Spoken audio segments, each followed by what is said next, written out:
corroding like a geezer.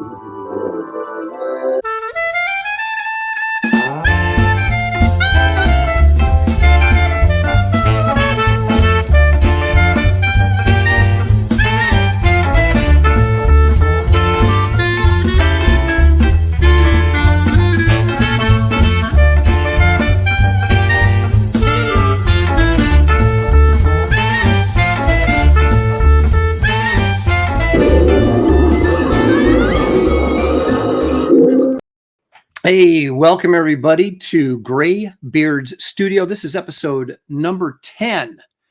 It's unfathomable to me that we've done 10 episodes already. That means 10 weeks of GRAYBEARD'S, the show that continues to grow because of its excellent, and I think probably because of my charming personality, that comes to you once a week on Wednesdays at 1 o'clock to entertain you in the your afternoon or early evening, depending on where you live. We do have a slight problem. There has not been a Sasquatch sighting today yet. We're hoping that he rolls in eventually, but this is show business and the show must go on. But I'll tell you who is here, my good friend, Bass Reeves artist, David Williams. There's his drawing board anyway, and the and the art claws of the Wolverine. Look at that. Hey, speaking of which, just so people know, you are like done with Bass Reeves, right? I mean, it is off your table. It's out to Alliance or Allegiance to do their thing, right? Yep. It's all done. So you guys, if you have not backed Bass Reeves, what are you waiting for? The book is finished. So get over there to Indiegogo. You'll find the link in the description of this video, and we'll visit the page in a little bit. But that book is done and ready to rock and roll. So I've put together, look at that. There it is, Bass Reeves, the entire 6 issues, correct? Yes. Look at that. 360 pages. No, 336 pages. Yeah. Wait a minute. 6 issues, 336 pages. How many pages are in an issue? 23, 24. Okay, that's not 300. That's like 130. Did I say 136? I'm sorry. I meant no, you said 3. You said 300. I'm tripping. Yeah. Don't pay attention to me. Get off those edibles, man. Yeah, don't listen to David. Pay no attention to the man behind the curtain. Yeah.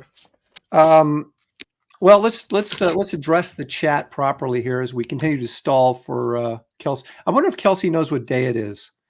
Exactly. We tried to call him and it went straight to voicemail. So he's either dead, passed out, or completely oblivious to what day it is. So hopefully the voice will speak in his mind that says, "Hey, dude, you're supposed to be someplace." That happened to me once. I was studying for a math exam when I was in college. And it dawned on me as I was studying in the library that I was supposed to be taking the test when I was studying. That was a horrible feeling. I still have nightmares about that. So anyway, all right. So Leg Kick is here because Leg Kick is almost always here. Bright Bulb Photography apparently watched Comic King last night as he's calling me Lopez. Ethan Van Sciver referred to me as Aaron Lopez last night on stream, and of course it immediately stuck. So now I'm it's my new internet name apparently is Aaron Lopez. So Hyper Potato is here. Wednesdays are for prayer, self-reflection, and Atari Force. Well, 2 of those may be correct. So I'll take care of that right out of the gate. People think I'm dissing on Jose Luis Garcia. Wait a minute. Yeah, you said it right. Jose Luis Garcia Lopez. But I'm not. I just don't like Atari Force. I know he drew it, but come on. Wasn't Atari Force like toys or something they made into a comic, or was it a cartoon show? It was a video game. Okay, see, it's even worse then. Okay, Mark Pengrin is here. He says, "Nice, I suggested this topic." So Mark's taking credit for the Pulp Heroes, which surprisingly in the poll, we had sci-fi, Pulp Heroes, and monsters, and I thought sci-fi would win easy. And Pulp Heroes won by a landslide, by like 8 points. So it was like 40%. I knew it. You know, you say that every week. I don't remember you telling me that. Yeah, I told you. You're just old and don't remember. Yeah, well, that's that I can't argue. Kevin Thomas is here. He wishes pulp magazines could make a comeback. Well, we'll try and do it today. Let's see. Look at this. Siege Perilous says, Mark Pengren, indeed you did. Where did the vote take place, if you know, or was there even a vote? There was a vote, Siege. It was on Twitter, on my Twitter page. Every Monday I put up the poll on my Twitter page, and I also put one up on Facebook as well on my page. So that's where you find those polls if you want to get involved in the voting. Blackjack is here. Jeff Potts is here. Oh my gosh. Jeff says, has Aaron shown up yet, or is he waiting for his glass of Ensure to warm up in the microwave? No, Jeff, here you go. This is for you. I don't usually do the cannonballs except on the Sunday show, but wow, the Sunday show has gotten nice, and it's this one that's getting salty. Okay. Kevin Thomas says, Kelsey's got to finish cleaning the gator for the gumbo. That may be true. Bill Wiest is here. Ruby Jade 90 calling me Lopez. See, everybody. Christina Lynn is here. Of course, Christina is a freelance editor and proofreader, worked on Wraith of God, and will be working on Blood Hunters as well. Blackjack says, Kelsey has not been seen anywhere since last Wednesday. Did he go into hiding again? Yes. He's in work mode, but then sometimes he forgets time. He's been lost in the woods before, and that's possible as well. B.A. Turner signed up for Vigilantes Creed on IGG. Hail, Aaron. Thank you. Tarks9 is here all the way from Canada. Texas Mofo is here. Bella Luna. I need to get a shout out to my beautiful St. Bernard that just passed away from cancer. I love that dog. Oh, that's sad. We've been down that road, unfortunately, but sorry to hear that, Bella. TC's ready to go. Tarks9 says, Aaron Lopresti, the Empire Cap and Garbage Man shot glasses are on the way here. Can't wait. They are on their way. I shipped those suckers out. Skull Nasher is here. We need the Swamp King. We do. Brian Suddenly Old. Hi, all at lunch. So I'm going to miss this episode. Good luck to everyone. Get that art. Thanks, Brian. Let's see. Did we miss anybody? There's quite a few comments, of course. Crowfire Studios is here. Sooner GM is here. Iodine 74. Bella Luna says, I voted sci-fi. A lot of people did. Sci-fi was in the lead, and then all of a sudden just got turned around. And the Pulp Heroes just came out of nowhere and just destroyed it. So, and even on when I posted a second sort of comment poll on Facebook, it wasn't even close. Pulp Heroes were just destroying. So that either says we have a very knowledgeable audience or we have a very old audience. Maybe both. Maybe both. All right. So what we're going to do is we continue to stall a little bit for Kelsey to show up. I did want to kind of do a quick review and show everybody what we've done up to this point. Because this is kind of it's not an anniversary show. I mean, it's our 10th episode, but it is our 10th episode, and it's going to mark our first live auction. At the end of the drawing, we're going to go and do an auction. So I just kind of wanted to preview so you guys can remember what we have worked on and finished in the past. And not all those are going to go up for auction, but a couple pieces will. So David, are you ready to show your portfolio? No, you can show yours first. All right. Well, I got to switch cameras though. I got a new camera. Of course, the funny thing is I got a new camera, and then I realized that my other camera wasn't broke. It was it needed to be plugged in directly to my computer to stop the banding. So I felt kind of dumb, but this new computer is really nice, or new camera is really nice. It's supposed to have multiple options for like focus control and stuff. I haven't figured that out yet. So you're going to see it every time I move the depth here a little bit. It's going to readjust the focus. So you have to forgive me. Okay. So anyway, if you remember, we started this show around prior to Christmas time. And the first thing I did was the Grinch punching that snowman. And, but I think I sold that because I don't have it. So I must have sold it. But anyway, here's the bringing in the New Year one. Actually, let me take that back. I did the Krampus, if you recall. I forgot to put the horns on. And then everybody in the chat let me know after I was done inking it. So I had to put the horns on after the fact, use a little white out, but you can't tell, it looks fine. So I did Krampus, and then we did Return to Grinch for the New Year. Grinch and Baby New Year for 2023. And then I went, here's the bigger pieces I did. You'll remember not too long ago, we had Thundercats and Mum-Ra. So that's the Lion-O and Mum-Ra. That was just last week, wasn't it? That's Deja Thoris and the White Ape. Of course, you'll remember the watercolor of Mytor from our Hanna-Barbera episode. Clea. Doctor Strange. That's when we were doing the Ditko verse. So Dormammu and Clea there. The Robert E. Howard episode, I did Solomon Kane. The zombie there. And then I think our first one after the Christmas season was the Kirby verse, and I did Silver Surfer and Galactus. So I think what I'm going to put up for auction, this is going to be going up, I think. The Silver Surfer and Galactus will be going up for auction. The Mum-Ra and Lion-O will be going up. And then I think probably Mytor. So those are probably the three I'm going to be offering up. These are 11 by 14. So we shall see.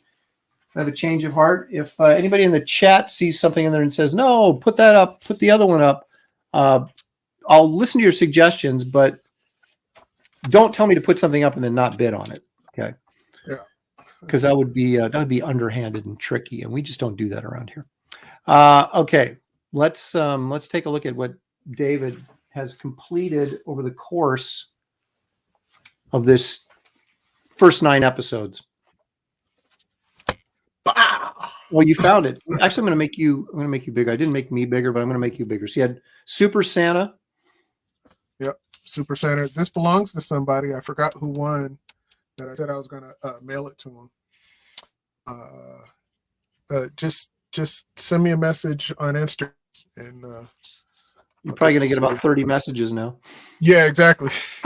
I'll go back and watch who actually won, so you can't lie to me. So, and then the next one was the New Year's one. So, I went to my go-to. Batman. That's a great one. I love that one. So it says, "Let's swing into the new year with style. Happy New Year." When I was doing full pen and ink stuff, didn't realize that, you know what? I don't have to rush. This was OMAC, where we were doing the Kirby actors. What did you do again? I did the Silver Surfer and Galactus. And Galactus. You were the only one who actually kind of tried to draw a little bit like Kirby. Yeah, that's why I won. And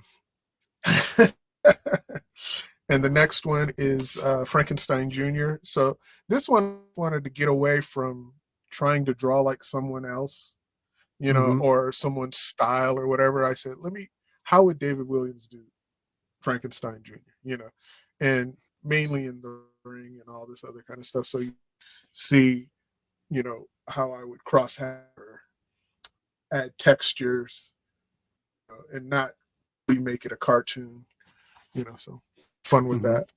And, the underdrawing for it, which is going to be available.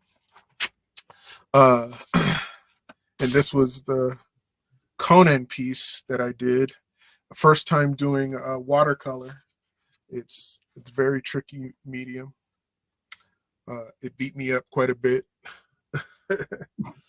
but it was a learning experience. So I'm trying, you know, I'm nowhere to perfecting this thing.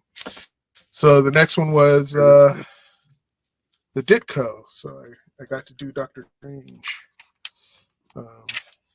And this was a very tricky piece. It turned out great. That's a fantastic piece. Color in person is way more vibrant than what is being shown on the screen, or at least how I could see my screen. There's color everywhere. Yeah, the light for some reason on these video streams kind of tends to wash out the color a little bit. So with these pieces you guys are seeing, they are way more vibrant in person than probably what you're seeing on screen. And I had fun. You could see his astral projection right there. So he's Hyper Potato says Dr. Strange is throwing up gang signs. That's right. He's like, "What up, cuz?"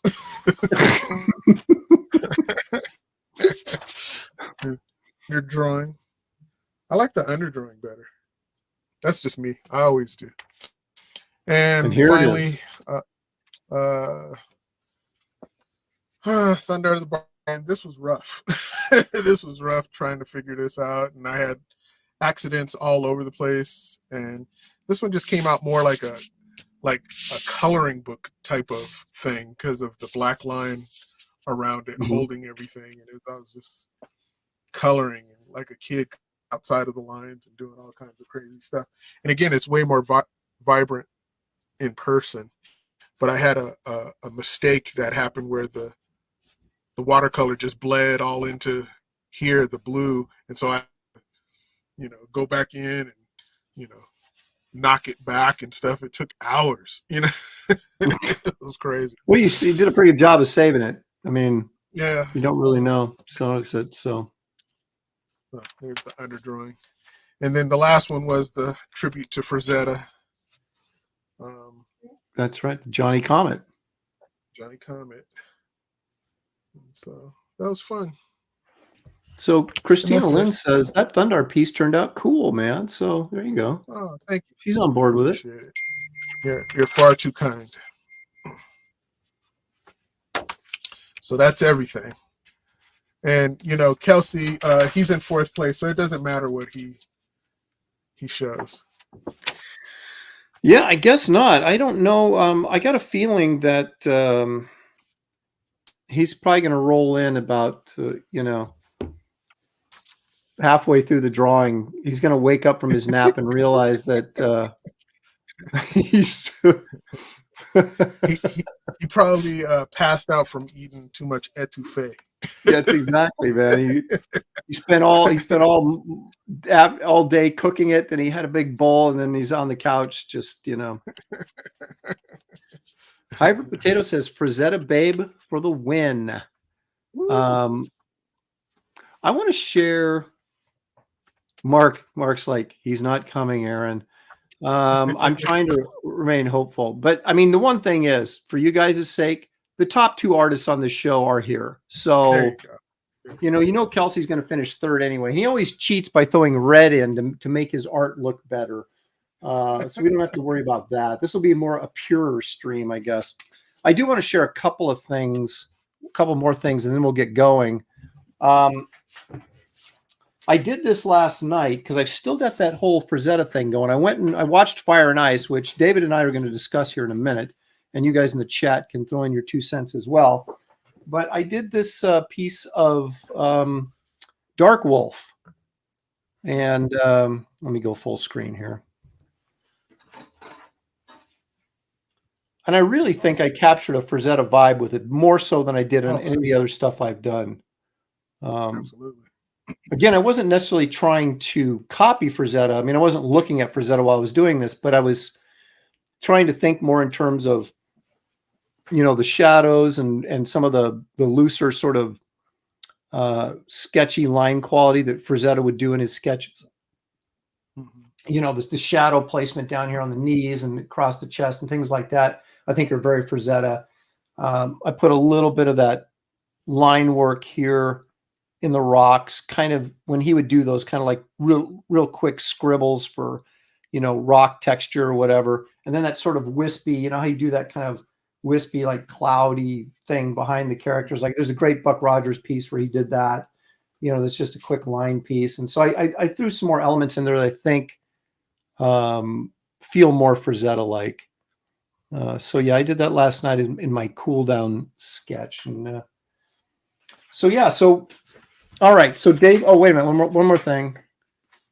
If you haven't seen this, I'm taking a short break from working on the Wraith of God story and jumped over to the Garbage Man story, which is also in the same book. So it's not like I came to the realization that, all these stories have to be finished before I can publish this. So it doesn't matter, what order I do them in. Right. So, Dan Lawless was like, man, give me some more Garbage Man pages so I can color them and put them up on your site. And I'm like, all right. So I got like 30 pages on Wraith of God, 21 more to go on that story. And I jumped over to Garbage Man here to do a couple pages so I could send them to Dan Lawless. And that's one of them. And then this is the one I'm working on right now. So you can kind of see the layout process, and then part of it's inked and part of it's still. So what I'm doing on these things, and what you can do, is I'm not going to, like that panel right there, the third panel, this one right here, I'm not going to do any more penciling on that. I'm going to do everything in ink, all the drawing in ink. And that's kind of what I did here in these open graves here. I mean, I just kind of indicated where the opening was and where the crosses were. And then I just went to town with the pen, because what you're doing is you're drawing rocks and trees and stuff like that. So it's really sort of overkill to pencil that stuff with all the lines in there. I know my picture froze for a minute. There we go. And even his face here was fairly loose. And then I went in and, put in the line work and tightened stuff up in the shadows with the marker, or the pen, excuse me. And that enables me, obviously, to get through the pages faster. And when you're penciling and inking, that's kind of a big deal. So I'll probably, I was going to say I might put a little more work into the top panel before I ink it, but maybe not. Everything's there. It's just that tire's a little lumpy. I'll have to get out my circle template to get that cleaned up. But No, yeah, that's I'll like it finish has, this. weight in it, so just keep it like that. Just leave it. Just go back to that other page. What do you mean, lumpy? You mean? Yeah, no.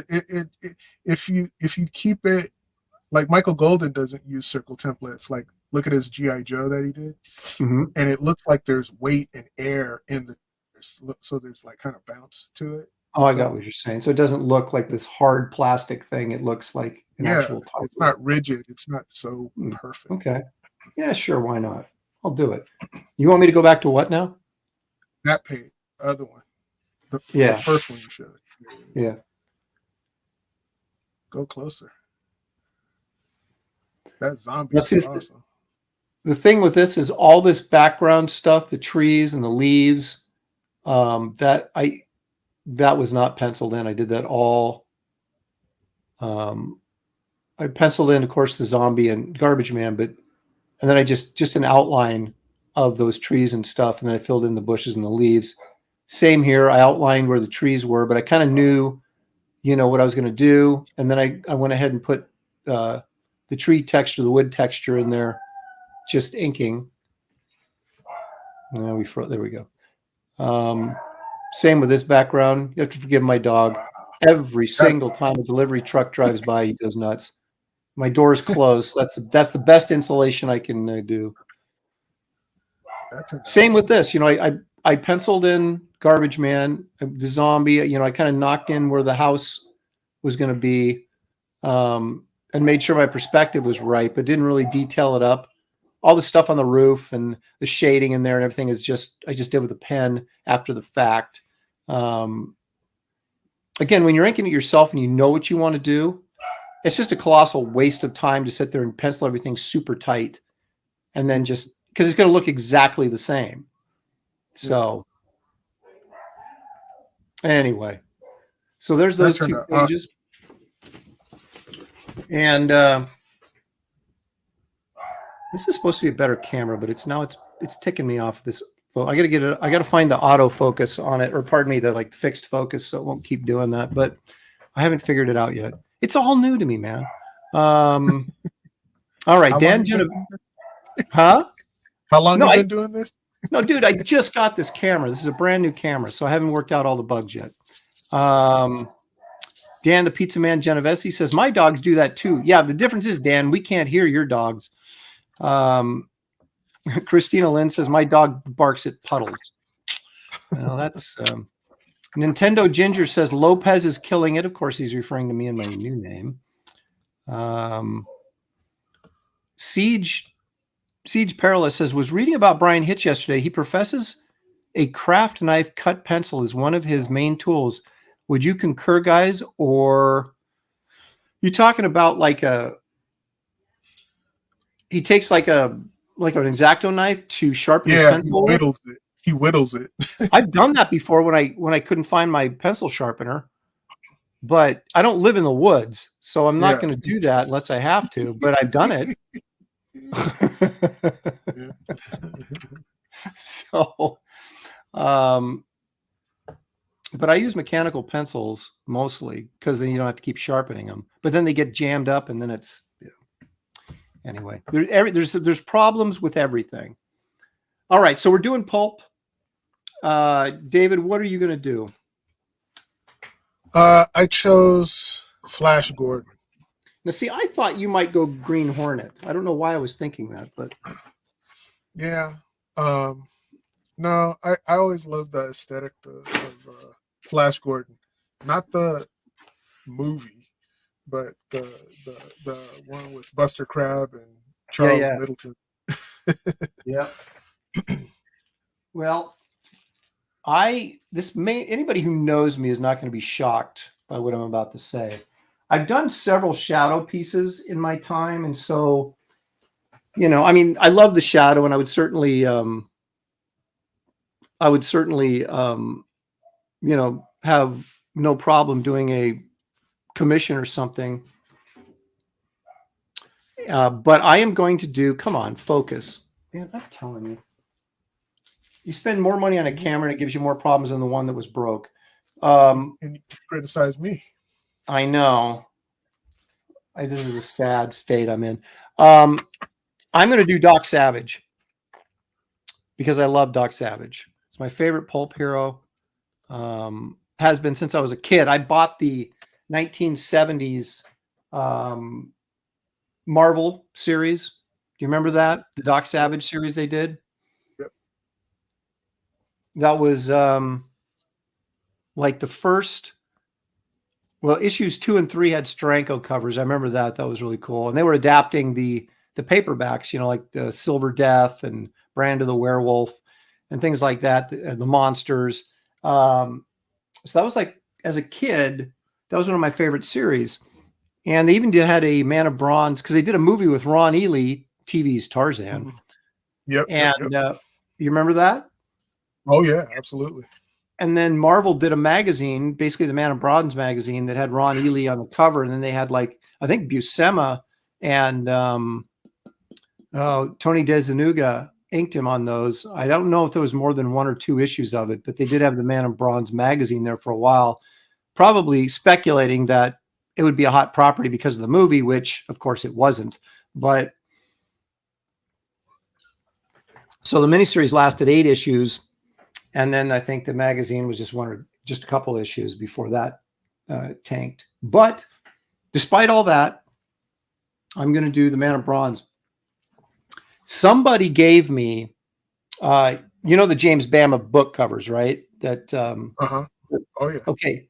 His model sheet, somebody sent me, or somebody gave me, and I don't remember who it was, a stack of like 100 photographs of this guy, his model for Doc Savage in Doc Savage garb. Mm.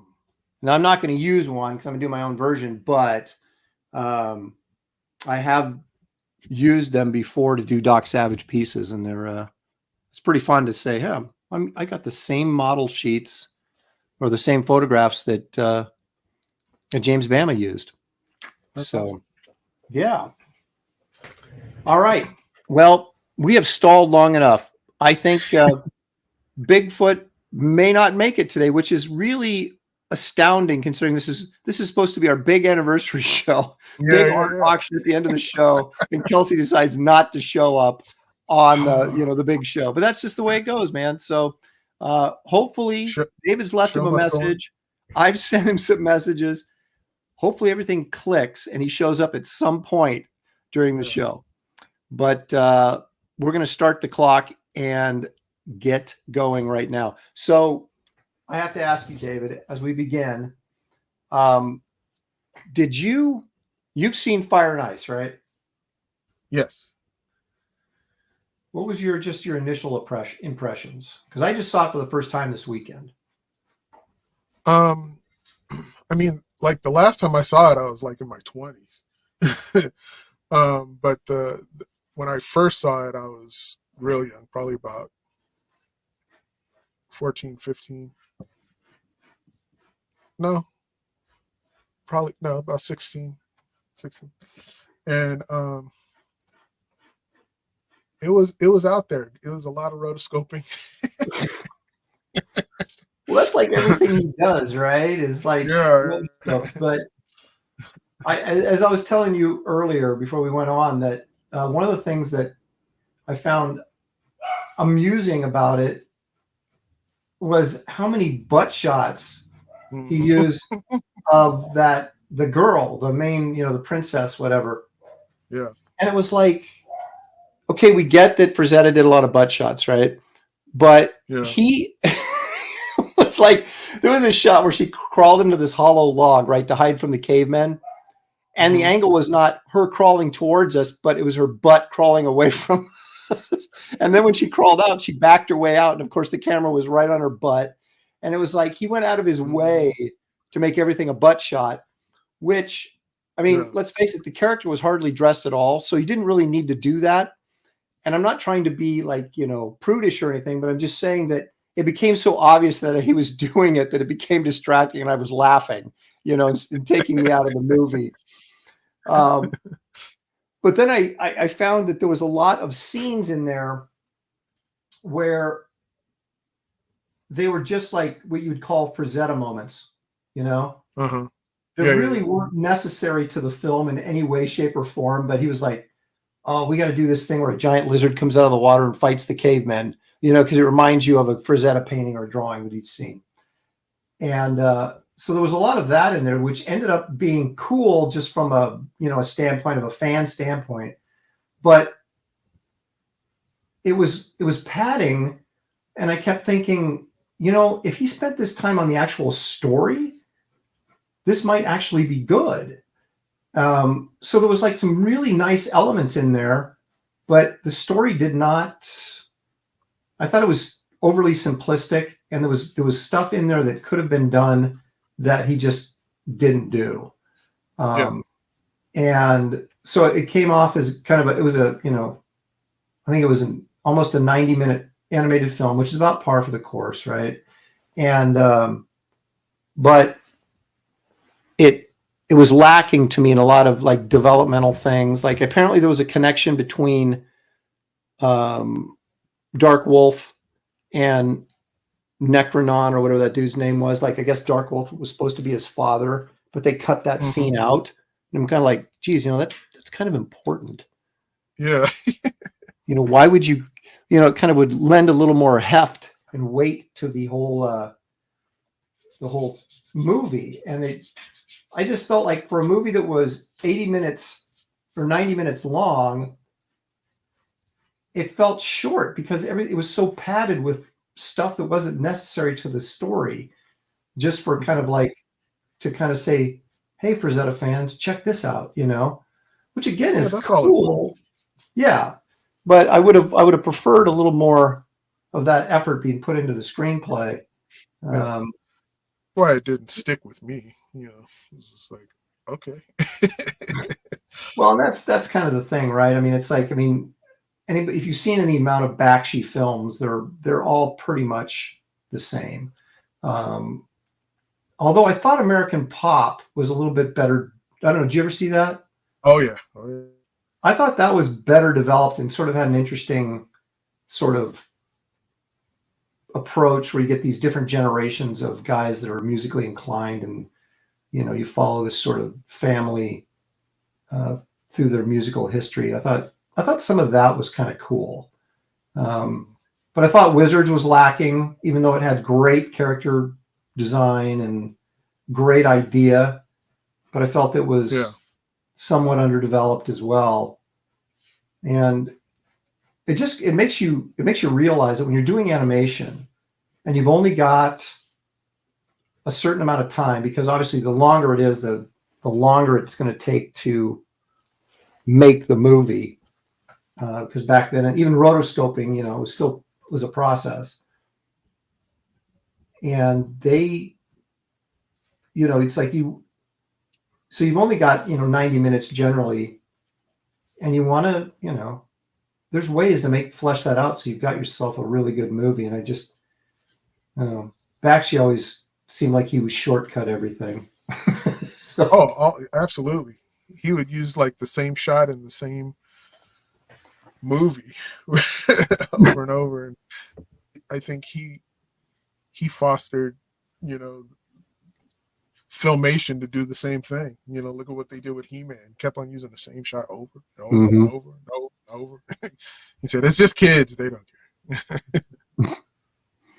Let's see. Don't watch Dad's Den of Pop Culture says, don't watch Fire and Ice if your wife might walk into the room. She won't understand.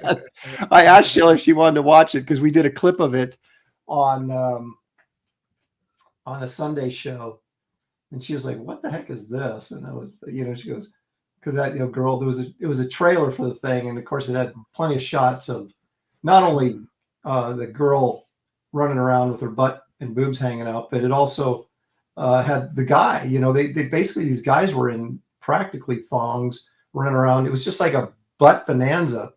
And which of course, you know, Frazetta is that, you know, was his thing. But yeah, she was like, what in the world is this? And I said, oh, I've got to watch this now. And she opted not to view it with me. So, and afterwards I was like, I described it as as someone took a lot of really good Frazetta illustrations and turned them into a really bad movie.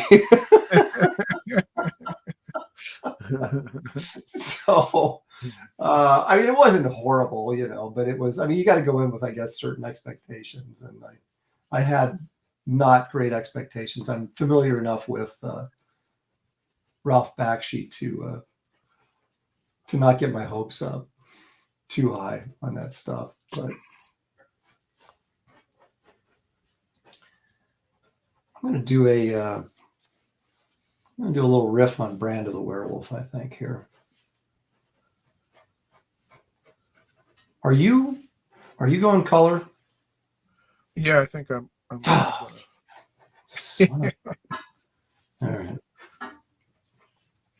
You better not get too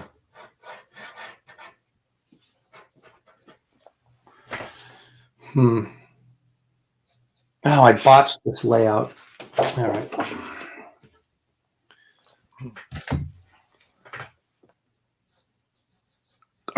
You got some Buster Crab reference or something you're looking at? No. You're doing that out of your head? Seriously? I'm a genius. Uh-huh. Uh-huh. All right. I think you're lying is what I think. You got like a Buster Crab piece pinned up right next to your table. Doesn't look nothing like him. Uh-huh. Looks just like him. All right. I got to reconfigure this. God.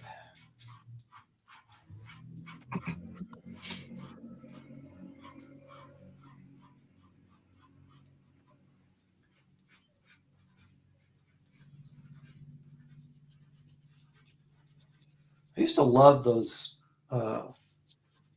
James Bama covers on those paperbacks because they were so simple, but they were so powerful.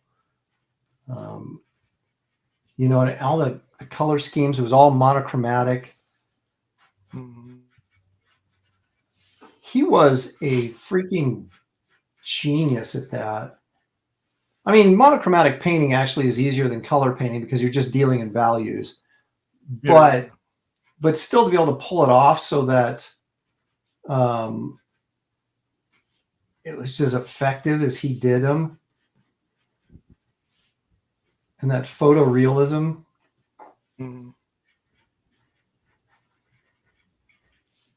Although, I was thinking about this the other day. When you're a photo, I mean, the difference between, say, Bama and Frazetta, for example, right? It's like Bama was only, I mean, his technique was flawless. Okay. So I'm not speaking in terms of that, but how do I want to say this? He was only as good as his subject matter. Mm-hmm. I mean, so if he was, because he was, he would take photos of everything and photo reference everything, right? Yeah. So if he took a picture of somebody that wasn't all that interesting looking, and you can take a look at this in his, I think it's kind of obvious in his fine arts paintings when he was doing Westerns and stuff like that.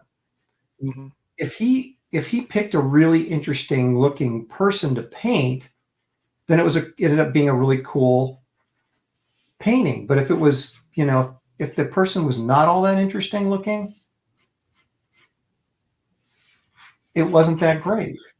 So it was like everything that he did sort of depended on the choices he made before he started painting. Mm-hmm. Whereas Frazetta was all about,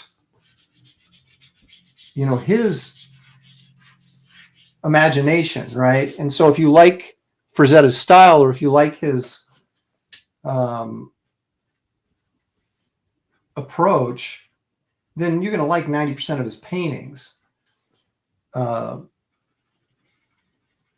Bama was, Bama was a realist. That's what he was. So it's not like you can't say that's a bad thing, because that's what he chose to be. But it made him dependent, I think, on finding interesting looking subject matter, because he didn't go in like, Rockwell would do and take a photo of somebody, but then sort of dress it up. He would make the changes that he needed to make the character look more interesting or whatever. Yeah. Bam just sort of painted, he, got them all fixed up and modeled up, and that's how he paint them. Do you have a favorite cover that he's done? Yeah, actually, see, look, and I'm already behind because I'm redrawing and you're getting me to pull stuff off the internet, but I'm going to do it. This is the one that always stuck in my mind. I don't know if it's, I've got the print of this actually, because if you remember, this is actually a picture of the print. Did you know that like graffiti, when they were still around, Mm-hmm. they did like a series of limited edition prints. And this is one of them here, Red Snow. Oh, yeah. I really like this one. And probably just because it's, the Kelsey school of winning art contests. Not that this is a competition, but putting red in there is a real grabber, I liked, God, what was it? You're going to get me pulling up Doc Savage paintings when I should be drawing, but I'm going to do it anyway.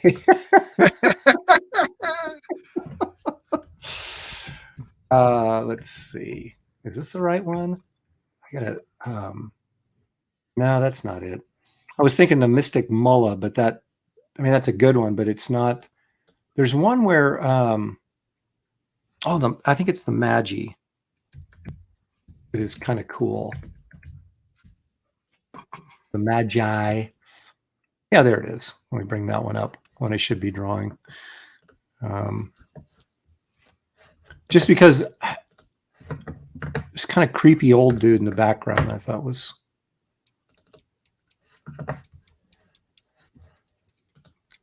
They've made StreamYard even harder to bring stuff up. There we go. See, I kind of like that one too, because I like that old creepy dude. Yeah. Look at that guy's arm with all the veins and stuff in there. It's like you could tell Travis Charest said, "Oh, I got to do this." Oh my gosh, that does remind me of Travis now that you mentioned that, right? Because he used to do those like creepy, skinny, weird with all the veins and everything. Yep. And he would also do like shadows like that, where he would knock it back. You know, it's a shadow, but there'd still be harder line work that would cut through it, and so it'll create a gray tone and stuff like that.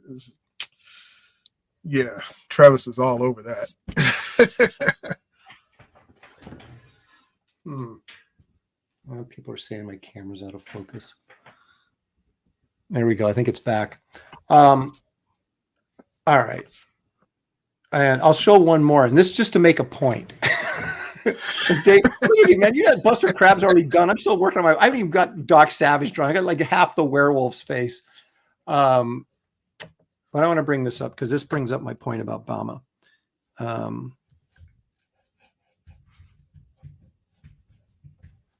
I love this. I actually bought a print of this just because I like the. See if I can find a good picture here.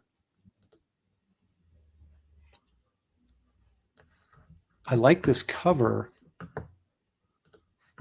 Oh, come on. That's not a good one. Here we go. Is that too dark?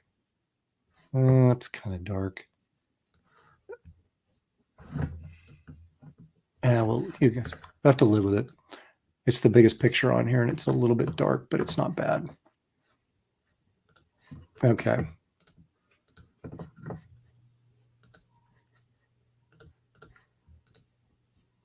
Okay, so I like this one a lot, but I don't know. The model he used for the pirate is just okay. I would have really liked him to gnarl him up a little bit more. Yeah. You know what I mean? Yep. It kind of looks like the composition seems kind of little like forced too. It's like if he would have pushed that pirate over to the left, maybe just a little bit. Yeah, that's like, tight. It's pretty tight right in there, isn't it? He's cramped for no reason. Yeah, it would have been nicer if he could have. Well, of course, he had the logo to deal with, but it would have been nicer if he could have pushed that head up, the pirate's head up higher and to the left a little bit. But you know, he's working with the constraints he's got. But I love the Doc Savage painting. I love the monochromatic tone of it. I really do like this painting. But I always, every time I see it, I'm kind of like, God, that pirate looks like somebody that played in Foghat or something in the 70s. I'm just like, you know, gnarl him up a little bit, you know, give him just a little bit more sort of fantasy character element to him.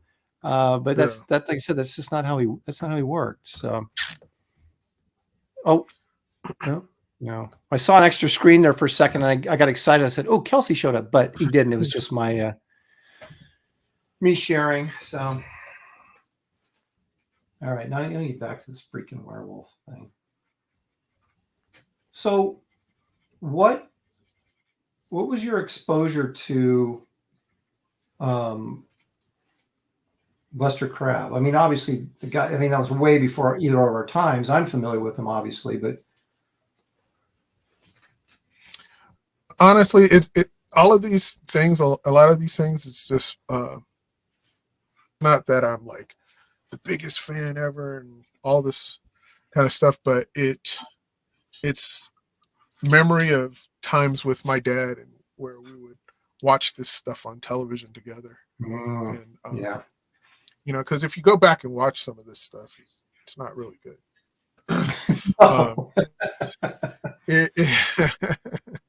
It's just like the Christopher Man. It's really not that good, but there's a. I'm melting down. There's a. Go ahead. Don't let my struggles interrupt your story. Sorry. You'll get it together. I'll get it. And that's such a thing. It's like the first time you see this, the other, or who you're with at that moment, and it's the better times in America, or whatever it may be. There's a nostalgia towards it, but when you look at it with older, fresher eyes, you go, you know. You know. Yeah, as far as a vehicle for good entertainment, not so much. Not so much. And it's all right to go back and say, I want to enjoy it just to have these fond memories and stuff like that. And, or even if you want to pick at it or whatever. But that was mainly my we would be at my grandma's house or his house, and we'd be watching this stuff on Saturday mornings, Saturday afternoon, and just chilling and enjoying each other's company. And wow, that was and it didn't feel forced, because most kids wanted to be outside riding their bikes and all that kind of stuff, and I had time to do that, but I really just enjoyed his company during those times. Yeah. So that's all. Dude, my dad was never into that stuff. I would come home usually with a date. It was very funny. We'd come back to my house, like in high school or whatever, right? My dad would be out in the family room, asleep in his recliner with some low budget kung fu movie rolling on the TV. I mean, it never failed. And it was just like, dude, why are you not in bed? Why are you? But all the whenever I brought a girl over, I always got a kick out of my dad because we always wake him up, and he'd be sitting there with his gut hanging out on the, out of his shirt, and sitting there on with the recliner eased back and there's always inevitably some weird kung fu movie with, bad dubbing and stuff on. Oh God. That was helping him get those good dreams because he been ass in his dreams. He was just like, that's right. So my mom was in bed, of course, but my dad out there on the chair. Oh. All right, so that werewolf, that works for me. It's like it took me like that long to figure this out. Gee, Christmas.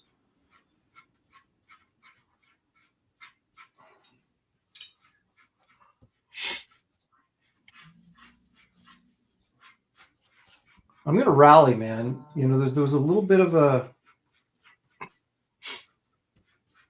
it looked like I might be in trouble, but I feel like I'm coming back strong now that I got this.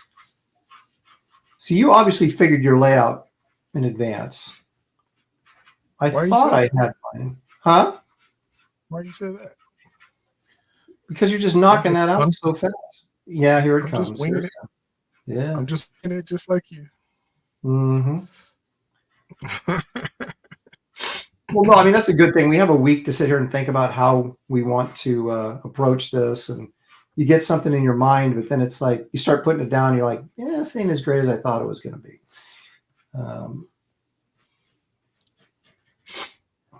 But now I'm feeling it, man. I'm in trouble now. Oh, you are. Oh, I love that Ming. God, you're pissing me off. That's really nice.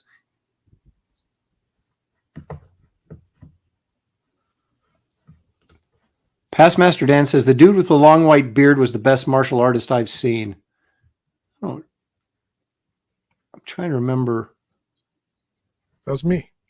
Oh, No, Dad's Dead of Pop Culture says no movie is really bad. It's just misunderstood. Who was that? Well, you know that. Who was the black guy that was in the Bruce Lee movie, and then he kind of spun off and was doing Jim Kelly? What was his name? Jim Kelly. Jim Kelly. Yeah, it's like you're like straight out of a comic book, man. And then he got like I've never seen him I never seen any of his other movies. I saw him in I keep wanting to call that Game of Death, but it wasn't. See him in other ones. Your delicate sensibilities couldn't handle his other movie. What was the name of that movie? What was the Bruce Lee movie? It was Enter the Dragon, right? Enter the Dragon, yeah.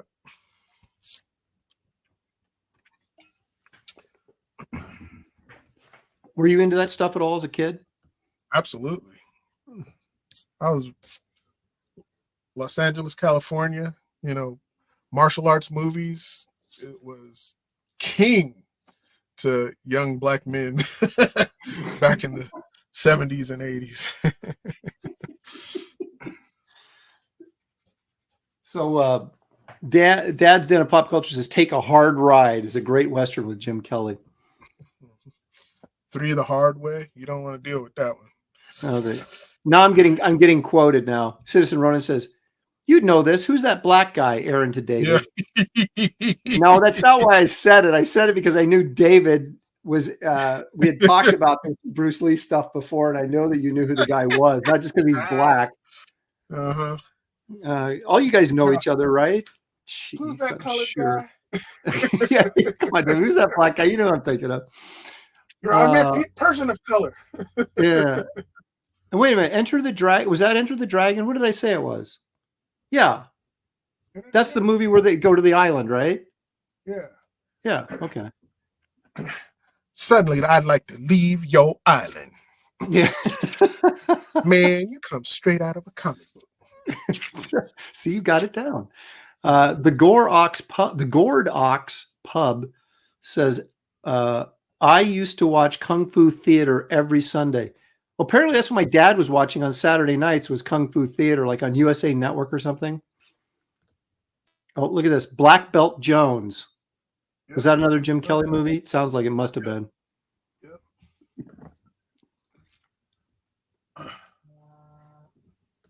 The One-Armed Boxer. What is that? Yeah, that was good too. You should check them out.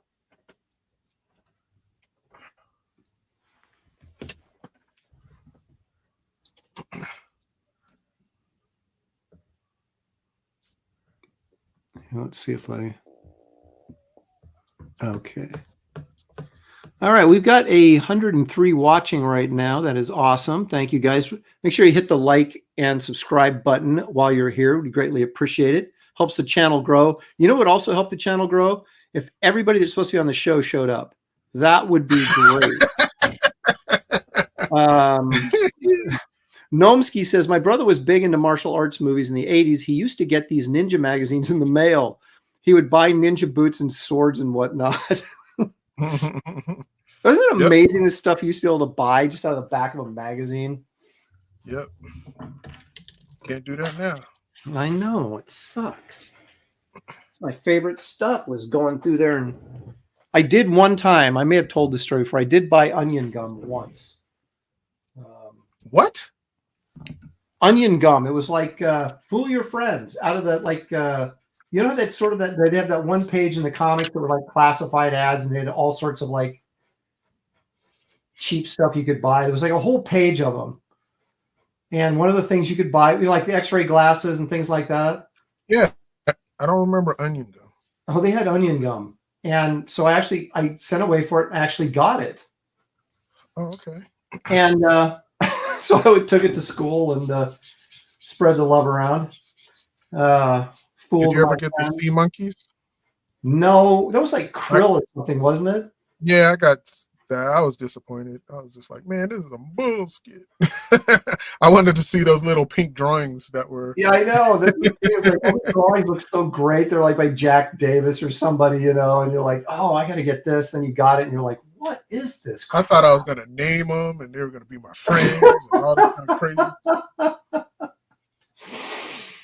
Oh, man.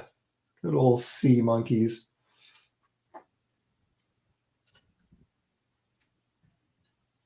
I don't know why I didn't order more of that stuff. Maybe because I think my mom would always say, don't send away for that stuff. They're not going to send it to you. They're just going to rip you off. She probably said that, and I was probably like, But I don't know what inspired me to get the onion gum. I just thought it'd be a good prank, I guess.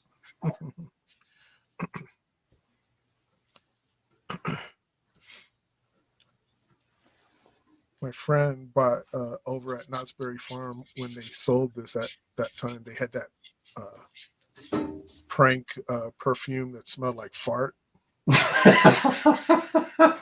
And he wanted to just put some next to this one person in their chair and stuff, but he ended up dropping the whole thing and made the whole room smell like fart. And I was just was it really bad? Man. Oh. God, that's hilarious. Can you imagine if you're like a chemical engineer or something or whatever they call those people, and you're like, your job is, okay, we need a fart smell for this gag thing. Gary Martin's in the audience and says, I destroyed the back of my closet with throwing stars. That I believe. I would, me and my friend used to make throwing stars out of popsicle sticks. Really? So we would cut them, and we would get the popsicle sticks, and we would file them down on the cement, cut them, and rebind them together, and punch a hole in the middle, and glue them, and all this kind of stuff. And it had weight in the middle, and we would throw them, and they would stick and stuff. Yeah, we were crazy. We made nunchucks out of broomsticks. My grandma got so mad at me breaking her broomstick just to make some. Oh my gosh, did you really? Oh yeah, heck yeah.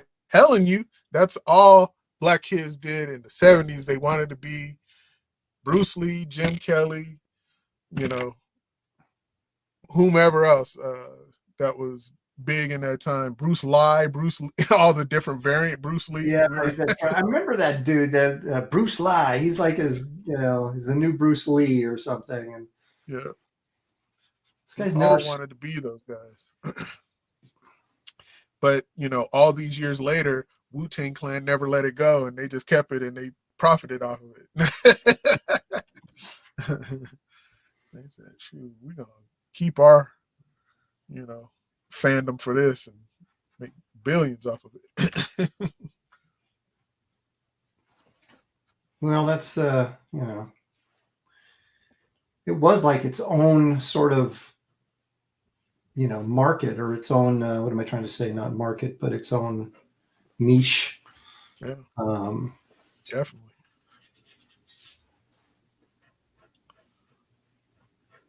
It's funny how no matter where you grew up, no matter what your background was, so many of the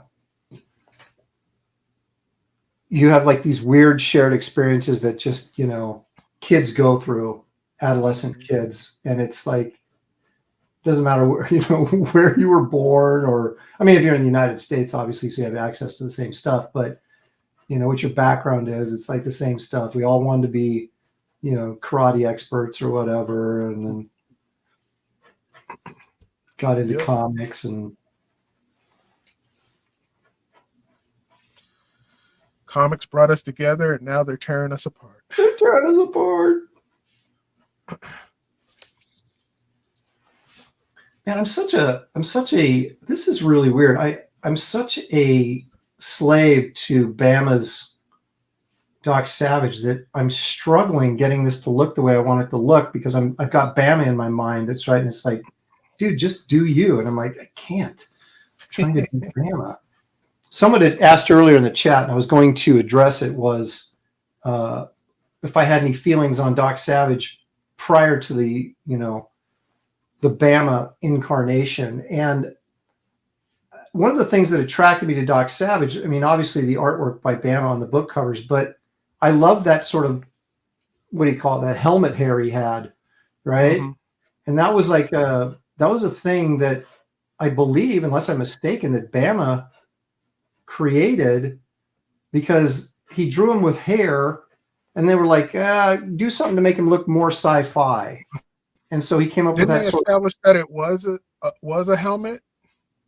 I think when they did later novels, I don't think the original Pulp stuff had that in there, because if you look at the Doc Savage like Pulps, he had just regular hair. Yeah. And I don't think until Bama came along that became the helmet hair. But then they, either in the comics or in later, like who was that guy that used to finish all the Conan novels, L. Sprague de Camp or whatever, in the 70s, because it was like a bunch of unfinished Robert E. Howard manuscripts, and he would finish them, and then he wrote his own Conan New Adventures. Somebody like that, I think they came in and were doing like newer Doc Savage adventures, and then that's when they explained sort of that look, because Bama, of course, that became the look. Yeah. And I think that's the thing that's copyrighted or trademarked. We've had discussions about that before. It's like you can do Doc Savage, because I think some of that is Well, I don't know though, actually, because the company that owns Doc Savage, I think they still own him, but they don't own the. I think Bantam or somebody owns the helmet hair. Oh, okay. So Wow, it's like that's you have to crazy. sort of, yeah, it's just weird. Um, so I'm of course once again doing copyright infringement using the helmet hair. But to me, I mean, it's not if Doc Savage doesn't have helmet hair, I'd suddenly lose interest in the character Yeah. because now he just becomes a guy, and I mean, it just goes to show you how visually um, a slave to the visual Do design you of think something I am. do you Huh? think like if they did a live action that they would have to do that? Well, they didn't do it with Ron Ely, right? I mean, they did it with. I I'm mean, he not just. talking about no 70s. I'm talking about if they did it now. I I would almost think they would have to, because that's sort of like what we've come to know the look to be, right? But then again, you could argue that is Doc Savage really that popular at this point in time that anyone would care or know? Well, um, Sam Raimi had the rights to do it, and he was going to do like this story that had the Phantom, uh, the Shadow, and Doc Savage and Mandrake the Magician. All of these guys come together, Oh, and really? Doc Savage was in it, and then he lost the rights, and then who's that guy who directed uh, Iron Man 3? Oh, yeah, the guy that was in Predator, the guy that did Predator, the. yes. Now he has, and I don't know what he's doing with him because he was claiming he was going to do Doc Savage, and I was scared. I was like, "Oh, this is going to suck," Yeah, like what? Yeah, yeah. because I hated Iron Man 3 and Shane um, Black. Shane Black exactly. And then he also did uh, what was that? He did something recent that I thought was terrible, and I was just like, "Oh, this is." I can't beyond Iron Man 3. I can't remember what he did, but I haven't really been paying that much attention. Um, let's see here. Shane Black was going to do it like almost 10 years He ago. did another Predator movie. Oh, did he? Yeah. Shane Black was going to do it like almost 10 years ago with The Rock, and it would have been set in the past. Well, all of them would have did it in the past. Well, that's what Sam Raimi was going to do. He was going to set them in their era. Right, like the 30s or whatever, the 20, 30. Yeah, Yeah, and I think probably he would 20s. have did it. I think he would have did it well because he has a style that could fit kind of that kind of retro, niche, fun, you know, type of inner, you know. I think Mm-hmm. he could have pulled it off. Well, I don't Raimi think he gets could pull that it off stuff. now. I don't know. Raimi gets that vibe, though, you know? Yeah. Chris Thacker says, David Williams, you can get a flat LED light panel that will remove the light bar shadows for you. I already had that, and I broke it. Wait, what do you mean? Did you get frustrated and like pick it up and throw it down and smash Yes, because it kept on going out on me, and it was just frustrating me. I was just like, ah. it? Couldn't Sequential take it. Treasures, James. Of course, James and I do a show called Comic Art Convo that'll be this Saturday at 4:00. No, is it this Saturday? No, it's 2 weeks from now. Not this Saturday, but the following Saturday, I think. Now that I said it, I got to check the calendar because it's the last Saturday of every month. So that would be, no, actually, it's this coming Saturday. No, it isn't. Not the 18th, it's the 25th. We'll be doing our favorite comic book mini series or limited series. But anyway, he says, did anyone ever read the Doc Savage comic by Denny O'Neil and the Kubert brothers? I did, but I can't remember if I liked it or not. I probably did. I mean, that was back in the 90s. And I like Kubert's artwork, so I'm sure I liked it because I judge everything by the art, unless the story is just totally lame. Yeah, next Comic Art Convo is the 25th. Okay, I gotta go. I gotta go. Put my dog out of my misery. No, no. Somebody just delivered something to the front door. What could it be? What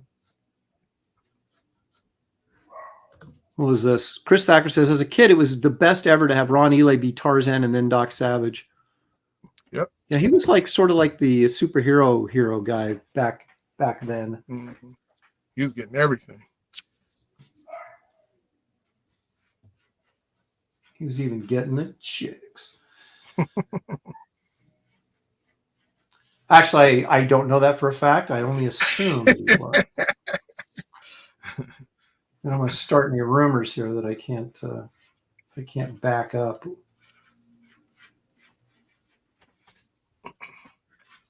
So at what point today do you think, or this week, do you think Kelsey will realize he was supposed to be here and wasn't?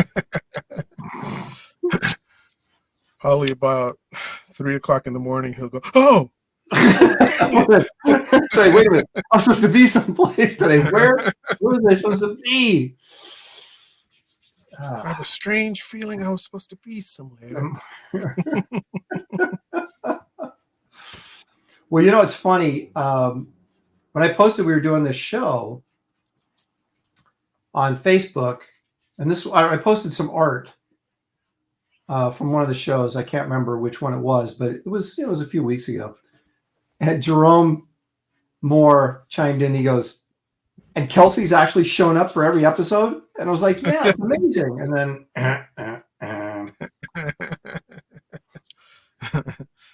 He's like, how'd you get him to do that?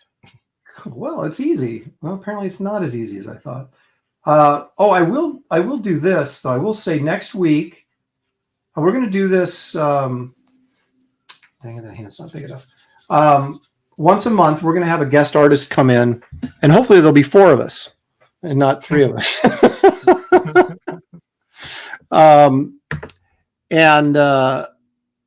So I believe at this point, Dan Lawless will be joining us next week to be our guest artist for the week. And he tried to pull this, hey, I could just show my screen. I'm like, no, dude, there's no digital here. I go, you got to draw with paper, brother, or you are not on the show. So now he had a really interesting, if you look at his stuff in the early 90s or mid 90s or whenever, his color stuff, like he did a Savage Sword or Savage Tales cover. I can't remember which it was. And it looks really like the color is super vibrant and rich. And he did it all with colored pencil. And so I kind of want to see him do his old style colored pencil technique. Because he gets these it's this really smooth looking stuff, and it looks like paint.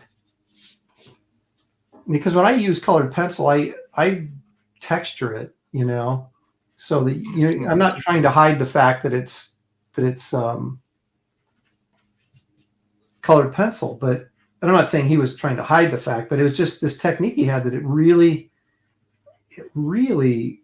was cool looking, because you would never guess that it was colored pencil by looking at it. So I kind of want to see him do a little bit of that, put the pressure on him.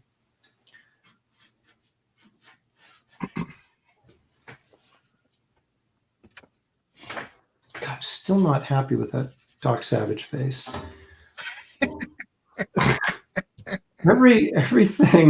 Everything else I'm good with, but because I want to start painting this.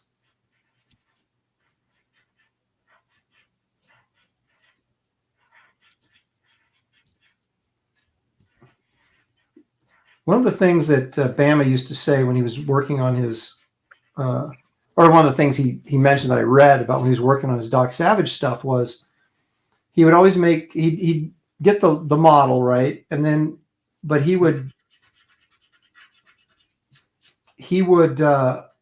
make the hands bigger and the arms longer to make him look more heroic. Oh yeah. I thought, that makes a lot of sense.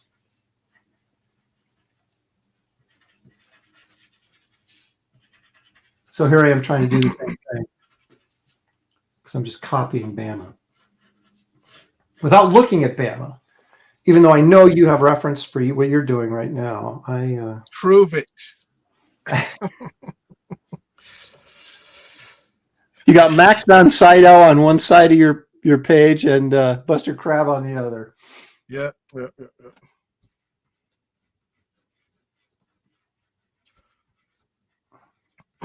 So here's what I'm going to do.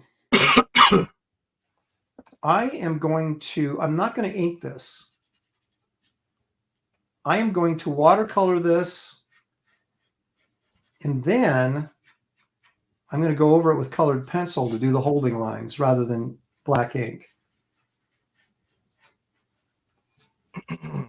I used to do this all the time. I have not done it in a while. So we shall see if this blows up on me or not. If I can get his freaking face the way I want it.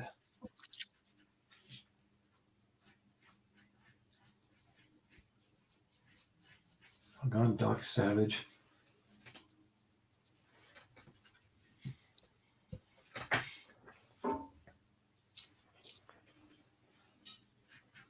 Of course, the only thing I really care about is the werewolf. So,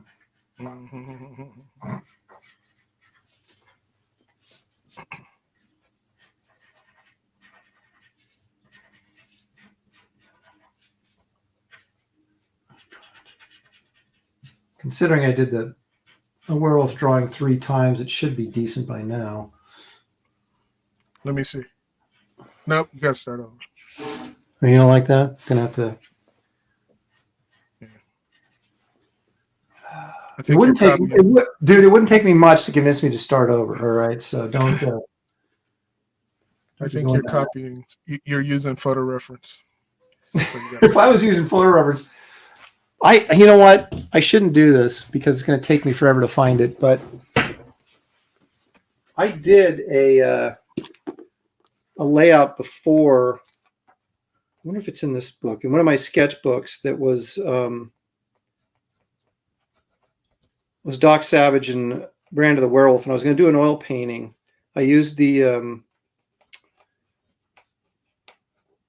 model sheet, so I had the same model as Bama did, and drew.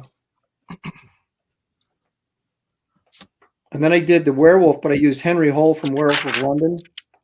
Uh-huh. So I had this big headshot of Henry Hole in the background from Werewolf of London. And then I had the James Bama model. I can't think of the guy's name. As Doc Savage, and it was really a cool piece. And I had it penciled, but I never got to the point where I was painting it. And then by the time I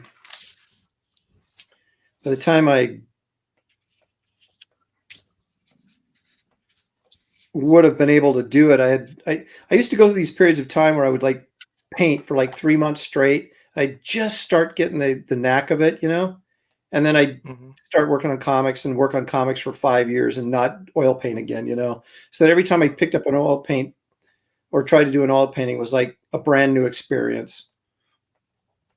So I never got ahead of figuring out how to do it. It's not in that book, so I guess I'm not gonna. Maybe someday I'll dig it up. Dave's a beast, says Pastmaster Dan. Sequential Treasure says, I shouldn't do this, but will be the title of Aaron Lopresti's autobiography.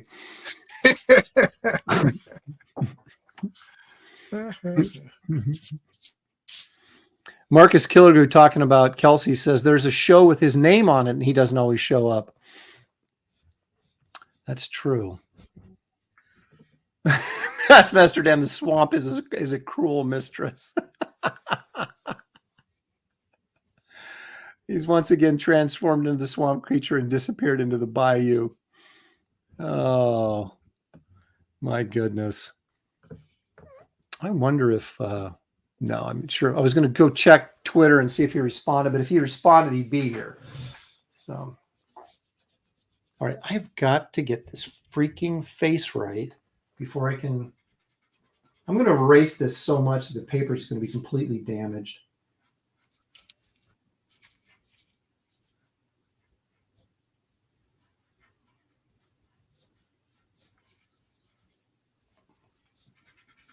So disappointed in myself. Guess what? I should have done the shadow. So you could hide. Yeah, that's right. You just got like, you draw half his face and the rest is just like, black coat and red scarf. But then I would have to have drawn Margot too. You know what I almost did? I was almost going to go with Fu Manchu. Isn't that Ming the Merciless? Huh?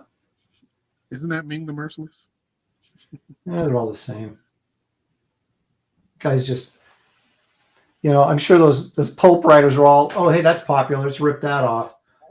And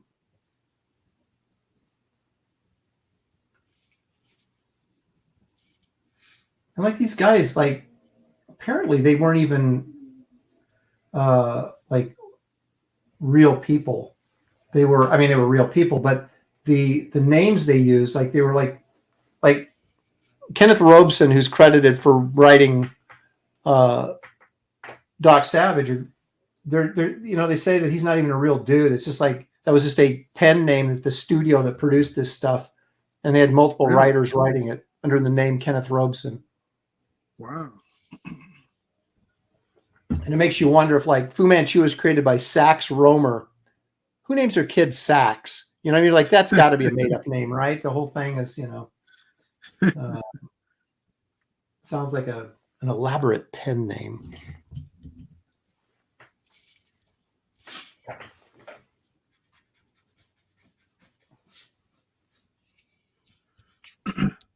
I'm drawing on water paper now. No, so you're light tabling what you're drawing, right? Yeah. In pencil still? Yeah, in pencil still. Should I not? No, I was just curious.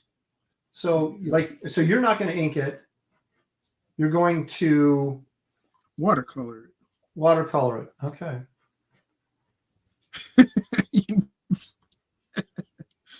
What? Make me worried, man. You're like, okay. Well, no, there's a couple of schools of thought, and I'll throw this out there. And I don't disagree with either one of them, but because most of the time when I watercolor over the top of a very light pencil drawing. Yeah. And so when I get this the way I want it, I'm going to erase this so it's really, really light. But the idea is that your pencil, of course, is gray, right? So you basically, if you're doing flesh tones or whatever, it's gonna make your drawing more cold. But then if you go in and use like a brown pencil to do your underdrawing, like a sepia pencil, that works better with a warmer palette for watercoloring over the top of it. I got you. But then you're dealing with a colored pencil, and it's not as forgiving. But if you're light tabling it, it would be a piece of cake because you're just basically you've already drawn the image in pencil underneath.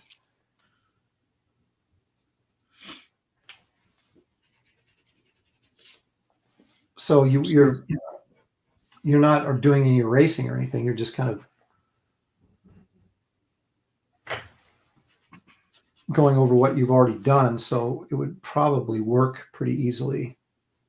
Yeah, I just hope it doesn't turn into mud. That's what no, the colored pencil is waxy enough that you're not going to it's not going to, the watercolors aren't going to do anything to it. I don't think. You should give it a try though and see. All right, that's okay. That face looks good. His hands and his arms are longer than normal.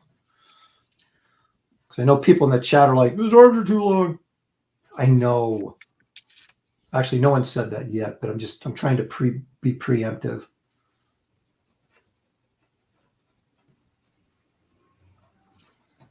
Some people are missing the comedy stylings of Kelsey, though. They have mentioned that in the chat. All right. I'm ready to go on this.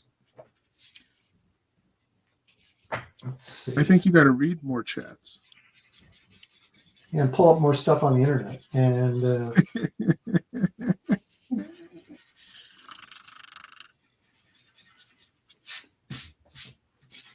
I might even have to break out the hair dryer, which is always great radio, right? I'm going to turn this hair dryer on. Hope it doesn't annoy anyone. It's like right when you want to ask me a question. No, right when you're answering, I'm going to turn it on. What'd you say? Mm-hmm.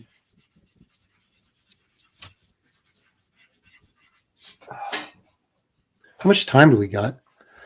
We got an hour. So I don't know, man. Pull off a watercolor in an hour.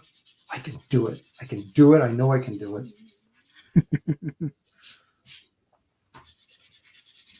This is turning into like one of those cooking shows where they have to race against the clock. I know. Other's chest. It's exactly what it is.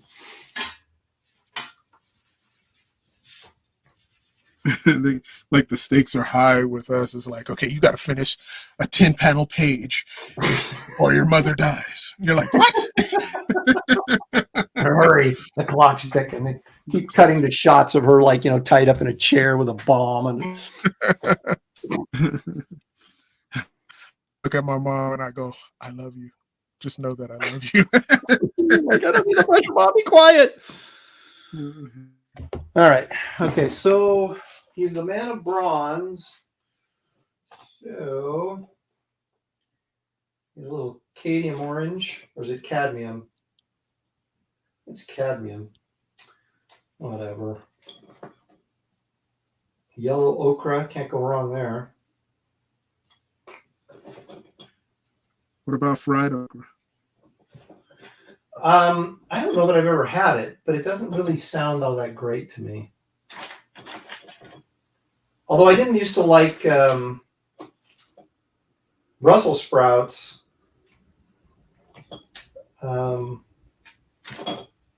But I do now, as long as they're cooked. Raw, no thanks. Cooked, I'm there. All right, I'm going to make a really loud screeching noise, probably. I'll try and be as quiet as possible. If I lower this, well, that's not bad. Lower the table here. Ah, there we go. Got my tube watercolors, unlike Kelsey, who has his little, dime store tray. I have the real deal. A big old jug of water. So actually, I have now leapt into the lead because you're messing around with your slower technique. I'm just letting you think that. Is that what you think? Is that what you're doing? Okay. All right.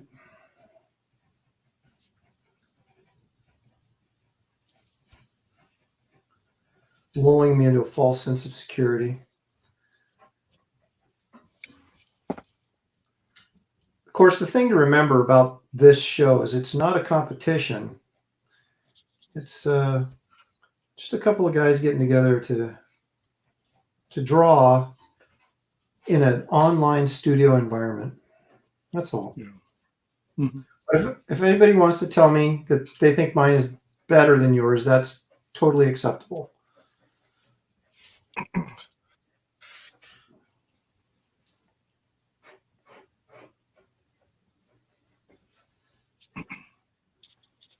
Man, I get so, as soon as I start thinking about painting something, I get very, very nervous.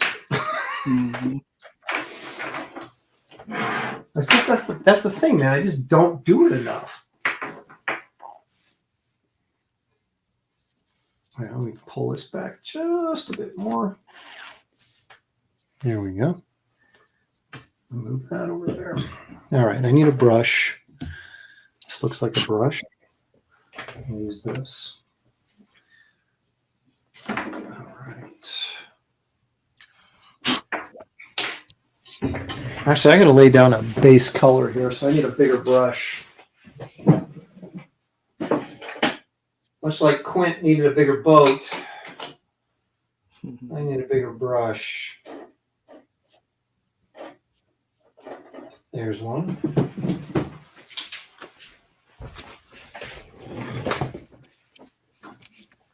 You know, I got all these trays, these plastic trays I bought to do watercolors in, and I never use them. Instead, I just push it, I put the watercolor on the paper, and then it dries up on the paper, and I have to keep, it's very efficient. I need to use my trays.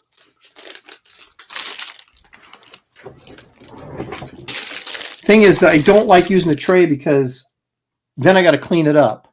And that's the one thing I hate most about painting. Yeah. Like if I was rich and I could have like someone come in and clean up my messes for me, that would be awesome. I would do so much more. Look at this. I got this little tray thing. And you like put your paints in here. Isn't that cute? And then I guess this serves as sort of your mixing palette in the middle.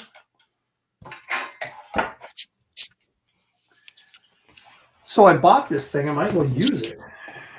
That's right. And you go through the art supply store and you're like, oh, that looks cool. I'm going to get one of those. It just sits in your studio for 20 years.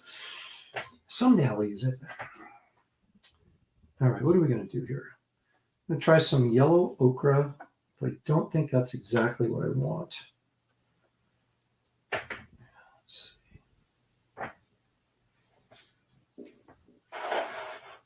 So you guys can see my little plastic tray there. Raw umber. It's always a good time to be had by all. That is kind of a raw umber is sort of a green it's a brown that pushes into the green spectrum a little bit. Whereas burnt sienna pushes into the red. Although you couldn't tell by looking at this color on this tube, it looks very cool brown, but it's really a warm brown. Although that doesn't look like burnt. Oh, I'm sorry, that's burnt umber. That's why. I want burnt sienna. I wonder that didn't look right. Wow, that could have been a colossal mistake that would have given David the win if it were a competition. But it's not. Okay, that's mine anyway. Is it? We shall see. All right. I've dispensed some browns. Now let's see if I can. I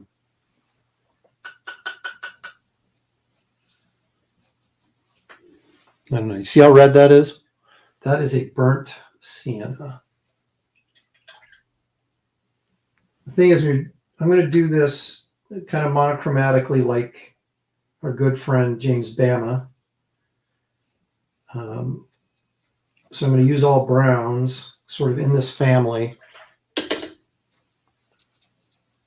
And it'll just be darker or lighter to get my values. Now, this is also going to be my key color here. So I want this really wet and thin.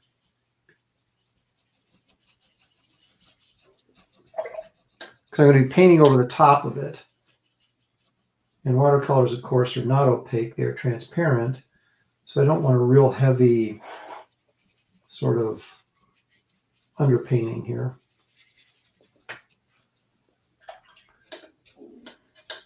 I'm going to keep this. I sound like I know what I'm talking about. Yeah, and then we're going to do this. I got freaking no clue what I'm doing. Except I've been doing it for years. So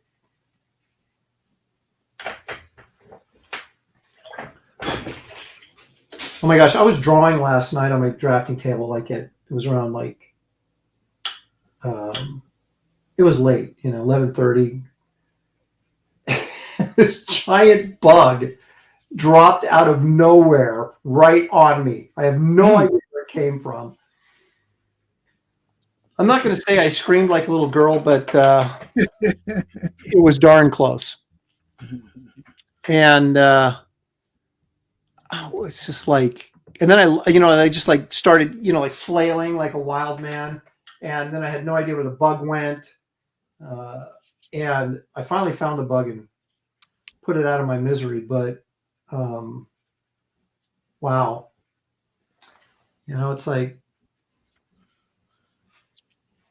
I assume it flew in from one of the times we let the dog out, and then it just sort of waited for the correct moment to like jump on my face. But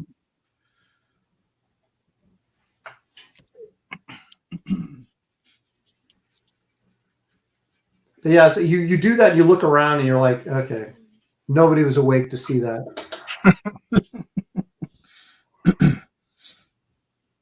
I'm like that with bugs and stuff like that. So. Well, it's like, dude, I mean, it was this big black thing with legs, and it just came out of nowhere. I'm sitting there inking Garbage Man, intently focused on the page. This thing it was like freaking alien, man. It just dropped on me. It's like, where did this come from? Why are you doing this to me? You killed your biggest fan. It was a fan just going, hey, I want to see him. Yeah, man. Like, get off me.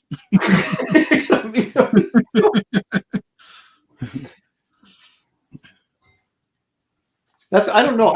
We spent 2 weeks of vacation in Australia one time. I was actually doing a show, but we turned it into, after the show was done, we spent another week and a half there. And I was like, we were like, this is the coolest place in the world. We want to move here. But then it's like you start watching online, you start watching all the weird bugs and animals that live there. It's like, this is like a horror film. I don't want to live here. What was I thinking? Well, this what was this one girl who I was talking to? She was on I don't know if it was a mission trip, but it was something to do with her church. And they were over there in Australia for a period of time, and they had this house. And like they're running this house, and out in front of the house, there was this, what she described was they thought was this snake kept sticking its head out of the grate out in front of their house, like the sewer grate. Mm-hmm. And so these guys they knew that lived close by, and they're like, come over and, there's this snake, and so they went over there. It turned out to be like a skink or something like this, big old lizard. Mm-hmm.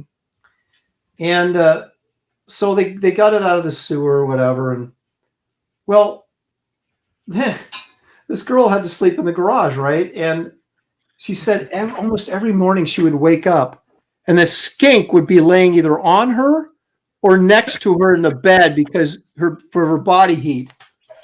And I'm like, a skink's not that bad. I could probably handle. Lizards, it's not that big a deal, but like snakes and stuff. Oh my gosh, there was this video. I'm like getting way off here, but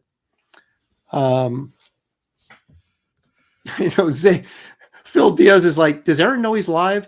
Yeah, I know. This is the kind of thing. It's like I'm telling stories. I'm telling stories that people are going to be quoting and memeing. But what was I talking about? How great I am. Oh yeah, so I saw this video, right? And it was like someplace in, I want to think it was like, India, or maybe it was an Asian country or something.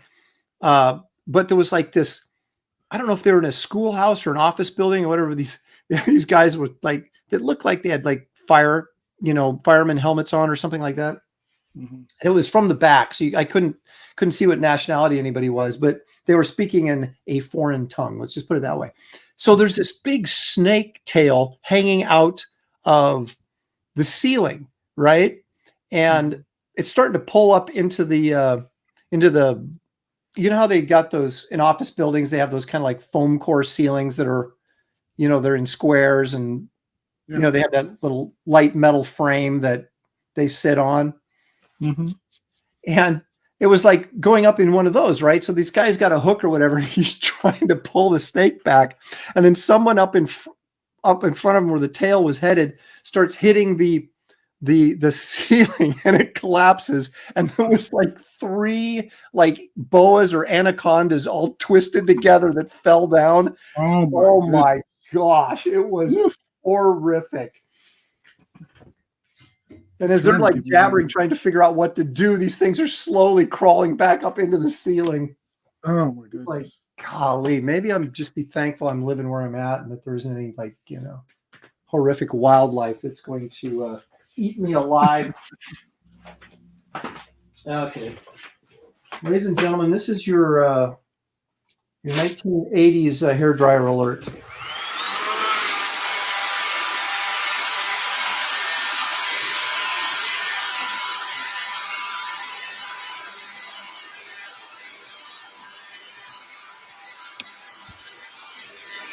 All right, that's a quick, painless way to make sure your watercolors don't bleed into each other.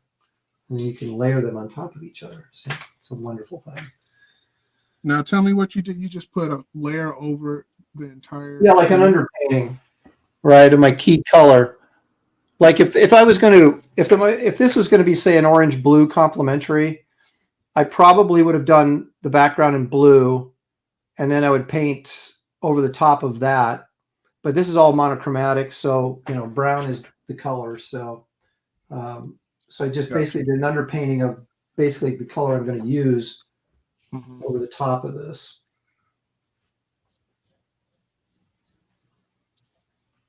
And so I usually go in and will lay in some color, and then I'll hit the edges of that with a clear wet brush just to kind of help this not get too hard of an edge on it. Oh, it's way too freaking wet. Hair dryer alert.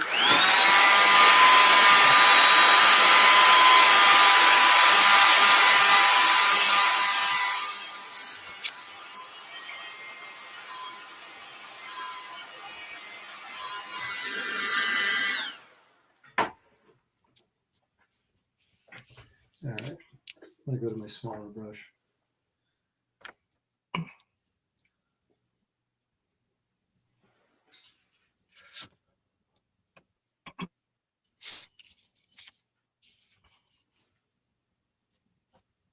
One of the great things about watercoloring on this show is you really don't have time to think about it too much. You got to get it done. Yeah. So you end up doing like looser, which actually ends up working pretty well with watercolors. It's when you try to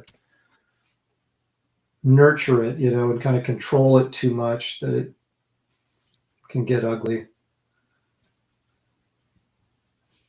Although there are guys, man, that they do the most amazing, detailed, photorealistic paintings in watercolor. It just blow my mind because you really have to be patient. Really have to know what you're doing.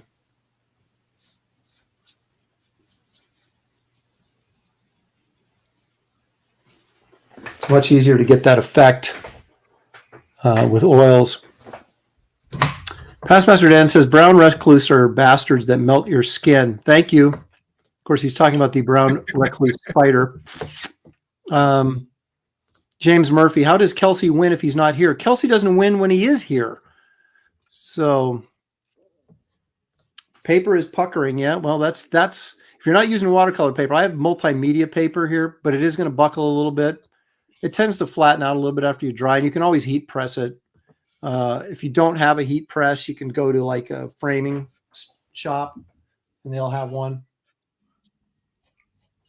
You can flatten it out.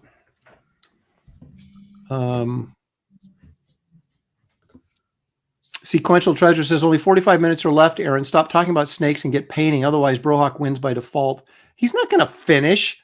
He's still penciling. He's going to paint that too. Look at this. Lord Clostomus Bud Eagle says, sorry, I get Black Widows in my mailbox all the time. Holy crap. Are you kidding me?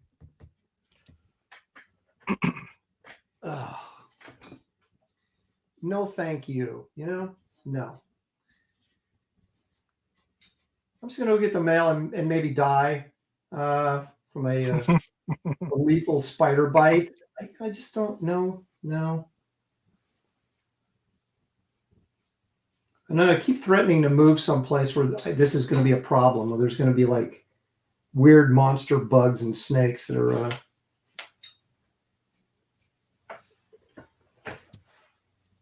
it's going to be waiting to kill me. There's Art Taber moves to Texas, and he keeps telling us these stories about how, oh yeah, I killed a rattlesnake out in my backyard with my shovel, and I'm like, really? Like, dude, I would like call I'm going to owe the critter getters like a fortune, because every time I see a rattlesnake, I'm not going to go out there and challenge it. You know what I mean? I'm just going to be like, let someone else do it. You'll hire a hitman. That's right, exactly. It's like, dude. Well, you know, we moved down to Florida when I worked at CrossGen. They told us before we moved down there, like the people we were having a house built in this new development thing, and they were like, you need to make sure that you get, you know, signed up for Orkin or somebody to come out and spray your house monthly, keep the bugs under control. And I mean, that's just like part of your monthly expenses living down there. And I mean, it was nice because we didn't have like, I think Shelly found a cockroach in our washing machine or our dishwasher once. When we were gone for a long period of time, like I think over the summer, she was back here doing getting her master's degree, and we would go back, and she went in, and I guess it was, according to her, there was this giant spider that she stepped on. She came running screaming out of the house, and I went back in to look, and it didn't look that big to me. Of course, she had stepped on it and kind of maybe curled up a little bit, but they had these things called wolf spiders that were like kind of. Oh yeah. Yeah, you probably got those in where you're at, and they, but they're not, you know, they're not like poisonous or anything. They're just, you know, not the most pleasant looking thing.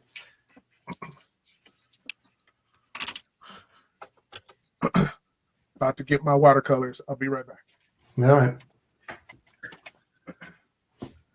Because I worked at home after CrossGen started going under, I started working at home, and everybody knew I worked at home. So whenever someone had like a snake or something in their kitchen, guess who they came to get help from?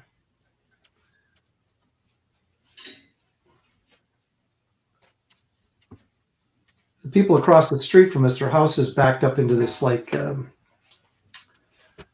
well, I call it a swamp, but it was like a nature reserve, they called it, you know, like that was supposed to be desirable or something, like that your backyard emptied into a swamp in Florida. Like, how is that even something you would remotely want?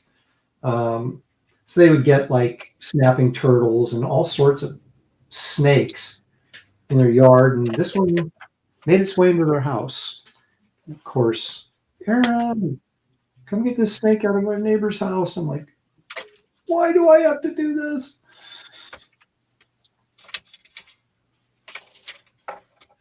It was this big, I don't know what it was, but it was a huge black snake. And it was up on their kitchen counter, hiding behind the toaster. Oh. So I got like this broom handle in this box. Put the cardboard box on the floor. I wrangled the snake, and I had no idea if it was poisonous or not. I mean, it wasn't colorful, so I assume it wasn't, but I don't know.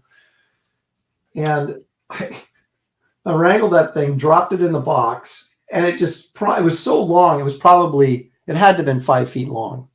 And it just like crawled right out of the box, but it headed towards the door in the garage, and I was able to chase it out back into the yard. Yeah, it was good times. Florida, baby. Actually, I liked Florida a lot, but that, wrangling snakes, not something I was really into.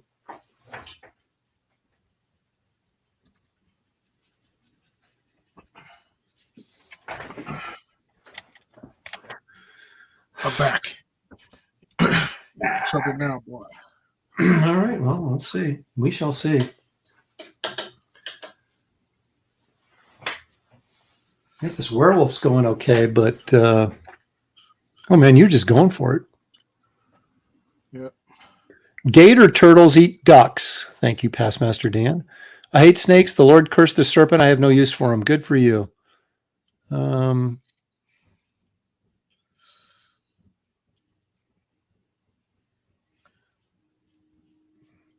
There's a weird conversation going on in the chat. We have to take camel spiders in Iraq and fight them with scorpions. We used to take Bearwolf 13 says, we used to take camel spiders in Iraq and fight them with scorpions. Would you like bet on them and stuff?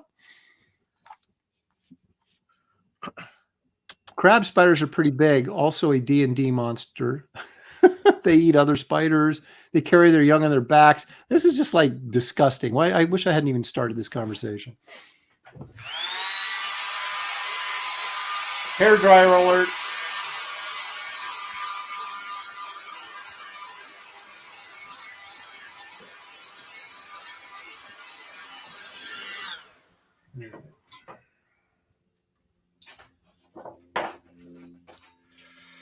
I got to figure out what I want to do here. I've been laying paint down and not really clear on what I'm doing. So not always a great idea. Maybe I'll jump into trying to get Doc Savage done, since we only have about 35 minutes.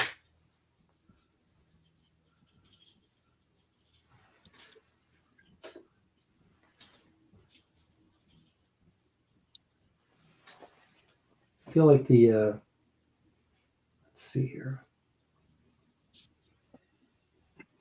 See, if you're really smart, which I'm not, you establish your lighting sources in your pencil, some light shading, and that way you're not figuring it out while you're painting. Kind of like I did. Yeah, kind of like you did. I didn't, though, because I panicked. And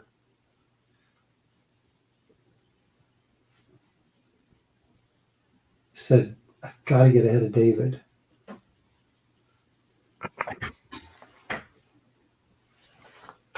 But I'm going to rely on my years of practice and experience to guide me through this.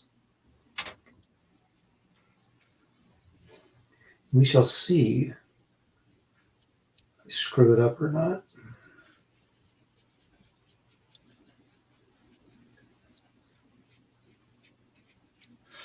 But I like to do watercolors on smaller pieces because it's easier to control. When you start doing bigger things, like I've got this werewolf back here, those are things like, yeah, maybe I go in with an acrylic, or maybe I'll go in with, you start thinking about maybe doing something in oil paintings because it's much more forgiving than watercolors are.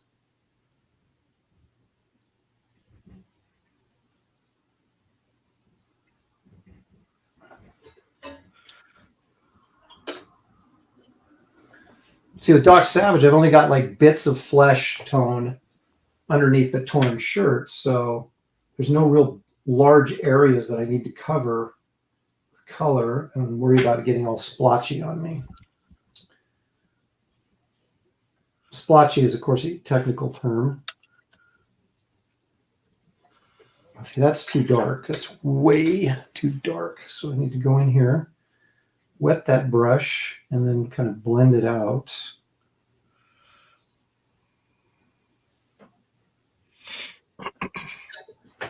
There we go.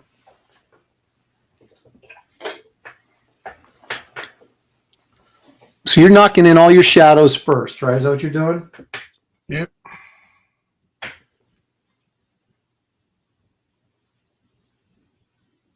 Once again, that's probably a really good idea for someone who's actually thinking about what they're doing. I, of course, am not thinking about what I'm doing. I'm just doing, which is a recipe for disaster.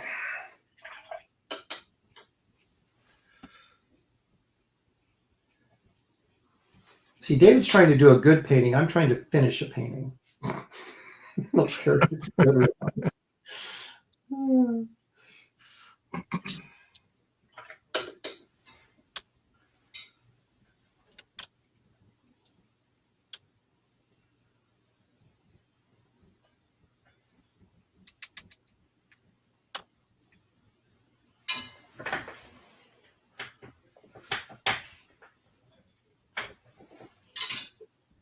I'm kind of mad at myself now. I should have gone in.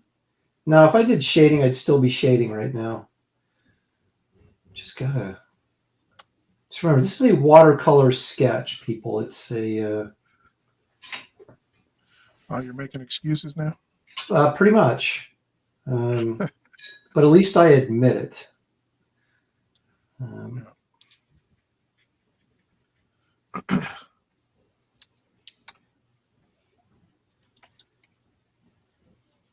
But see, what's happening is I'm getting really fast and loose because I'm trying to get this done, and I think as a result, it's going to end up looking better.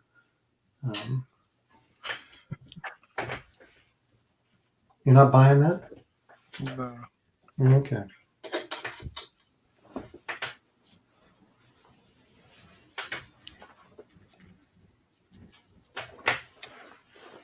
Well, he's right. The Gordox Pub says, Aaron, you are shading. I am.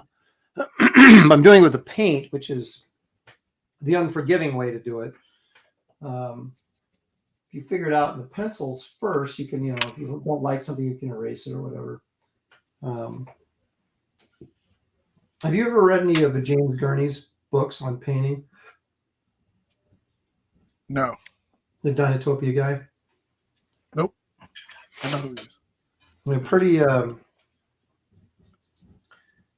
good. When I'm doing a painting that I'm going to sneeze. Excuse me. When you're doing a painting that, say, it's for published work, whatever someone's paying you for, rather than just kind of like, a sketch like this in the show, he was, just the amazing amount of work that he went into the painting stage. He'd do these, well, first of all, he'd do these elaborate pencil drawings with, all the shading and stuff in it, in the pencils. And then you do these he would do these little sketches, color sketches to figure out his color scheme. And basically the idea, now he oil paints. I mean, James Gurney is quite the artist, but these were for oil paints. And the thing about it was most of these guys that do these really great paintings, you do all the work before you actually start painting, So you've got all your values figured out. You got all your shadows figured out, your light source, all that stuff. And so that almost becomes like paint by numbers when you're doing the finished product, which is extremely helpful to make sure that you get it done right. And, but it's like, you want to get to the painting, right? You're just like, 'cause that's the fun part. But if you don't plan ahead, it can be really disastrous pretty quickly.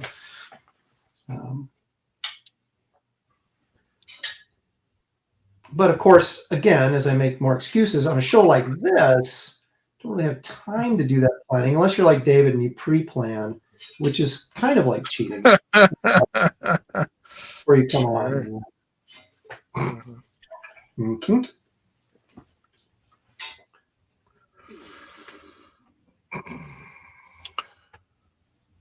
The thing about this show is that we do these, whenever we do color, right, we never get it done on time, except for Kelsey, for the most part. But since he's not here, he can't defend himself, so I'll say whatever I want about him. But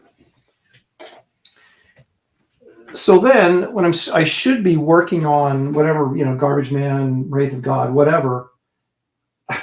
Instead, I'm working on finishing this painting from the show because you get obsessed with it, right? And you're like, I got to get this done. It's got to look good, and you just keep working it and working it. And I've done that multiple times because I let Kelsey sucker me into doing color when really my intent for this show was just to do some, black and white drawings and, hopefully get them done in time. And now we're doing, now it's become this speed painting show.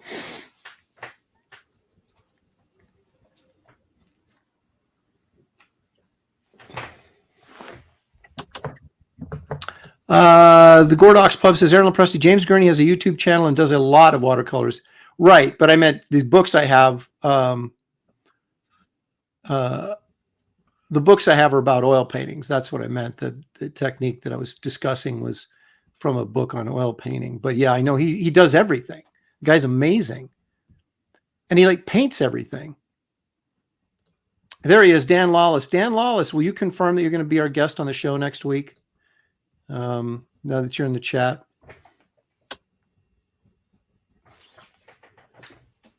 But yeah, I actually got to meet James Gurney at a Spectrum show. What a nice guy. Holy crap. He was talking to me. I was kind of in awe, and he was talking to me it was just like he knew me his whole life. It was really nice, and I was able to ask him some questions and stuff, and he was just really cool. But he's like a craftsman and a painter, and I saw some video he posted where he made he showed people how to make ice towers to put candles in. It was it was like, is there anything you don't do, I mean, who has time to learn that stuff? Oh, I'm going to do some ice sculpting today. What are you guys up for that? And you're just like, what? Still working on that whole painting thing.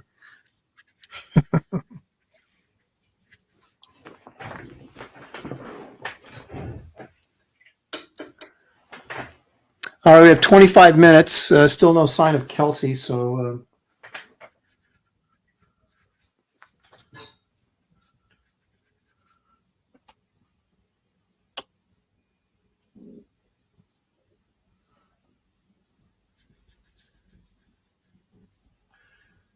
I wonder if he's going to disappear for a month or something and then just suddenly reappear. Yeah, probably.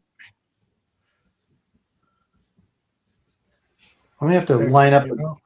We might have to have a guest artist every week just in reserve in case Kelsey doesn't show. Emergency artist here. That should be the theme. Emergency artist here. Drop in the emergency artist.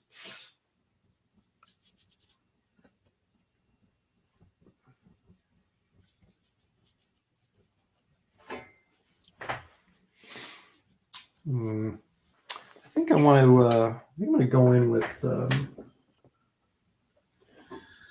think something a little dark. I want to go with some of that raw umber and see if I'm going to regret this or not.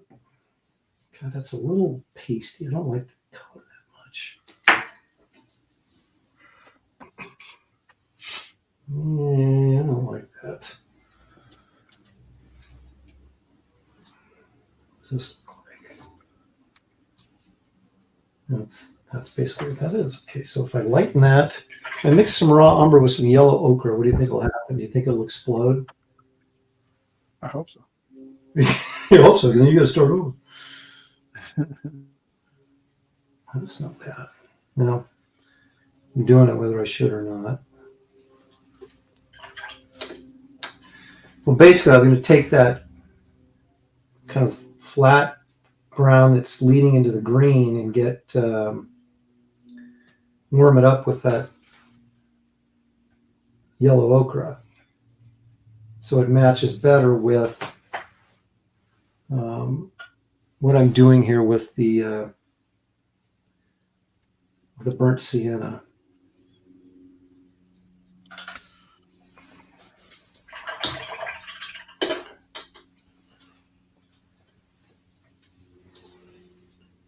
It's funny, when you get the basics laid down, you start looking at it and you're going, you know what, I could turn this into something if I had the time. The funny thing is that I do have the time. That's right. Now that you're done with Bass Reeves, you're like, yeah, I can spend a little time on this. Now you got quite a piece cooking there, David. I got to admit, it's better than what I'm doing. But that doesn't mean that next week when we revisit these, that mine won't be spectacular. I'm not saying that. I'm just saying that right now,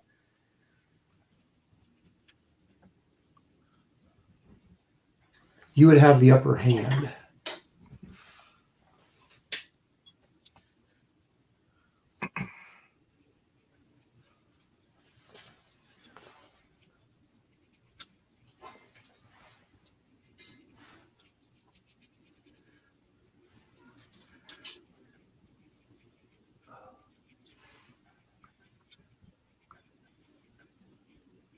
All right. Well, this is working okay. It's working okay. I got to make sure that this paint is wet enough that I can bleed the edges, but it's not so wet that it runs all over the place.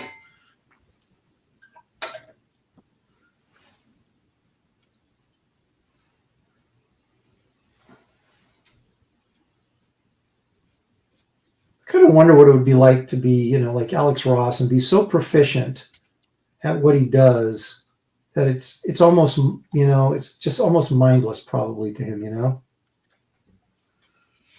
He had a good teacher. His mom was an artist. Oh, was she? She was really good. Well, I know you went to Chicago Art Institute, which used to be the place. I was talking to Gary Gianni at this show, and that was at last weekend or whenever it was. And that's where he went. Of course, he's older than I am, so he was there, probably in the 70s. Mm-hmm. And but he was saying it's not, it's not what it used to be, or that it's not even there anymore. Oh, really? I think maybe that's what he was saying. It was like, really? Like it doesn't exist, or at least doesn't exist in the way that it used to. Yeah, that's what I understood him to say, is it's not even there anymore. Wow. And that used to be the place where all the great illustrators went to study. Mm-hmm. But, I guess there's no illustration is a thing of the past, at least for now, or at least traditional is anyway. That's a damn shame. I know. But also you get these places and it's like, you gotta have people there to teach that know what they're talking about. And that's another challenge, right? Yeah. Because everybody, we label these schools as being these great things like Cal Arts and stuff like that. But, Cal Arts is not, producing old style Disney animation guys anymore. They're producing Nickelodeon crap cartoons. And it's like, so what do you really, they're not these great havens for illustration that they used to be. Sad. It is. Because the stuff we're doing right now, it's like a lost art form.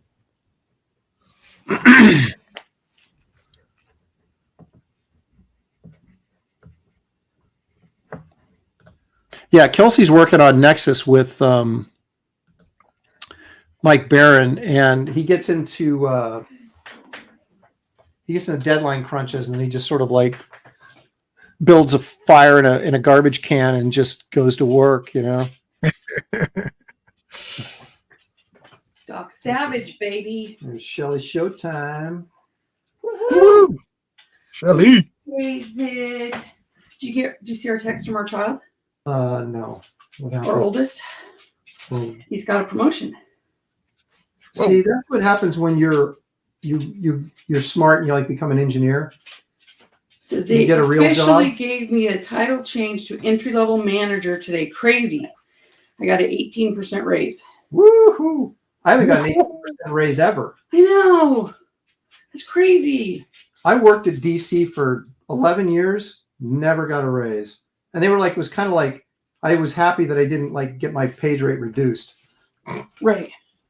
Wow. One of us should have married better. I will say that. Oh, congrats. Nice. Yeah. He worked hard for that. I hate this chair pad thing. Okay. Throw it. Throw it aside. Throw it. I'm going to throw it. Genevieve's here. Pizza man. The pizza man. Where's Kelsey? No one knows. Oh, no. It was a no-show. Kelsey. No communique. Nice face on that. David. That's Buster Crab and as Flash Gordon and Ming the Merciless. Flash. Oh, that one? Yeah. Well, No, I hate that. Oh, like in the 30s or whatever. gotcha. This movie serials. You guys decided to paint even. Wow. Well, Kelsey always brings the heat with his colors, and then he didn't show up. Oh, hey, Marcus. Oh, gosh. One of us should marry better. Yep. I've been telling him that forever. Well, I can't do Oh, anything about have it. Shelly take Kelsey's spot. No. So say I can't do anything about it now. It's, the decision's been made. You know, we're in Yep. this for the long haul. I mean, we've been in it for the long Yeah. haul. Those oaths you got ripped off. Well, radiation doctor, I have to go back for another 6 months. You don't, or you do? I don't have Oh. to. She says I'm looking good. Okay, So that's nice. yep. Congrats. And then she's like, all right, mammogram in April. I'm like, ah. Last one didn't turn out so well. Oh well. It'll be all right. It'll be all right. Which time we got left here? Citizen Ronan, poor Shelley, stuck with that boat anchor. Oh, you wouldn't. He's not referring to me. No, referring to couldn't me. be. YouTube star and comic creator Aaron LaPresta. Oh, couldn't be yes. referring to me. Well, anybody who watched on Saturday's show, I still don't have a new dog. I'm very sad. Life is full. He's accusing all black, and then he has this little white soul Hang- patch of a beard. Hang on a second. Okay.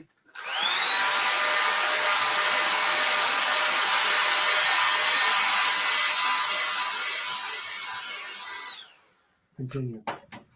Well, that's all. He's just really cute. He had little white feet and a little white soul patch on his little beard. And he barks at every car that drives by. No, she says hers don't bark. Yeah, sure they don't. She said the only time the parents of the puppies is when someone comes to the door, kind of like Husker. But he barks if someone thinks about coming to the door. Was there anything out in the front? Because he was barking like nuts not too Mm-mm. long ago, and I thought maybe something got delivered. No. But no, What kind of dog do I want? I want another miniature schnauzer. and that's the They're kind of dog so I don't want. I cute. told her I'd get a Great Dane. No, you just want a Great Dane to mess with your mom. Well, that's something. Like I said, it's all about entertainment value for me. Oh, Lord. Husker, you want a friend. Basset Hound, I'd go Basset Hound. No. No. No. Mm. So I want a bark machine. Yes. Husker needs a friend besides us. David, do you have David, do you have any dogs? I had 6 and Holy 3 of them passed. See, so 2 is no big deal. Yeah, but you didn't really want 6, did you? Yes, I did. I love them all. Yes. You're not They're helping me. The babies. Is he doing better after eating that chocolate? Yes. He did well. It was an expensive Shelly chocolate bar. says she wants a dog, but then she feeds it chocolate. So, I mean, I don't know what's going on here. Shelly, you can't feed dogs chocolate. See? I didn't. He got into the garbage. I thought I was doing myself a favor, thinking I'll throw it away because I don't need to eat it. And then, yeah, Husker ate it. And it was dark chocolate. And too. we It went wasn't to the like vet. It's like the worst thing. Oh, Randy Howell, $2 Canadian. Thanks, Randy. Thank you, Randy. Kelsey will appear on Sunday's Bigfoot feature. She might. I got some good footage I found this for this week's show. That's so funny.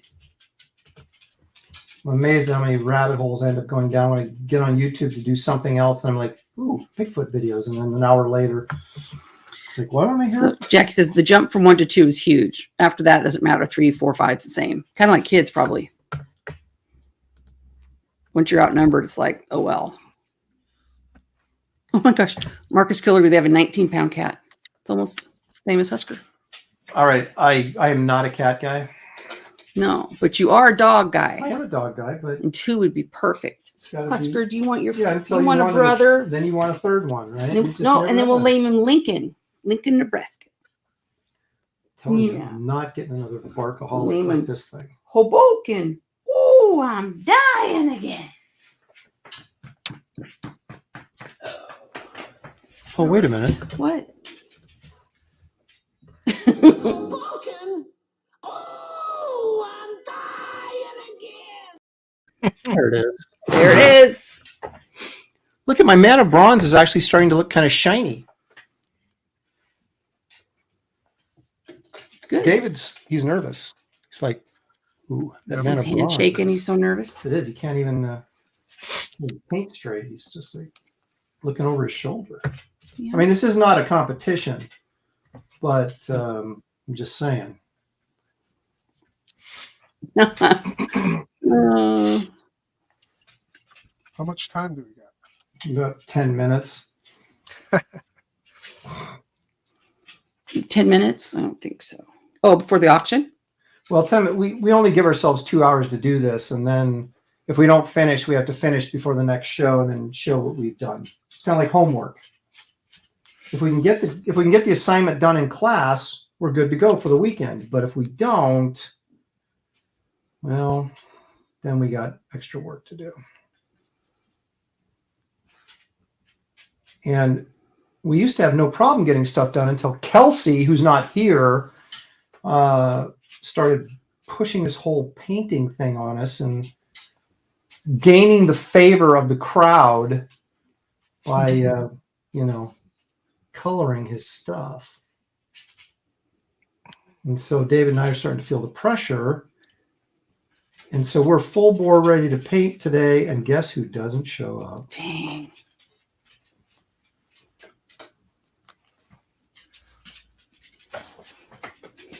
I'm actually quite pleased with myself right now. You need to quit teasing yourself, you'll go blind.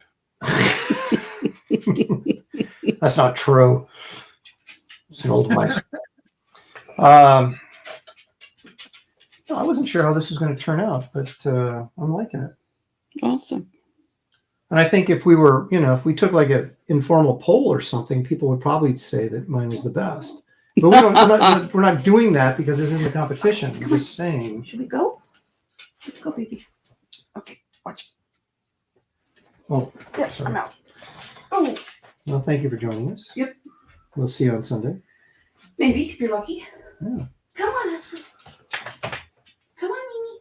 So our exciting art auction will begin in just 8 minutes, give or take a few minutes.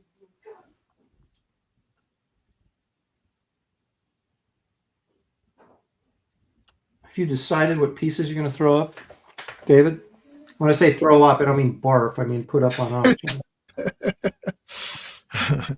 You say your barf drawings, your Yeah. barf What out on crap the are you people. going to throw up on?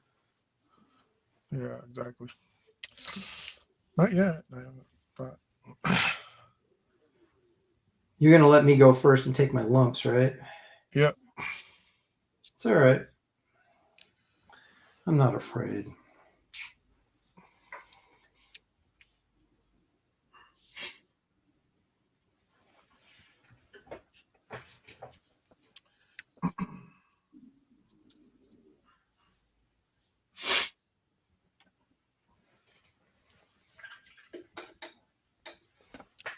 That does look good, David. I got to tell you, man, you're doing a nice job there. I know. Now, maybe that your camera's not really all that focused, and it probably, I don't know, but no, it is.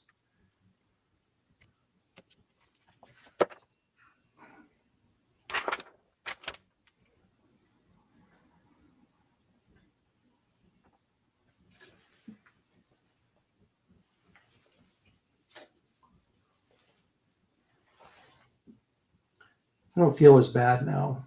I said I don't feel bad not finishing because I knew you wouldn't finish, and there's no one else here. Like, I don't know, say somebody like Kelsey, for example, to be actually finishing his drawing and kind of making this look bad. Yeah.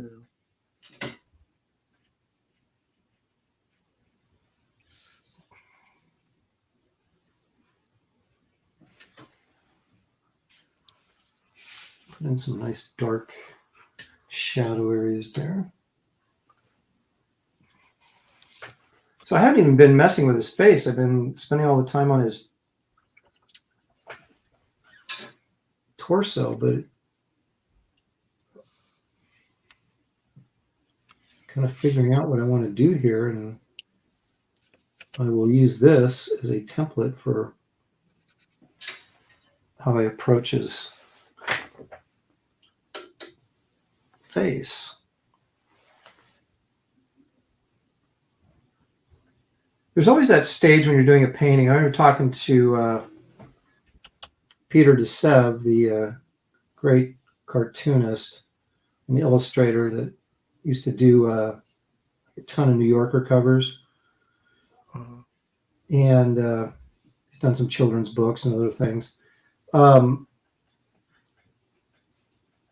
He was like, there's always this stage in the painting where you're looking at it going, okay, I ruined this. This sucks. I'm going to throw it out. But you got to push through that period, where it's just not looking good, and keep going. And then eventually it starts to become something. And you're like, yeah, this looks pretty good. I kind of like where this is going. There's always that stage right shortly, usually after you get started, where it just does not look good. And you're thinking, I really blew this. But it's funny, even if you don't have painting experience, if you have art experience and you understand light and shadow, and you understand, at least to a degree, color theory, you can get something to work. Mm-hmm. Even if you're not really all that familiar with the medium that you're using, because you start to figure it out as you go, but you keep applying those same principles that you use, just if you're doing black and white work in terms of value, and it can get you there. Your technique may not be polished, but you can still produce a decent piece of work if you have the understanding of how. Yeah.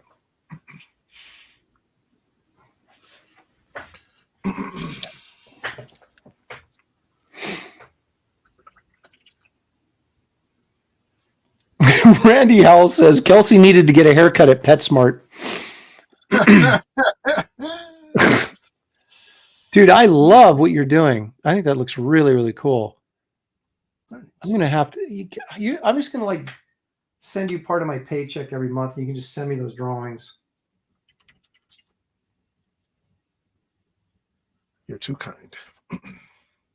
I am. This is well, okay. It's not a competition. It's a studio environment. So yeah, I'm being being kind. It's not a competition. But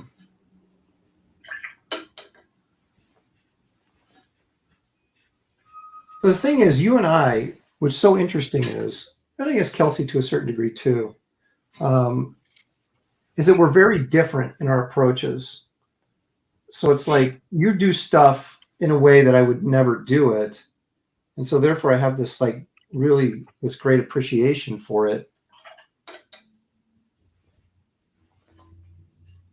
And then I look at my stuff and I'm kind of like, that's what I see all the time is me doing this stuff. That's why I just love artists in general, because to me it's all a magic trick, because people attack the paper differently, you know.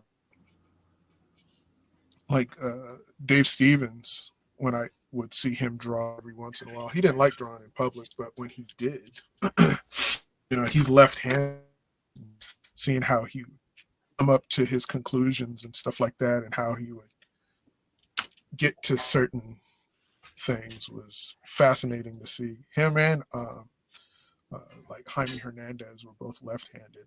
You know, I always That's interesting. noticed stuff like that. A lot of my favorite artists were left-handed. And I was like, oh, is there something in their art that, and how they approach it, you know, and how they see it, you know, coming to fruition. Yeah, I mean, it's like,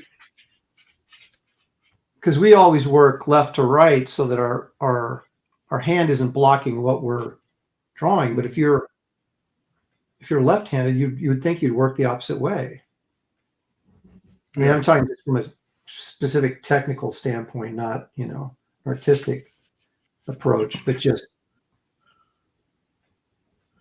like my wife has like several Jaime Hernandez drawings, and one time he was doing a drawing. We asked him to do a commission, and he was drawing, and he was talking to us at the same time, but I didn't think he was already started the commission for my wife, because he was drawing something and he was drawing it upside down towards us. You know what I mean? mm-hmm. And it was so crazy.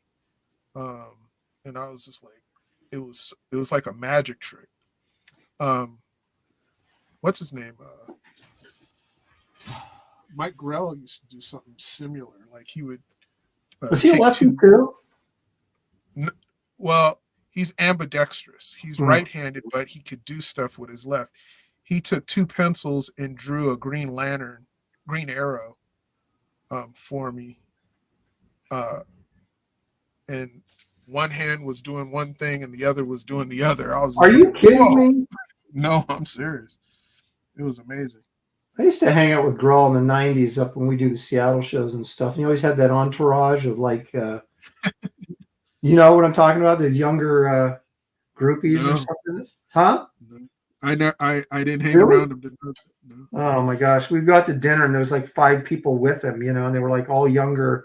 I guess they were like his assistants and stuff, but it was really interesting. But I don't know that I ever, you know, we would talk a lot, but I don't remember actually getting him to draw anything for me, or which is kind of dumb. You would have think that, you know, why don't you?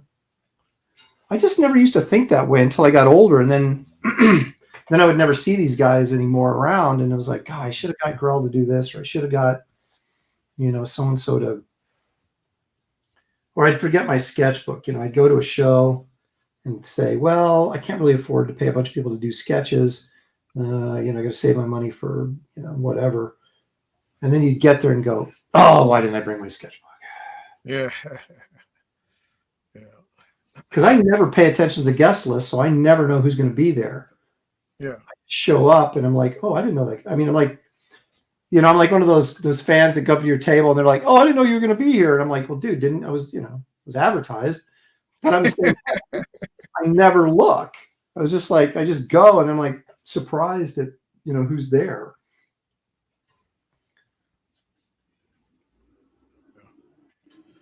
I don't like drawing in people's sketchbooks.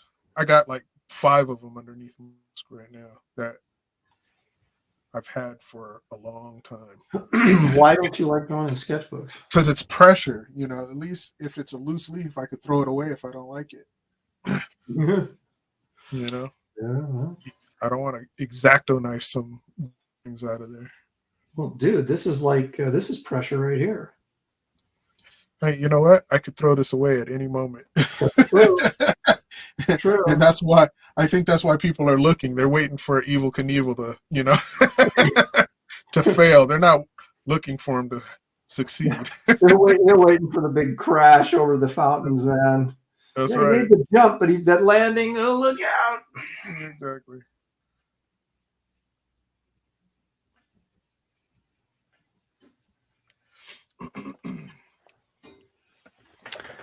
All right, dude, we're over time. Okay.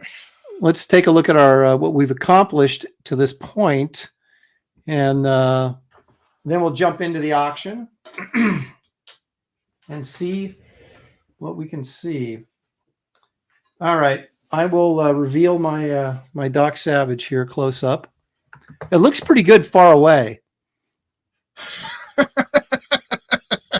I'm thinking maybe I should leave it far away. No, I want everybody to see exactly what I did for better or for worse. Okay, once Wow. I got into a looser mode, you can see that the edges on these watercolors, if you look at, you get them there close, it's rough. But it kind of gives it that sort of chunky feeling, painterly feel to it, you know, that we kind of like as artists. So yeah, I didn't finish anything else. We can see the werewolf. I got the underpainting going there on the werewolf. That has potential.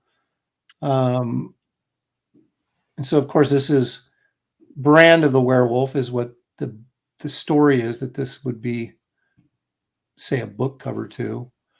But yeah, so I got to work on his. I'll probably his shirt. I like to use watercolors on flesh tones because you can get kind of a deeper, richer layering and feel to it. Whereas like material and stuff, a lot of times we'll go on with acrylic, and because it gives it a different texture. And it's very possible that because that shirt's a white shirt, so I probably will go in there with, you know, like a yellow ochre mixed with white. So it's a real kind of a real pale sort of warm white or real pale yellow, just to give it a little bit of attachment to this my color scheme here, which is basically this monochromatic burnt sienna with some raw umber there in the shadows to darken it up. But you see, it kind of looks shiny, you know, like his skin is like there's some depth there and some weight to it. So that's what you can get with watercolors. When you're laying in oil paints, you sort of have to create that by dropping in highlights with white paint, or you don't want to go pure white, generally speaking, but to drop in highlights and then darker colors to shadow, and then you use scumble, which is basically a dry brush technique, into maybe some lighter colors to get this sort of, you know, this kind of underlighting in here. You know, so it's a totally different approach when using oils. When using watercolors, you're just layering over the top of white paper, and the white areas you leave white are your highlights, right? So it has this sort of transparent, it feels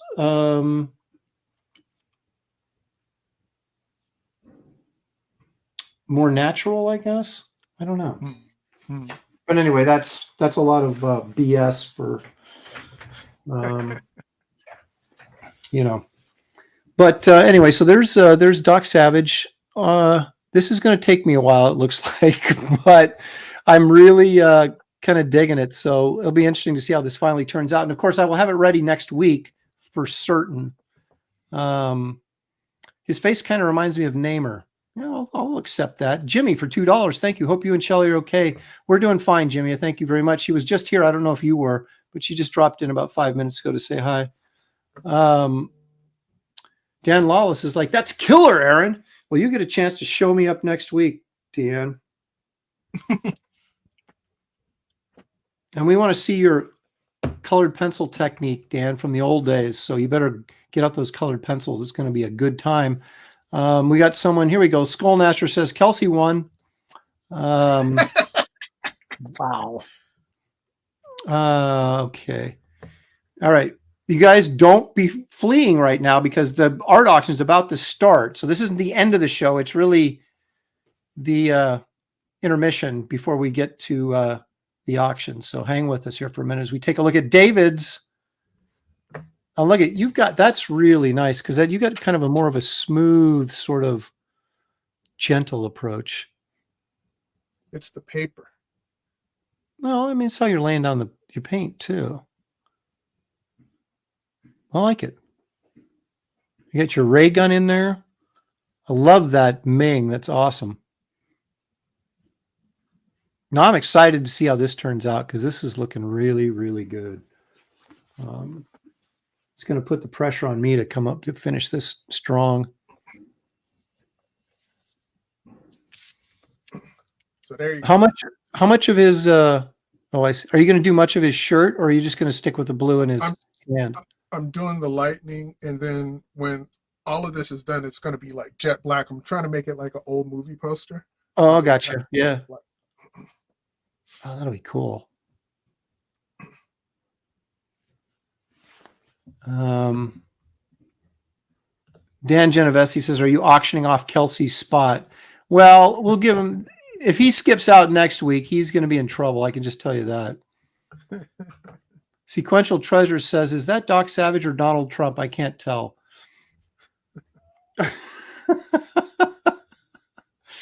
There's Dan saying, sure thing. He's bringing the colored pencils next week. So that'll be fun. So, David will be here. I'll be here. Dan Lawless will be here. And hopefully Kelsey will be here as well. Since he is one of the 3 co-hosts of the show, it'd be nice if he showed up for his own show. Dan Genovese says, looks great, David. Yeah, I'm excited to see how this turns out. So don't ruin it, David. I'll try my best. All right. To ruin it. Okay, so we got a couple of cool pieces that are very, very different. So yeah, I'm kind of excited to see how these are going to turn out when we get them all done. Anyway, all right. So here's how this works. David wants me to go first, so that way if no one bids, I'll be the one embarrassed, not him. And that's fine. I'm a guy with not afraid to take it on the chin. Say what? Huh? Nothing. We're going to start with the Silver Surfer and Galactus.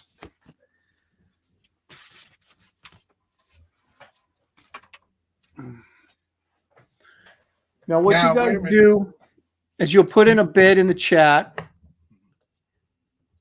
X amount of money, and say confirmed. So we'll know that it's a serious bid. Now, I have PayPal options. I have Venmo options to take money. David has Venmo and he has, what's it called? Cash App. Cash App. So he does not take PayPal. So keep that in mind as well. But we can work something out if you really want a piece and you don't have those because they're just apps. Take about 5 minutes to download. So don't sweat it. All right. So we got 115 people watching right now. So I'm going to be daring here. I'm not going to put a minimum on this one, which is a ballsy move, but that's me in a nutshell. This is 11 by 14, pen and ink, done right here on this show. What are you laughing at? Nothing.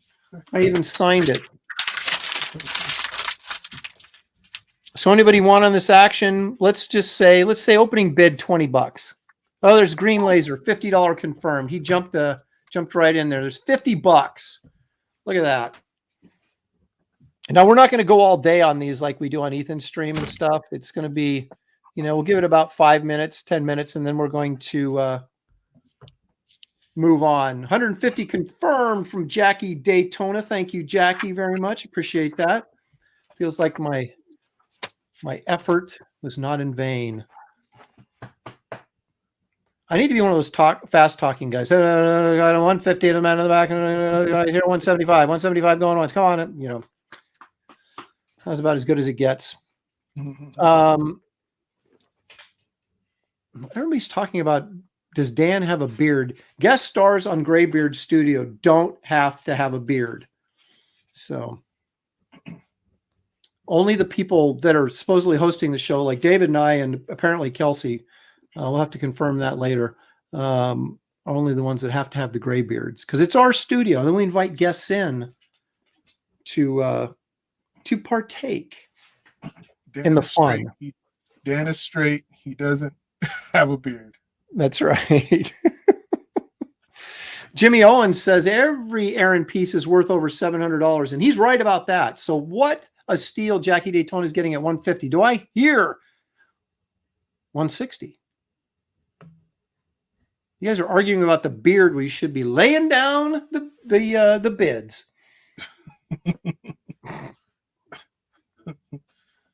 107 likes, 116 watching. That's right. We're almost there. Let's get those. Make sure while you're contemplating what a great deal you could get on this piece by bidding on it, make sure you hit like and subscribe so that we may grow as a channel.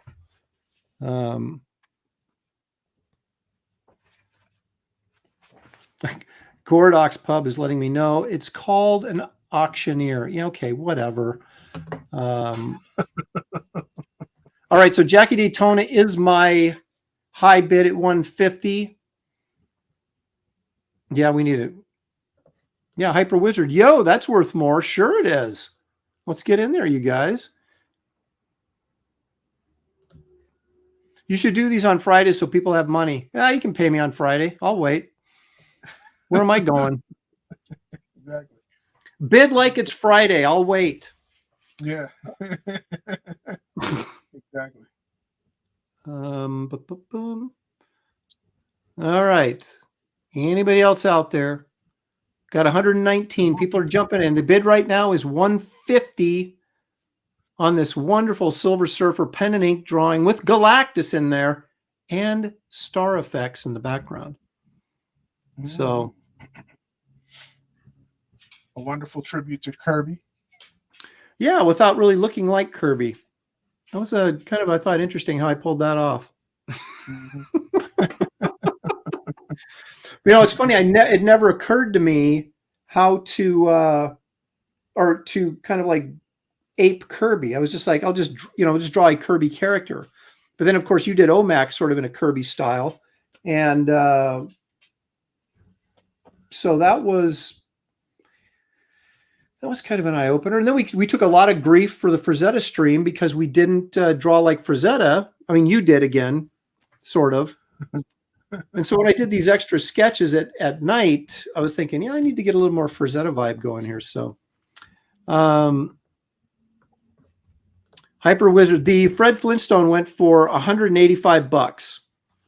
That was a 9x12. This is 11x14.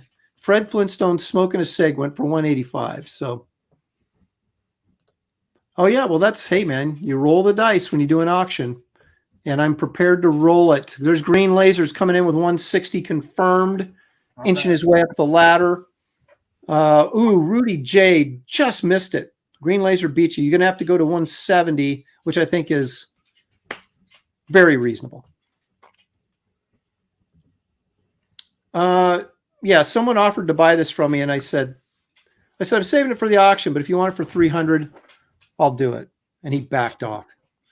So 170 confirmed. There it is, Rudy J. Thank you so much. Hyper Potato, no, Thundercats is coming up. Every piece you guys produce on this show is amazing. Any thoughts on crowdfunding a Graybeard's studio art book? David, what do you think about that? It's funny that you said that, because we were already talking about that. Yeah, we're thinking about doing a hardcover annual once a year with the best of our pieces from this show as a sketchbook. So yes, that's definitely on the table. So get these now, because they may be in print and be more valuable. That's right. That's right. All righty. I'm going to start a countdown because we got to keep this show moving. So if you're waiting for the countdown to bid, here it comes. There's 10 in the, whoa, Jackie Daytona, 180. Woo-hoo. Jackie will not be denied. Wait a minute. Oh, I'm sorry. Bretsky the Great came in with 200 confirmed. Sorry, Jackie. That throws you to the side. Thank you guys for alerting me that, because I didn't see that. I just think how much Kelsey would get for that devil dinosaur if he was just here.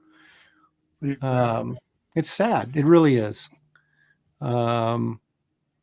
Hey, Phil Diaz is in the chat. I want to alert you guys to Phil, type in the name of your book, will you? Because I forgot off the top of my head. But he has this really cool Bisley cover as an alternate cover choice. And we're going to have, Phil's going to be on, not this Sunday. Aaron Sparrow will be joining me this Sunday to talk about many things. But the following Sunday, Phil will be on the show to talk about his new project. Oh, Jackie. Wait a minute. Where's Jackie? There it is. Jackie Daytona says 210. She wants this. I assume that's a she. Maybe it's a he. There's a picture of a girl, so I'm going to assume, but I shouldn't assume gender, should I, David? No. We want Pitt. We all want Pitt. Elliot Rodriguez. Elliot Rodriguez just turned in a really cool piece for the art contest, for the Wraith of God art contest. If you guys are artists out there and you're not full-time professionals, you can get in on the Wraith of God art contest. The link to the campaign is in the description of this video, and I'll tell you all about it there. We have till the end of February, so a couple more weeks to get entries in. We're really getting some good ones in. It's going to be tough to choose. All right, let's get this countdown rolling again. There's 10.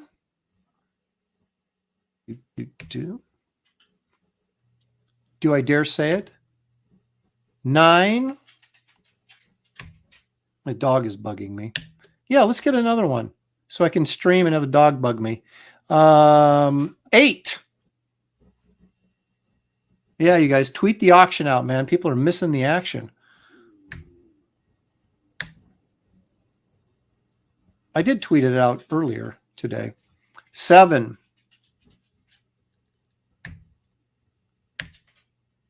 6. Jan Genovese says, maybe I'll be able to draw well in time for the Wraith of God 3 art contest. Keep on practicing. There it is. 5. 4.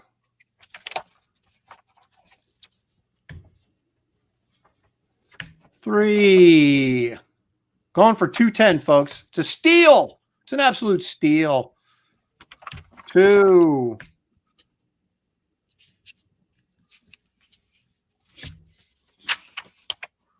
1. All right, you ready? Going once. Time to sneak in. If you're going to do it now. Going twice. Going 3 times. And well, there's a delay. I'm trying to give it sold to let's see, who got that for 210? Can't remember now. That was my All right, budget. I'm gonna type in my PayPal, and then we'll move over to David. Have you decided what you're gonna throw up there? Yeah.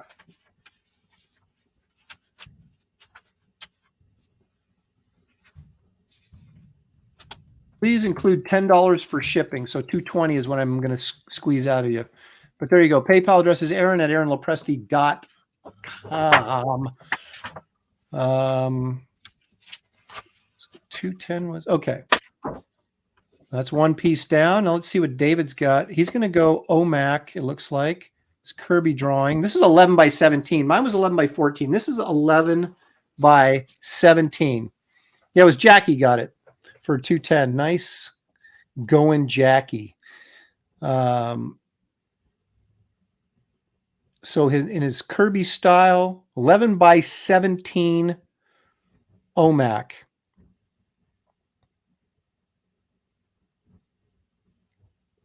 Start the bidding at 25 cents. Wasn't that Groundhog Day where he was like, I bid 2 bids. Sold.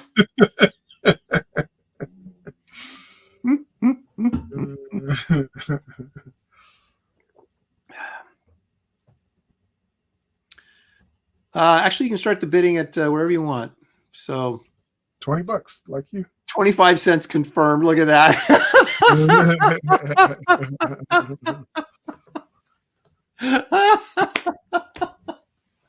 Actually, we're looking for whole dollar amounts would be a nice start. Let's say, honestly, let's start it off at $25. You cheapskates. Come on now. Oh, they're all having a laugh at our expense. Oh, yeah. As they should.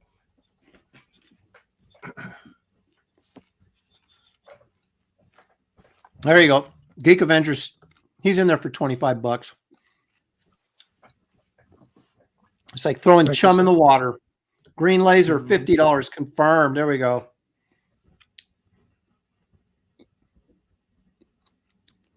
Creative Phase, give me the $1 confirmed. You're so far behind, Creative Phase. Come on. Geek says 75 confirmed. Black just says, I guess I'll keep my shiny new quarter.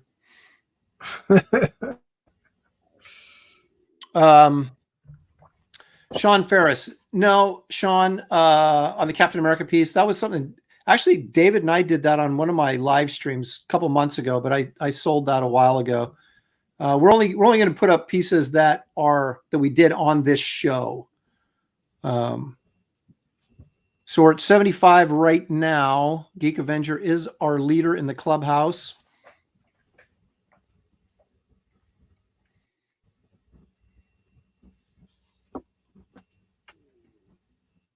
See, people are thinking we're holding back the good stuff, right? For the best. We are. That's exactly what we're doing.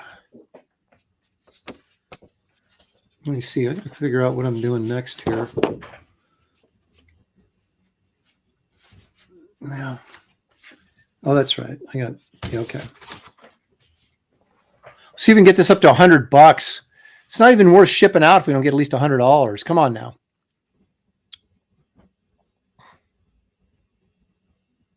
I'm a proud owner of about 5 David Williams originals, and they're quite the great thing to own. There's Green Laser, inching it up to 85. Jackie Daytona says, that's awesome, man. So we're at $85 right now. Let's get this up to 100 at least. That's when it starts getting interesting. Gary Martin says, gosh darn it, I'll take original David Williams for $100. He's in the, look at that. Look at you, G. Doing. Well, he knows that's a steal at $100. He's like, geez, man. I've already invested in yet another of David's pieces that, so. Gary Martin is in the lead. So Gary's probably working on something right now as he's watching.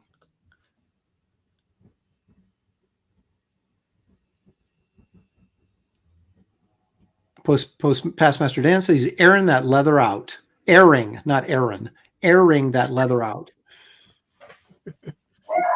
So we got 127 people watching right now. The dog is barking, so that's perfect. Let me go shut the door again. I keep thinking that I ordered that big Frazetta book, that new Frazetta book.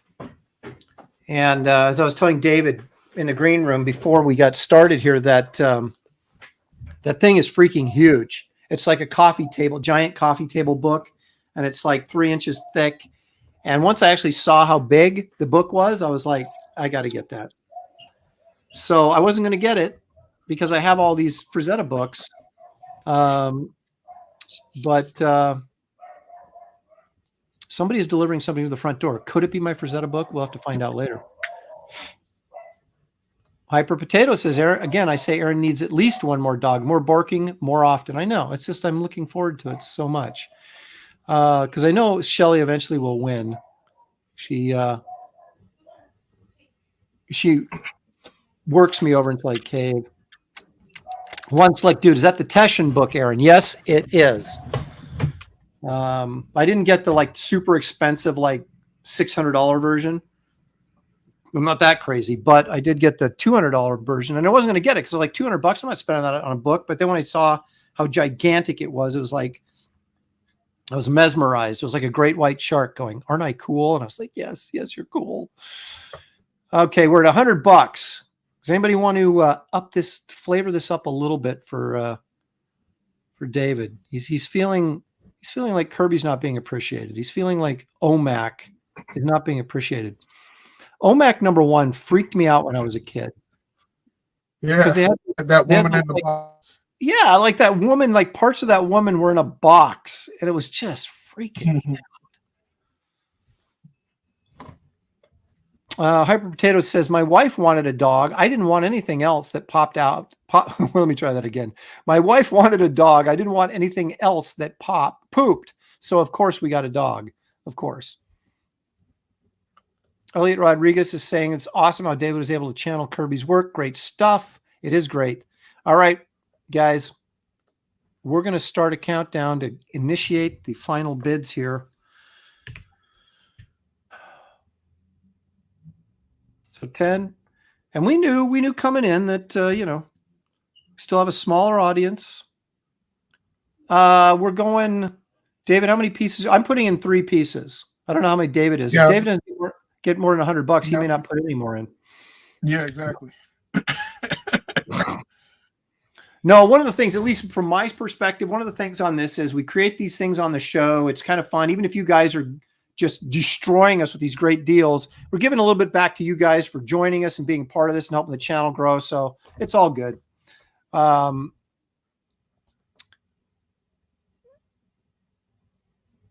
Blackjack says he ordered the InCal Deluxe hardcover based on Kelsey. Is that like the $600 one? Whew. Man. 8. Someone needs to come in and steal this. It's just at $100. Piss off Gary Martin. Come in and steal this at the last minute. 6.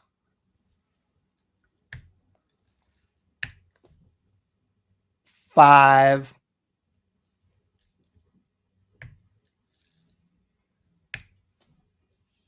4. We're at $100 right now with Gary Martin. Think of all the practical jokes Gary's played on people throughout the years, including myself. It would be perfect for someone to jump in. In fact, I may go have Shelly jump in and up the bid just to take it from him. 3.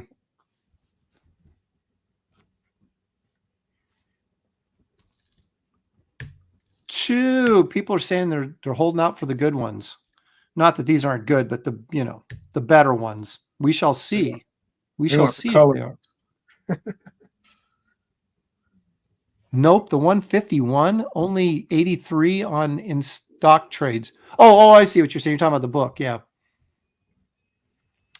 Here we go. 1, don't let Gary Martin walk away with this for $100. Going once. Going twice. Going jumping 3 times. Who's jumping in? Anybody? Sold to Gary Martin for $100. It's thievery. But David, let this be a lesson. Don't draw OMAC anymore. That's the lesson to be learned here. All righty. The bro with the mo. That's right. It's the guy with the mohawk. Hyper Potato says, never met Gary, but I love his inks. Let the man have a deal. Well, Gary, you know how to get a hold of David, so I'll leave that between you guys to work out the... All right, so I guess it's my turn. All right, guys, here it comes. The one you've all been waiting for. Thundercats, baby. Look at that. That is prime real estate right there, folks. 11 by 14. Yeah, Dad's Den of Pop Culture says just charge him $100 shipping, David.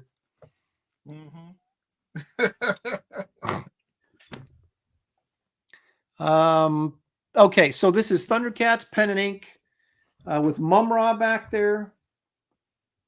This is already the stuff of legend. This was a classic, that show. I think this one easy now that I'm thinking about it. Does he use Wella Balsam in his hair or Prel? What's that? I said, does he use Wella Balsam or Prel in his hair? So flowing. It's like Farrah Fawcett. I know it's the wind. He's kind of Fabioing it there. Yeah. All right. So let's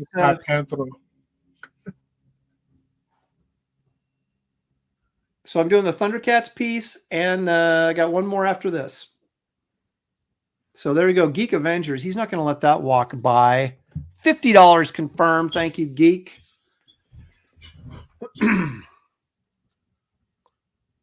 This was one of our most popular streams. This and the Frazetta one were the two most watched streams that we've done because of the 80s cartoons, I guess.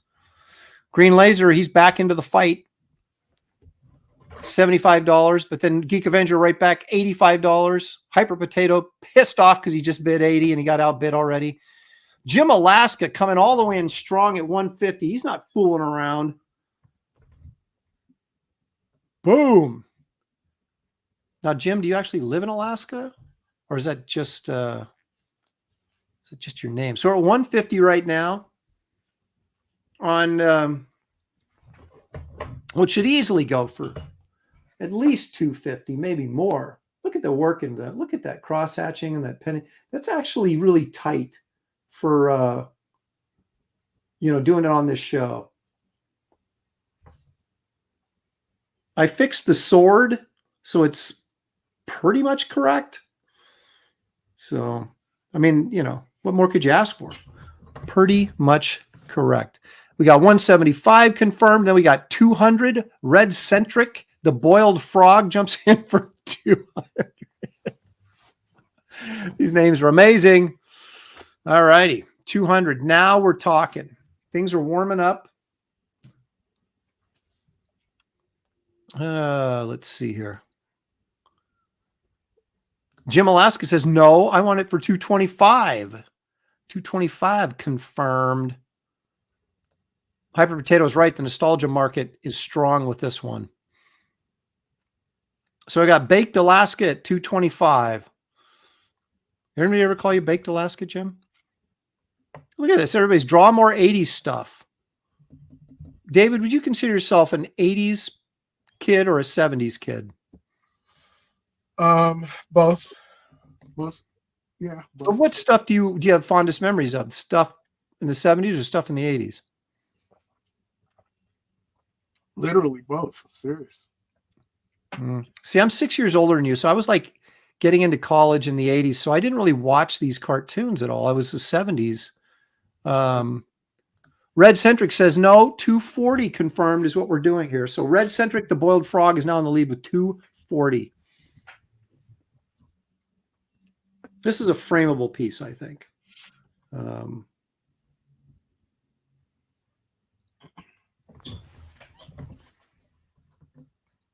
Dan Genovese says you can have several 80s cartoon streams, each on a single cartoon. Well, I like to give us a little bit more broader range of material, because then we end up fighting over who draws what, and then it gets ugly, and then Kelsey doesn't show up, and like today, for example.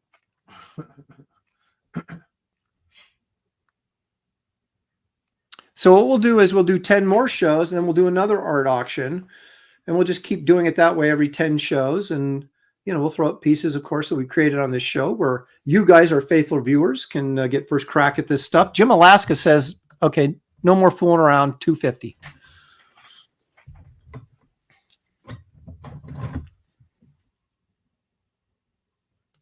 Dan's saying, I love what you guys have been doing. I'm just thinking out loud. Don't mind me. Is that where you say something? You go, wait a minute. Did I say that out loud? Did I just type that in?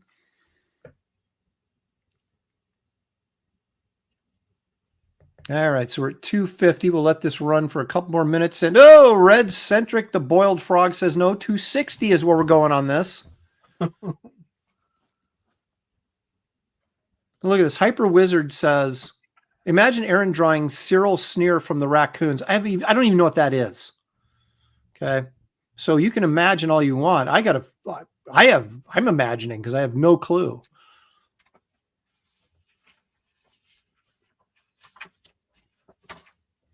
No. What are we thinking about for next week, David, for topics? Oh, I don't know. Maybe Jim Alaska, 275 confirmed. Thank you. I'm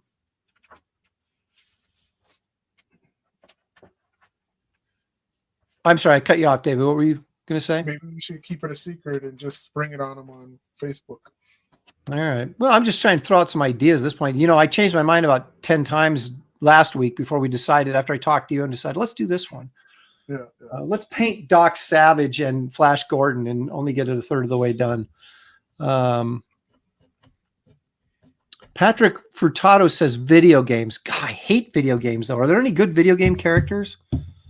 I could draw Pac-Man. Pac-Man. Who's that karate chick with the thunder thighs? From Street Fighter. Yeah. I drew her once. Yeah. People like that. Red Centric, the boiled frog, says 290 confirm. We just did a Conan. Well, actually, no one's done Conan yet, but we did Robert E. Howard. And so we can't go back and do that too soon, I don't think. Do a Legend of Zelda stream. I don't even know what that is. I mean, I've heard of it, but I don't know what it is. Jackie Daytona says she wants David's Flash Gordon. Well, you have to wait till next week at least to see it finished. King Kong. Oh, but see, that'd be like a monster one, right? Yep. Oh, that would be cool. You got dinosaurs in there. You got King Kong. All right, I'm going to start a countdown here. Where are we at? 290, right? Yep. Yeah, Red Centric, the boiled frog went 290. Okay, so we'll go 10. Mario Brothers. Bleh, I don't want to draw the Mario Brothers. Paul Ogg, monster movies. Yeah, if we just did, that's a good idea too. Of course, that was one of the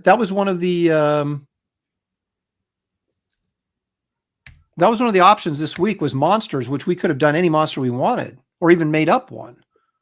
Mm-hmm. One of the things we want to do on this stream is there's 7.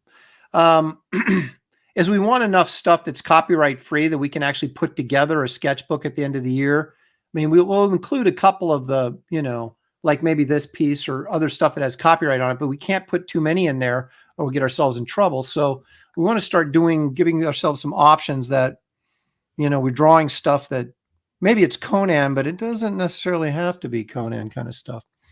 Sorry. 6.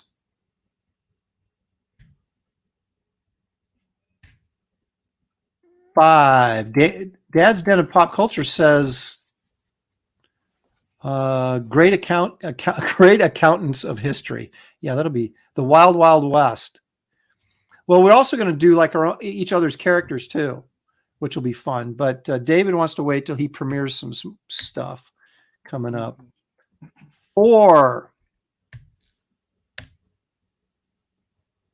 3, 2. We're at 290. The boiled frog looks like he's going to take it home. Going once. Going twice. Going 3 times a lady, and it is sold to Red Centric, the boiled frog, for $290. Thank you, Red Centric. Those are my butt cheeks.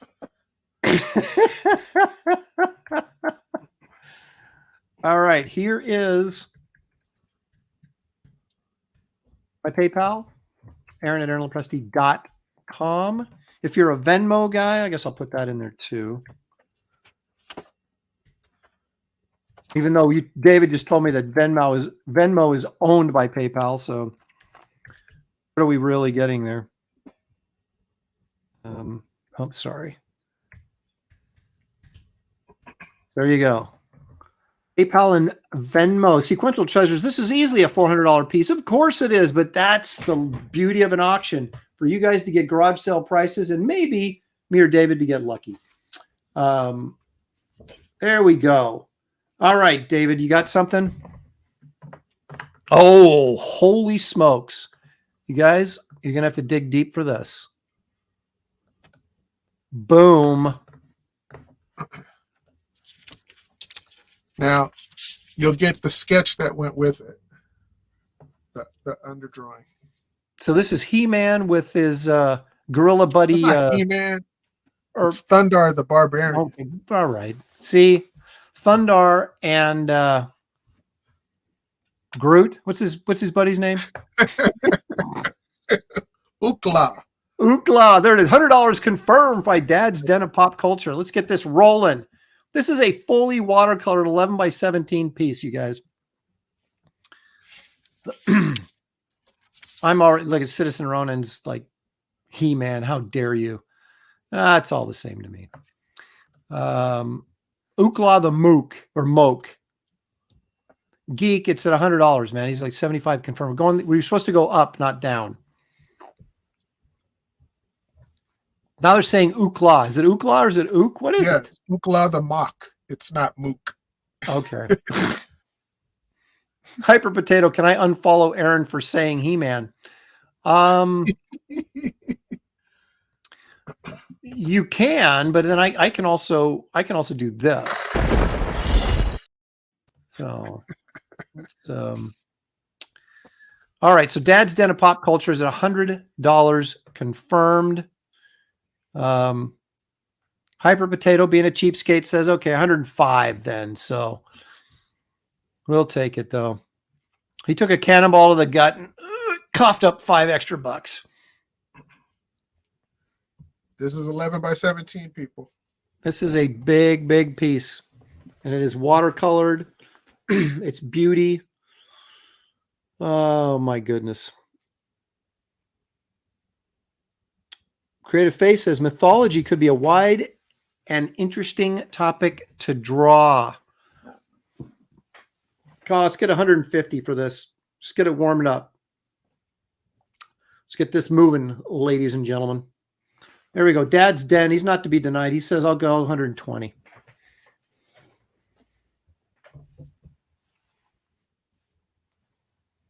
This should be up over 400. That's the kind of deal you guys are getting. So come on. Make David feel wanted.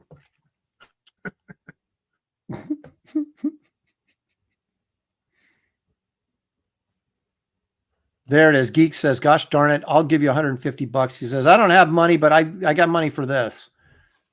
And it is a great investment.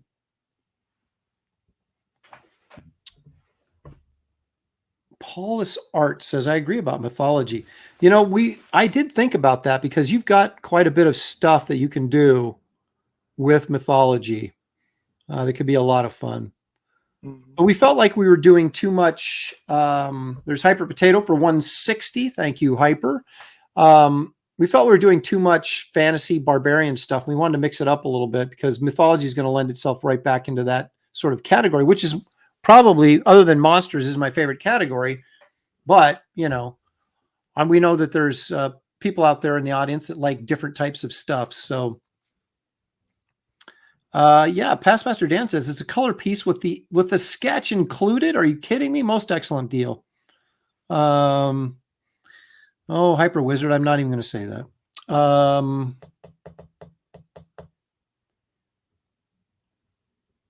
Let's see here. Rise of the Guardians might be fun. I just watched that for the first time, like over Christmas vacation. I'm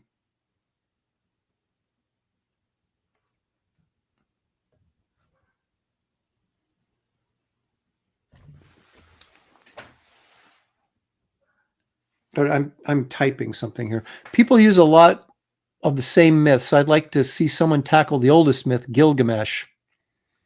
Paul Sart says Greek, Norse, Roman, gods, creatures, heroes. There is a lot in there. That is true.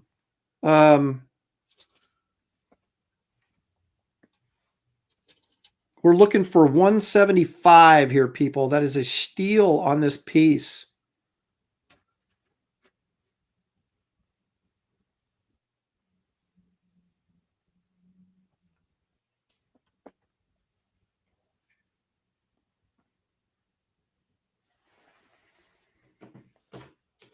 I was kind of thinking, I really thought people would go sci-fi this week. Dan's Den, where are you at? Dan's Den of Pop Culture says 175 confirmed.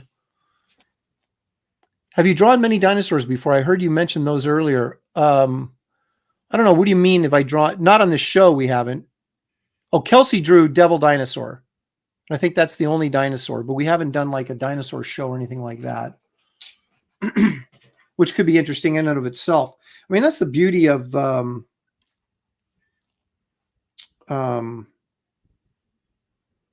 this show is there's basically endless possibilities, and to try and like narrow down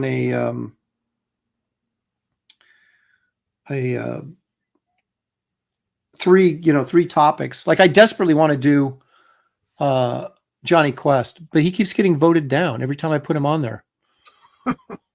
So I don't know what it is with people in Johnny Quest. But Jimmy says I voted sci-fi, man. So we're at 175. Let's get this to 200, guys. It's 11 by 17. It's full color, watercolored piece, and you get the pencil drawing underneath. This is a steal, an absolute steal right now. Dan's Den of Pop Culture is rubbing his hands together like Ming the Merciless, just going, yeah. Oh my gosh. Blackjack says Johnny Quest was boring. Are you kidding me? Wow. Oh my gosh. I don't even know how to respond to that.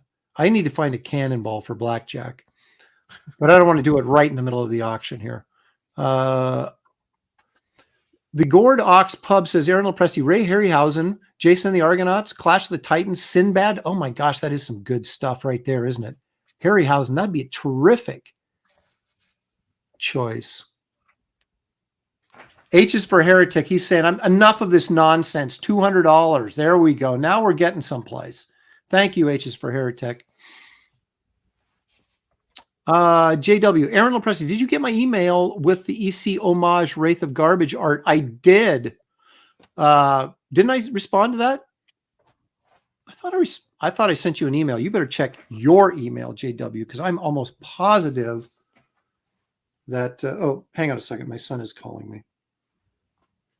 Yes. Hey. Oh, I'm online right now. We're doing an art auction.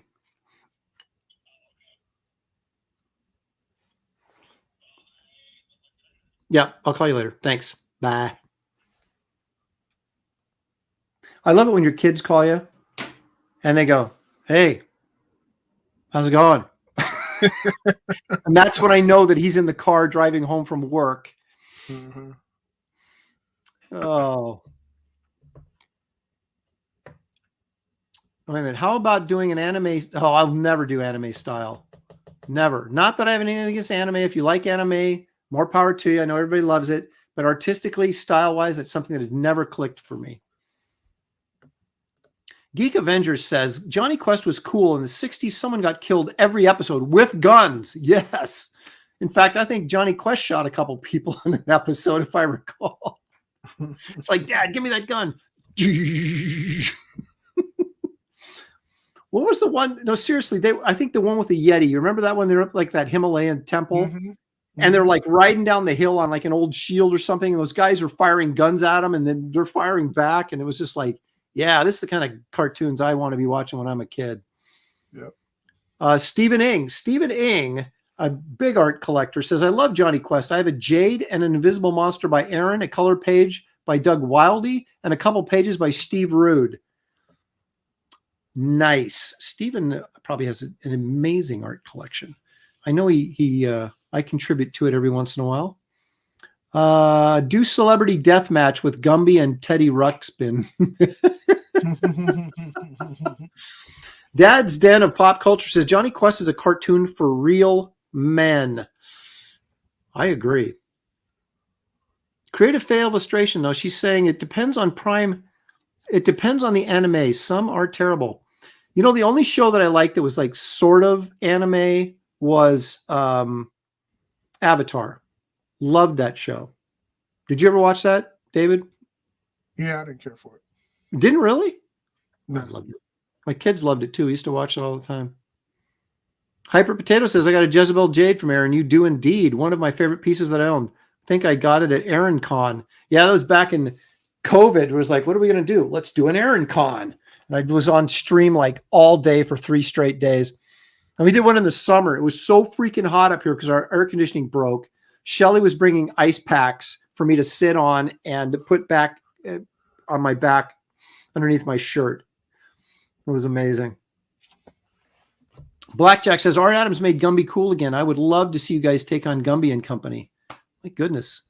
God, there's just a lot of good ideas. This is going to be tough.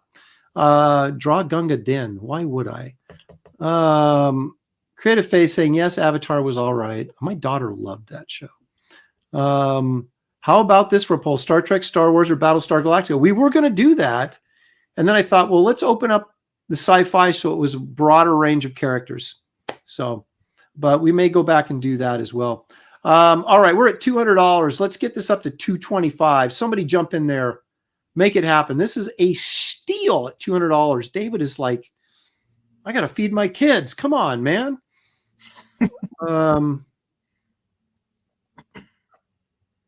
Wow. Aaron had a hot, what are you saying, Nomad? Oh, I see what you're saying. Yeah, about putting the ice pack. Yeah, well, that's what the ladies used to say, like a long time ago. Actually, I don't think anybody ever said that about me. What do I think of Tolkien? I love Tolkien. I was going to put that up there as one of our choices, but everybody was like, no, we've been doing too much fantasy. We need to do something else. But we'll do Tolkien eventually. Cadillacs and Dinosaurs. Yeah, for Mark Schultz. Buck Rogers, I'd love to see on Aaron drawn Aaron Gray. Ooh, baby. She was super nice. You ever meet her at any shows or anything, David? Oh, yeah. She was real nice. She was super nice. In fact, she sat next to me and Shelly at a Portland show, and her and Shelly like talked the whole show. I was like, hey, I'm over here too, you know. That's pretty typical. All right, guys, we're at $200. Are we going to go any higher on this before I start the countdown? Get in now. This is a freaking steal. The Dark Crystal is also another good choice. Shelly loves the Dark Crystal. Zaid Comics, that's Phil Diaz, says he wants to know if you guys are coming to Tampa. No, we are not. Well, can't speak for David. I know I'm not. No. Jim Henson would be another good one. Yep. Aaron Gray was a Commodore in Star Trek Continues. I don't watch any of that stuff. It's like original series or nothing. Okay, let's start the countdown at 200. Wow, what a steal. Are you guys kidding me? 10. 9. Jump in there right now. Don't let him walk away at $200. That's a freaking steal on this. 7. 6.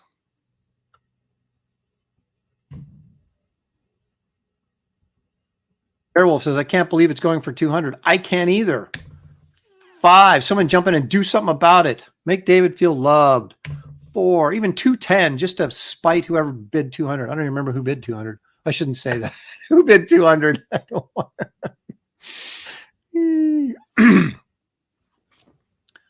Oh my gosh, Red Centric the Boiled Frog. You got those 2 Dark Crystal drawings? Those headshots? Are you sure that was you? I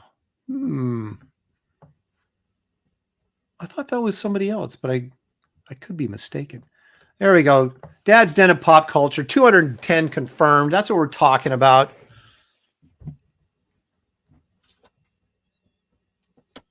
Wait, I thought... Oh, okay. Yeah. Yeah, you and your wife were there, right? And you bought both of them at the Salem show, right? Okay. Okay. So we're at 210. So that means I start over at 10. Let's go. Don't let him steal it for 210. Let's get this up to at least 225 just for conversation's sake. Dad's Den of Pop Culture says, just don't tell my wife. Yeah, when you put it up on your wall, she might guess. 8. Whenever I tell my wife I'm spending money on art, she's going, no. And I go, but it's David. She goes, okay. So...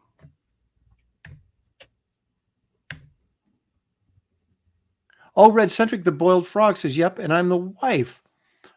I thought, see, for a second, okay, was it Brian Suddenly Old and are you Brian Suddenly Old's wife? Or was it another couple that I'm confusing? Interesting side conversation going on here. 6. So we're at 210.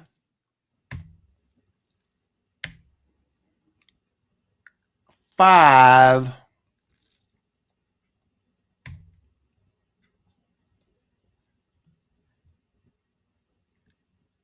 Yep, you're okay. I got you. Yep, and nope. All right. All right, it's all coming back to me now. I'm old, so it takes, Did I miss H is for Heretic? Came in for 220. Where are you, H? Where are you guys sure? I don't see it. H is there's 210. Oh, there it is. 220 confirmed. Okay, we got you. We got you. Now we're starting to. 10. These guys all wait. They just want me to type. That's what it is. Blacklist Universe, of course, that's Mike S. Miller saying memory is the first thing to go. Well, second for some. Hair is first. Yeah, that's for me. Red Centric, the Boiled Frog says, and I really like that you don't make your characters have crossed eyes. That drives me nuts. So I really try, and every once in a while, an inker will come in. David can attest to this. And if you put the line weight just on the wrong side of the pupil, you can make them cross-eyed. So you have to be really, really careful when you're inking eyes. Gary Martin is in the chat, and he's probably still sulking because he lost out. Or did he? No, he got it, didn't he? He got the $100.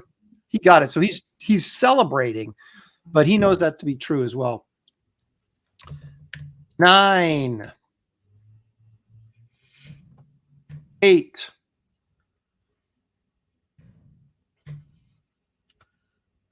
7. 6.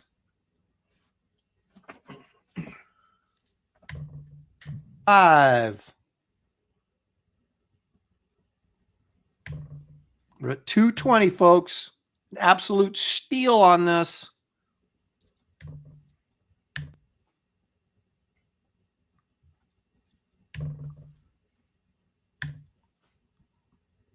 Paula Star says, my eyesight started first, then memory. I still have great hair, though. And that's all that matters, dude. That's all that matters. What I would give to have hair. One. Going once at 220 for H is for Heretic. Going twice. The phenomenal Steal of the Night. Going 3 times. Oh, I can't even speak the words. What a steal. What a deal. Sold to H is for Heretic for 220. What do you need for shipping as well on that? $20. $20. So 240 total is what we're looking at, H, for cover shipping as well.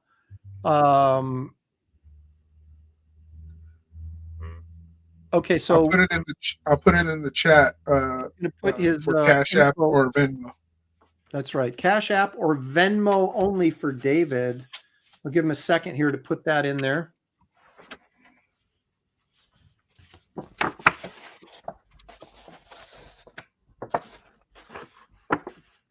H is for Heretic is happy because he knew he walked away with a steal of a deal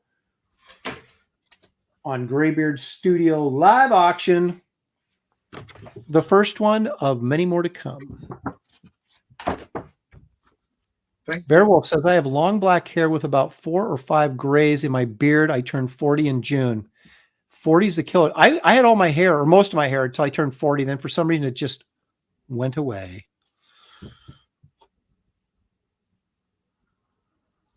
Hyper Potato says, nice pickup. If I hadn't bought eggs and milk, I'd have tried to bid higher. Well, that's Joe Biden's economy, baby.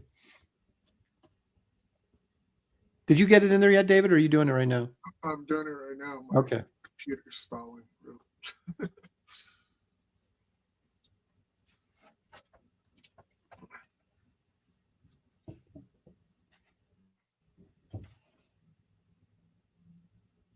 Brother.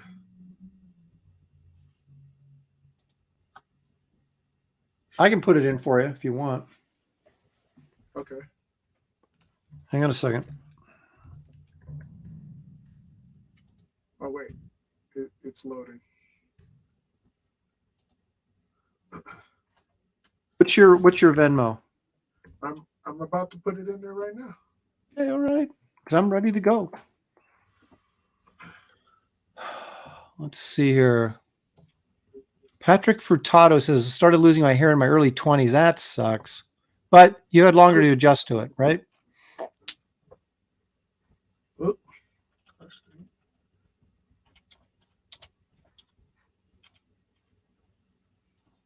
Balding comes from your mother. It's true. That's they say. My mom isn't bald though, but I am. My brother kept most of his hair. So it's just I got stuck, man. I had all this hair when I was young, and then it went away. It's a sad day. David, did you get it in there? I'm doing it. Dude, just tell me your Venmo is. I got mine ready to go. It's right there. You get it in there? Yeah, it's in the chat. Okay, there it is. Okay, all right. Hold on, I still got to put my Cash App. All right.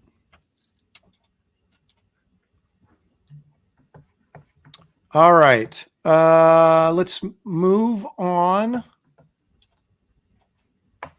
Yep, ladies and gentlemen, it is, as David's typing in his payment information for H is for Heretic. This is what we like to call a watercolor Mitor. 11 by 14. It's really the kind of stuff that dreams are made of. And right now, you can make it yours.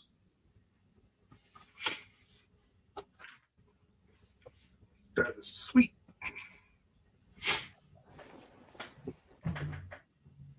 Look at all that, how effectively I used the whiteout on there. Not to cover up, but to enhance. 100 confirmed. There it is. Dad's den of pop culture. He's going to get in trouble with his wife, but he says, I can't, that's okay. He says, for my tour, it's worth it. Marcus Killigrew says at 57, my hair is doing okay. Well, good for you, Marcus. Actually, I'm glad other people are enjoying their hair. BH Disc Designs, $150 confirmed. Thank you. Geek's mad because he went 120, but that's not enough, Geek. It's not enough. Budatus. I'm gonna, if I pronounce it, he's suckering me into saying something. And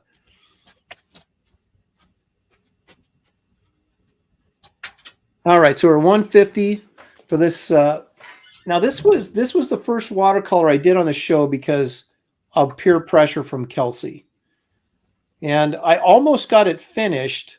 I had to do the background off stream, admittedly so, and I did a little bit more work on the rocks off stream. So this is actually an enhanced version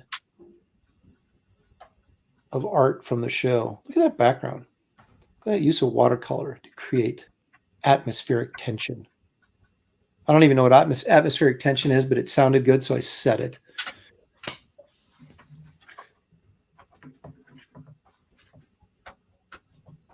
All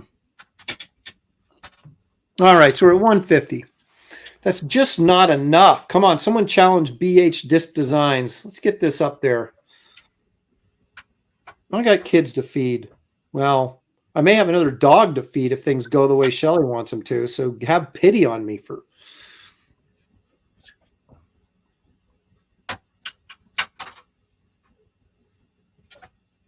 What are you doing over there, man? Just like you cracking walnuts or something?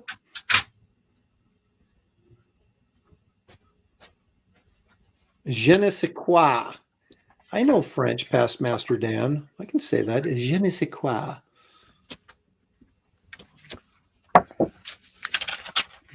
Come on, I'll show my tour some love. Remember how much fun cartoons were in the 60s? Okay. Or reruns in the 70s. Didn't they rerun these on Cartoon Network on that? What was that show? What was when they showed the flashback cartoons? What was that called? I don't know. Flashback cartoons. Yeah, see, you're not helping me. You're my co-host, David. You're supposed to help me out. Toonami, there it is. There it is. Beowulf knows. You guys are speaking French in the. Where's Shelly at? Shelly speaks French. I told her to tune in to the episode, but she may have crashed out.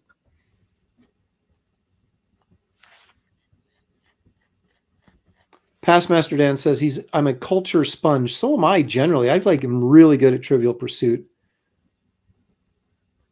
But like the version I have is like, from the 80s. So I don't know. I may not be any good at the new version because I quit paying attention about 15, 20 years ago. There we go. Dad's Den of Pop Culture asked his wife. She gave him the thumbs up. We're at 175. Now we got to get this to at least 200. My goodness, it's a painting, for crying out loud. For crying out loud.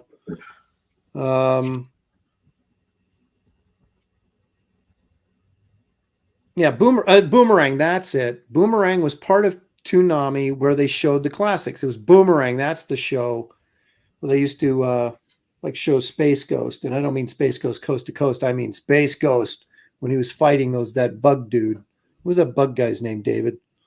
Zorak. There you go. See, I knew you'd know that. Zorak. And who was the other guy that looked like a cat? Shoot. Made me forget. Dude, you worked at Warner Bros. You were drawing those guys all the time, weren't you? Oh, it was. His name is Meow Meow. Meow Meow? Yeah. Boshi Moi? Yeah, get out of here with that. Brack. Thank you. Yeah. Dad's Den of Pop Cultures. Brack, it is indeed. Wait a minute. Is he the high bidder? Yeah, he is. I lost his there's 175, but where is he? There it is. Get it back up there. So we're at 175 right now for My Tour, the Mighty.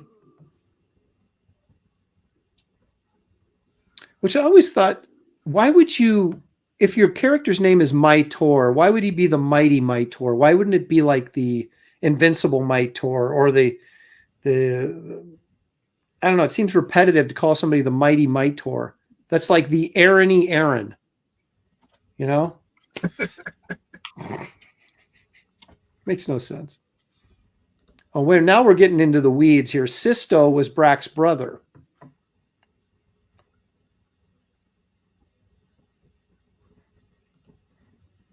I didn't even know he had a brother. Well, yeah, I know he's mighty, but if his name is Mytor, isn't it just a given that he's mighty? I mean, he's Mytor. I don't know. Just seems repetitive to me. Plus, they had to compete with. Well, actually, what year did these things come out? They're probably like 1964 or 63, weren't they? The first year they came out. Yeah, something like that. 65, 64. I wonder if they were because Thor came out about that time too. This is really sort of a caveman ripoff of Thor, isn't it? It was pitched as Thor. Oh, was it? Yeah. Well, why didn't they do it as Thor? They couldn't. They just changed their mind. Hanna-Barbera. They had 2 times to do it as Thor. This was one pitch that they were talking about doing it as Thor, and also Thundar, and both failed. So we got 2 great creations out of a failed Thor. Well, do you know, were they going to create their own Thor, or are they trying to adapt Marvel's Thor? Adapt Marvel's. Well, actually, you think about this. I mean, you know, Thor, I like Thor a lot, actually, but this guy fights like dinosaurs and stuff. So, you know, they stayed away from pagan gods back in the day, says Bearwolf 13. All right. Looks like Dad's Den of Pop Culture is going to steal himself a watercolor painting if someone does not jump in here and teach him a lesson. But let's start the countdown. 10, 9,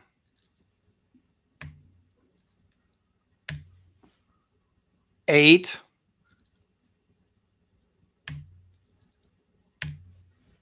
7, 6. Ooh, BH Disc Design says, yeah, coming in at the last second. 185 confirmed. You're not going to take that, are you, Dan? Come on.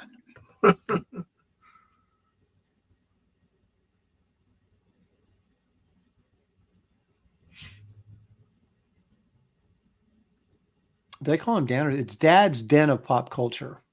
So come on, Dad. Don't let him get away with that. There, see, he's not going to. He says, okay, 195. You're going to play hardball. They made a Mego figure of Mytor. When was this?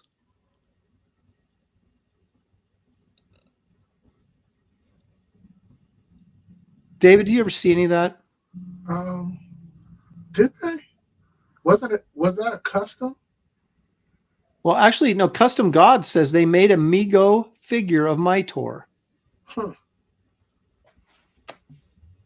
Stephen Ng, he's been sitting on the sidelines long enough. He says, enough of this foolishness. I'm going $200 on Mytor. Because I know Stephen is a Hanna-Barbera fan and an art collector. He just could not let that happen. Skull Nasher says, nerd fight. Hey, you're watching it, so you're just as bad as the rest of us. Yeah, Steven's confirmed. I know Steven. He doesn't fool around. Okay, Pastmaster Dan says, yep, found the page. Looks like Robin from Mego. But you're saying it was Mytor. Well, I can see how it kind of looked like Robin with the green thing and the little booties. Yeah, but when did that come out, Pastmaster Dan? I mean, how old is that toy? Is that like something they like... Was it like in the 90s or something? Because of maybe there was some some steam from the Cartoon Network stuff, or was it like way back in the day? Yeah, I'm looking at it right now. I totally don't remember this. How old is it though? I don't know. Oh, Custom God said it was the 1970s. It was released in the UK. Wow. Okay. How about that? 1979. I wouldn't have got it. You say it's not very good? No. Wait, do they got a Space Ghost one? Oh, see, now he's... Well, if they did My Tour, you would think they would have done at least Space Ghost. He was the most popular character, right? Yeah. All right, Stephen Ing's saying 200. We'll start the countdown. 10. Last chance to get this. It's going in Steven's collection, and they never leave Steven's collections. 8. 7. Bearwolf says Space Ghost had some too. So there you go. 6.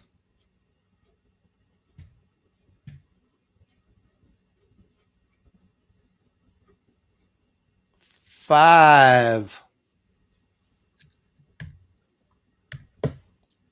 4. 3. 2. 1. Going once. Going twice. 3 times a lady. Sold to Stephen Ing for $200. Thank you, Stephen. I will put my information in there. The crowd goes wild. My butt cheeks. Oh, those are your butt cheeks again? Yeah. David, do you have another piece you want to put up, or are you? Yeah, there you go. Last one. All right. Oh my gosh. Hang on. All right. David's giving you some classic love on this one. This is good stuff. If you throw in $10 extra, Stephen, for shipping, I'd appreciate it.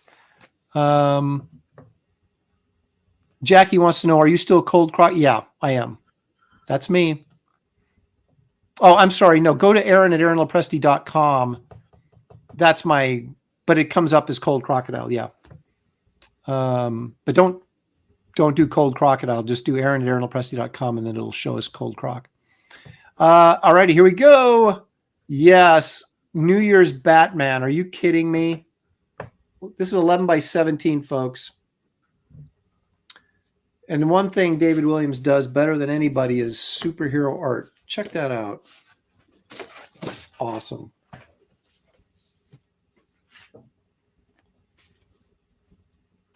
$10, Stephen, for postage. $10 is all.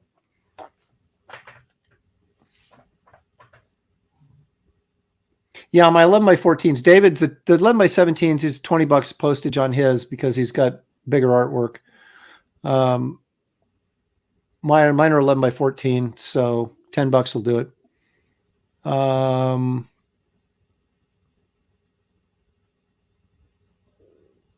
There's Jackie Daytona. She wants that Batman for $100. There it is. Look at that. She's not fooling around. Oh, Geek Avenger just got. He's having a rough day. Every time he puts a bid in, someone outbids him right the last second, just before he gets his in. But no, he's coming back and says, "No, I want 110. I'll pay 110 for that." Ruby Jade. Ruby Jade says, "Well, Geek, your lead was short-lived because now we're at 120 confirmed. How about that?" We got some action on Batman. This is a great piece. I love this piece. It's hilarious. It's classic. It feels like it should be like an ad for, like, you know, if you had like a, I don't know what he'd be selling, but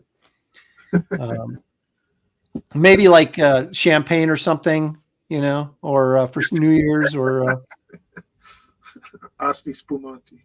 Yeah, exactly. Oh. Come on, geek. Don't be afraid. Go up to 130. You can go $10 more. Oh, here comes the nerd fight again. All these guys that are involved in these conversations, and as soon as they get out of it for like 3 minutes, they're like calling us nerds. And all I have to do is scroll back down, Beowulf, and listen to you talk about the toys. So let's.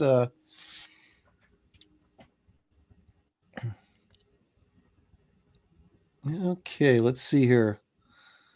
Okay, so Rudy Jade 90 at 120. This is classic Batman by David Williams, former Warner Brothers artist. David, what was some of the stuff you worked on? The Batman animated show, Superman animated show. Look at that. Are you kidding me? I worked on at Warner Consumer Products, on Harry Potter, on Osmosis Jones, Iron Giant, Looney Tunes, Scooby-Doo, the real Scooby-Doo. You actually worked on Batman the Animated Series. Yeah, I was a character designer on there. And there you've got Batman art from the guy who worked on Batman the Animated Series. Are you kidding me? Let's get this up there. Let's get it up there. This is 11 by 17, folks. This is not a little postcard piece of artwork. This is suitable for framing. 11 by 17.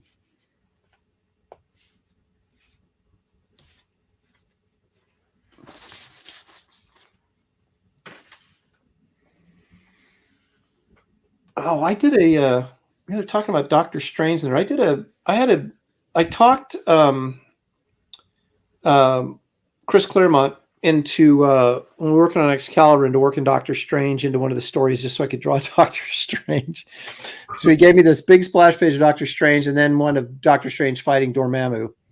And so I was in heaven. And so the splash page I did with Doctor Strange, they ended up turning into an action figure. I mean, they used the pose and the background, everything on the action figure. Oh, wow. Did they send me one? Oh, no. They send me any little cash considerations? No. Of course not. Of course not. But Mad Sock says the animated series, Batman the Animated Series in the day was great. It was. That sort of like set the table for the next level of great animation. It was like, absolutely, that was next level stuff, man. I like the Superman show too. Yeah, Superman was fun. We got 149 likes and 105 watching. Thank you guys. Appreciate that. Hit that like and subscribe if you haven't. Next week, we'll have a guest star on the show by the name of Dan Lawless. He'll be doing his colored pencil technique. You don't want to miss that. And hopefully Sasquatch will return from the swamp and be a part of the show. Everybody's saying Raquel Welch passed away. That's too bad.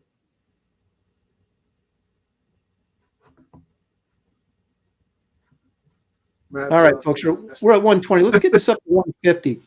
What'd you say, David? I said Mad Sox is nasty.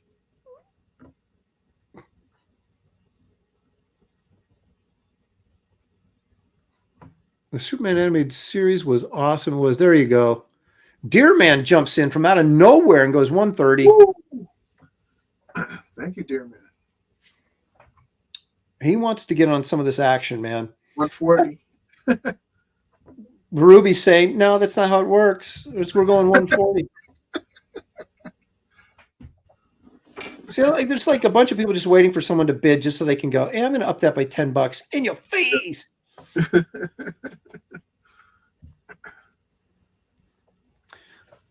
This is still this is a steal. You guys are getting this. This is like when you walk to an estate sale or a garage sale and you open up a Life magazine and inside is like a Captain America comic from 1940. And you go up there and the guy says, well, I want $20 for that. And you're like, well, all right.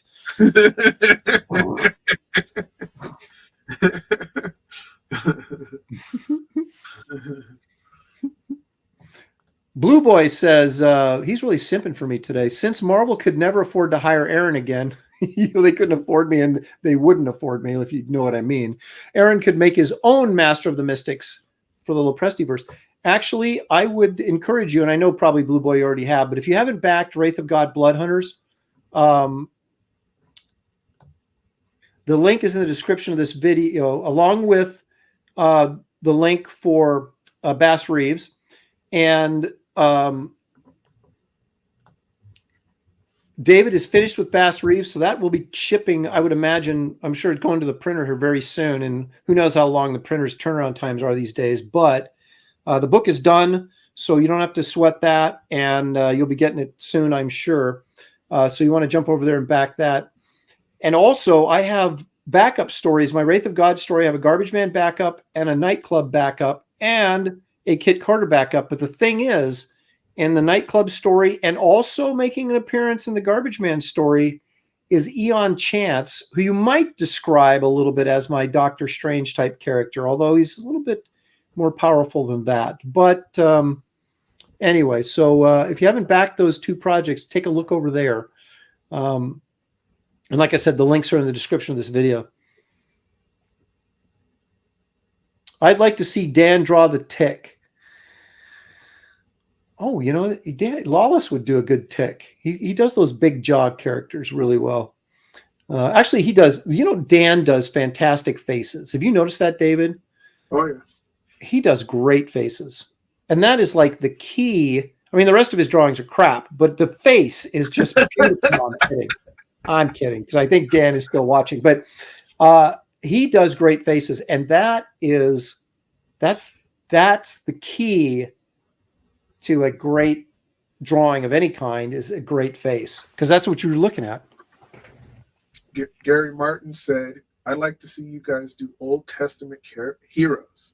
You know what, Gary, that's on my list as well. But since again, that sort of falls into that sort of period piece, you know, if you're doing King David, like slaying Goliath or something like that, that fits into that sort of fantasy. I mean, not fantasy, but it fits into that sort of the way it looks, that sort of genre. So we wanted to, that's why I tried to bring in some sci-fi or something different this week. So we weren't constantly drawing Conan and Tarzan and that type of thing all the time, but that is going to be another one. I've always wanted to do the life of King David as a comic, because I thought that guy lived an exciting life. Especially the part when he killed his best friend's wife. Husband. No, he killed his best friend and took his wife. Yeah, took his wife, yeah. No, that's action-packed right there, dude. There you go. That's the naughty action that you get in trouble for. Oh yeah, I mean, you can just do. I mean, there's creatures in the Bible. You got the Nephilim, you got the Behemoth. You've got there's yep. good fodder in there. All right, you guys, let's get this. What are we at? 140? I can't even remember now. There it is. Rudy Jade's at 140. Rudy Jade is mocking you people. Ruby, whether that's a guy or a gal, I don't know, but he or she is laughing right now, saying, I'm stealing this for $140. Let's get this to 150. 150 is that nice, you know, round number that feels comfortable. 140 feels like it's just not there yet. You notice the checkerboard. I think Ruby's got checkmate on all of you people. That's right. Let's get biblical, says Ruby. Oh, here's a good one. Bring in Sergio Corello as a guest for Old Testament heroes. That would be good. Yeah. Yeah, we could get Sergio on here. He goes to bed at like 5 o'clock Eastern time, though, so it's just like really hard to. I'm kidding. Dear Man jumping back in at 150. The peer pressure got to him. He says, "No, I'm not letting that Batman walk away for $140. I got to get it for 150." 160. Oh, Ruby.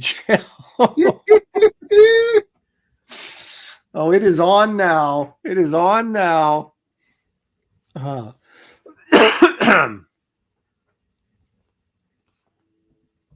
Oh, Dear Man is ticked off. kind of feel like Ruby Jade is just toying with everybody at this point.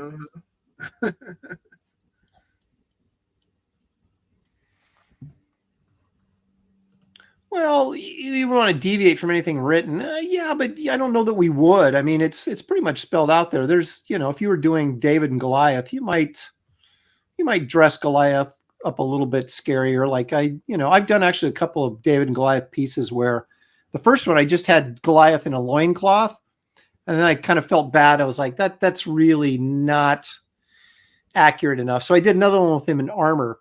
But in both cases, I had like skulls hanging from his belt, stuff like that kind of dress it up a little bit.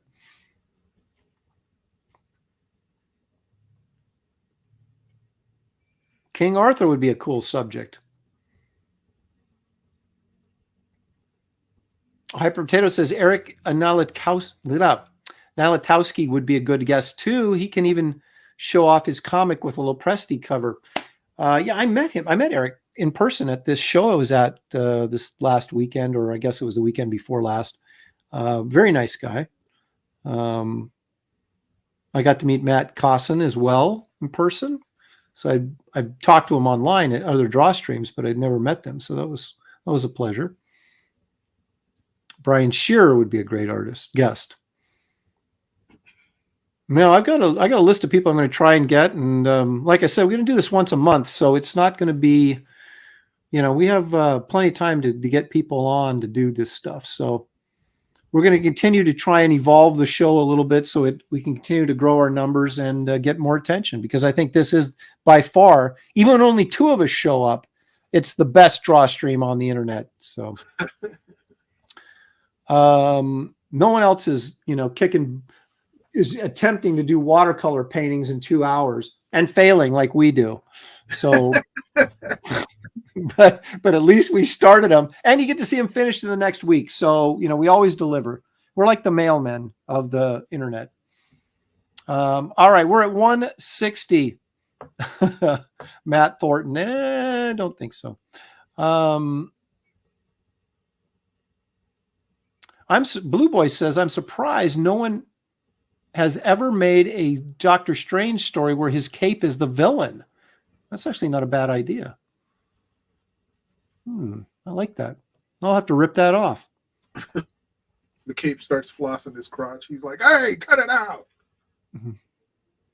Evil One, look at this. It's a rigged auction if you don't have a set time and don't end the auction until you get what you want for sketches, Aaron. Reeks of desperation. Me, desperate? Hardly.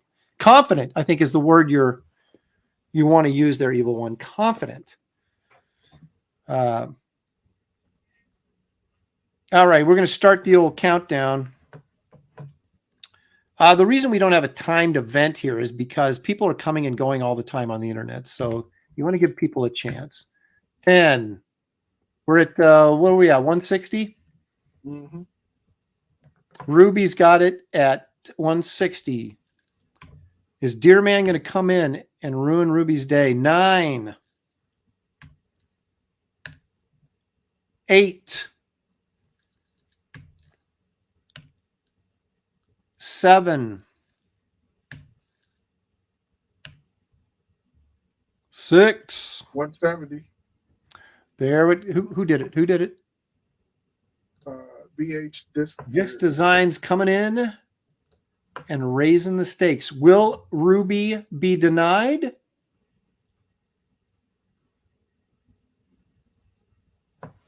Thinking it over. Ruby's thinking it over. Nope. Ruby Jade has taken this home one way or another, unless you guys put a stop to it. Let's try this again. One Slick Dude says we have a firefight for Batman. This is Batman, folks, from the artist that actually worked on the cartoon show. Are you kidding me?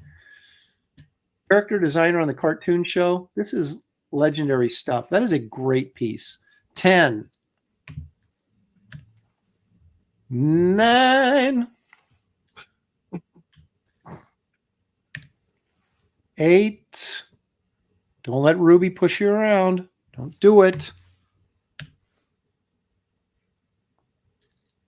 6.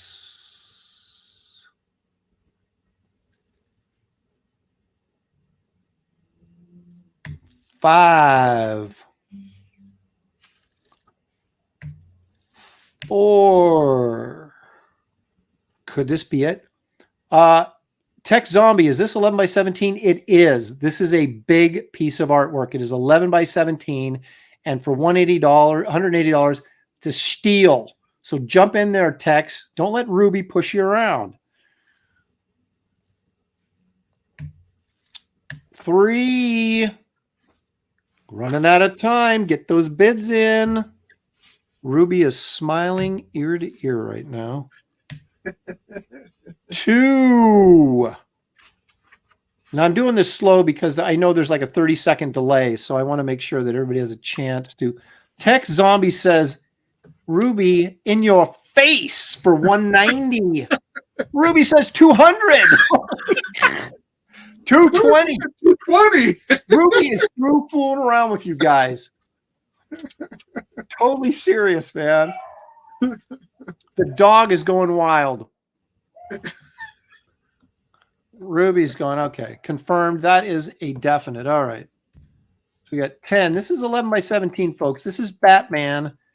A guy who worked with, what's his face? Jeez, it just left my mind. Huh? Bruce Timm. Bruce Timm on the Batman, the animated series, the really good one, the first incarnation of it. It was fantastic. 8. Pastmaster Sen says, Ruby, don't take your love to town. I don't know what that means, but is that a song lyric? Citizen Ronan says, I like how Ruby isn't saying anything, just throwing down the bucks. So we're at 227. 6. Pastmaster Dan is saying 90s cartoons. Well, there was some good stuff in the 90s, wasn't there? 230. Tex Zombies saying, Ruby, what are you going to do now, Ruby? What are you going to do now? This is the kind of action we like to see. You know, it's like a fist fight without any blood being shed. Judge Dredd looking is saying, I already commissioned a piece from artist Josh Howard this week, and that's all I can afford right now. You knew this auction was coming up, Dredd. All right, we'll be saving for the next one then. Zombie take out Ruby? Oh my goodness. Tech Zombie may have done it. No! Ruby saying no. It's 240. And the funny thing is, you guys, at 240, this piece is still a steal at 240.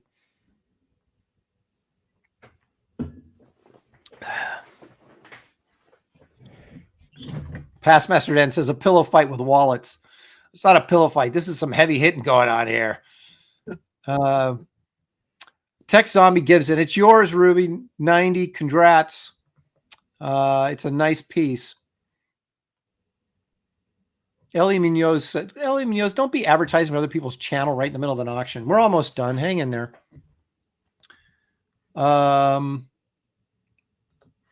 Okay, so 10. Evil One for $5 says, yo, Aaron Lopez, all the money I give in donations, where's my sketch? I'm in a bad mood because I always miss the Graybird streams and V-Day sucked. V-Day? What's V-Day? Vagina.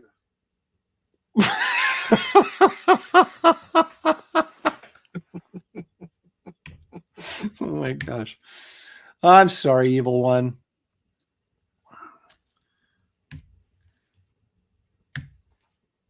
Oh, Valentine's Day.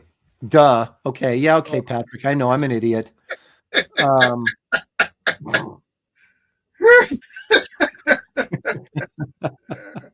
an idiot. Oh, well, we didn't do anything either. So our Valentine's Day was terrible. Although I did make chicken and broccoli, which I don't know. That doesn't sound like a real romantic dinner, does it? It was good though.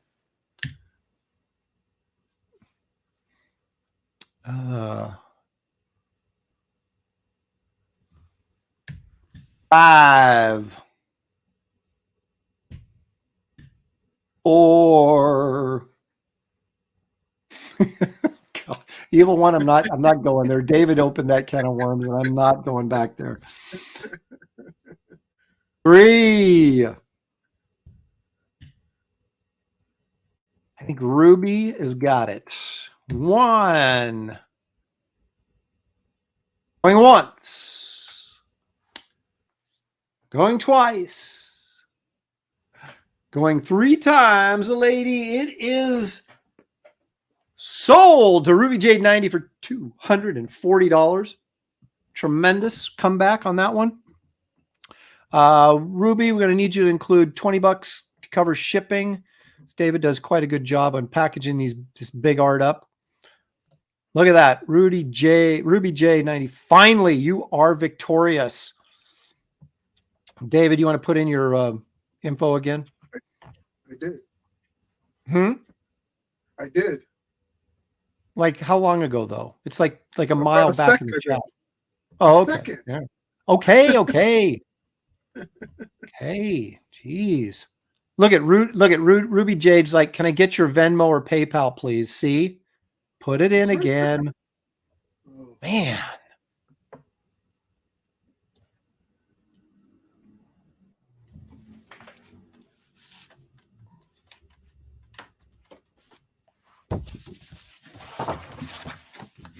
All right, should we close it down? Or somebody had said they wanted me to put that Solomon Kane piece in there. Is there really any interest in me putting the Solomon Kane piece? If there is, I'll put it in. If not, I'll hang on to it. I'm talking to you, chat.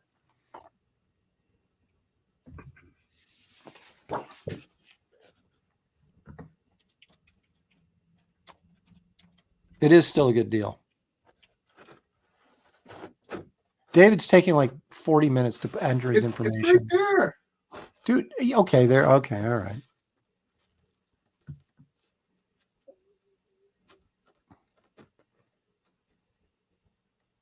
Oh, Ruby Jade was like, that was me, but my cash went to Batman. All right, I'll hang on to Solomon Kane then until another time. Blackjack says, David, how much for the Doctor Strange piece?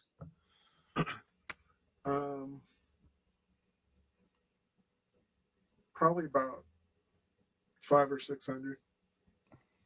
It's a nice piece. But you can, where can they contact you directly if they want to talk to you about that? On my Instagram. I'm mostly on there instead of even my own email. So DWAM's art, and you'll find me there. All right. You know what? Anthony already bid on it, so I'm going to. I haven't even put the Solomon Kane up, and they're bidding on it, so I guess I'll put it up. All right, there it is. So Geek Avengers at 120 for the Solomon Kane piece. This is the last one, and we're going to wrap it up.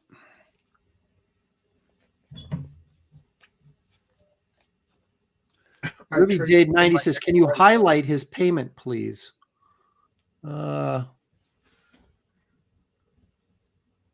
Anthony Hans, 200 confirmed for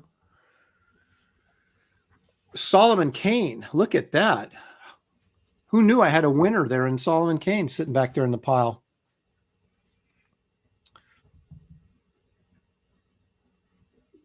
Creative Face says $15 for Solomon Kane. That's as high as I could go. Well, it's the thought that counts. Thank you, Creative Face. I appreciate that. Jackie Daytona's thinking about it. Kane's always a winner. Aldous on the farm. Do you know how to Aaron, do you know how to highlight the payment? I think I have to go to here. Let me are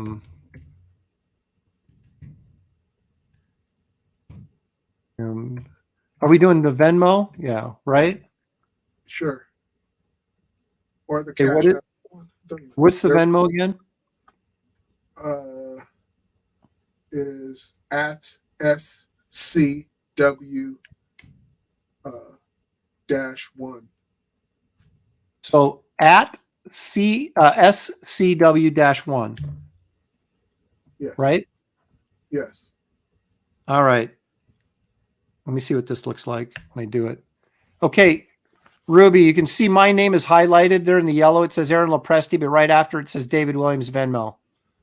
So there's your highlight right there in yellow.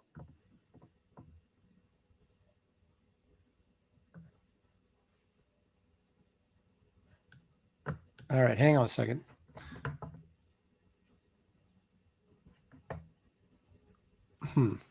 So it's not showing up as highlighted on my StreamYard, but it's showing as highlighted on the YouTube channel viewing.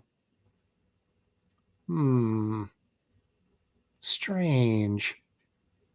Citizen Ronan says, I'm waiting for Solomon Grundy. Well, you gotta wait. I think Ruby Jade's got it. Thank you. Yes, there we go. Venmo link not working in chat. Just type it in. It's short. Come on, you guys, help us out a little bit. We're old. This is the Graybeard studio, not the young tech savvy people. All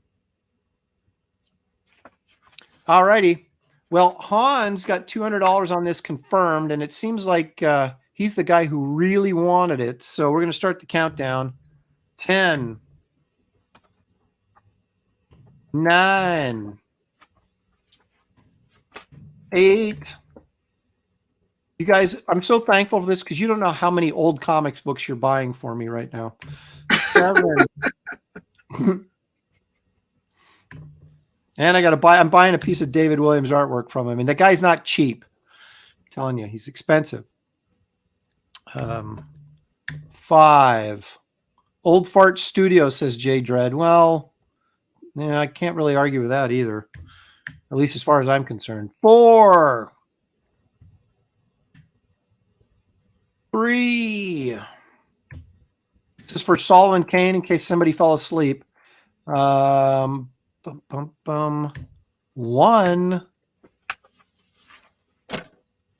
Tech savvy. I'm on a freaking cell phone. Evil One.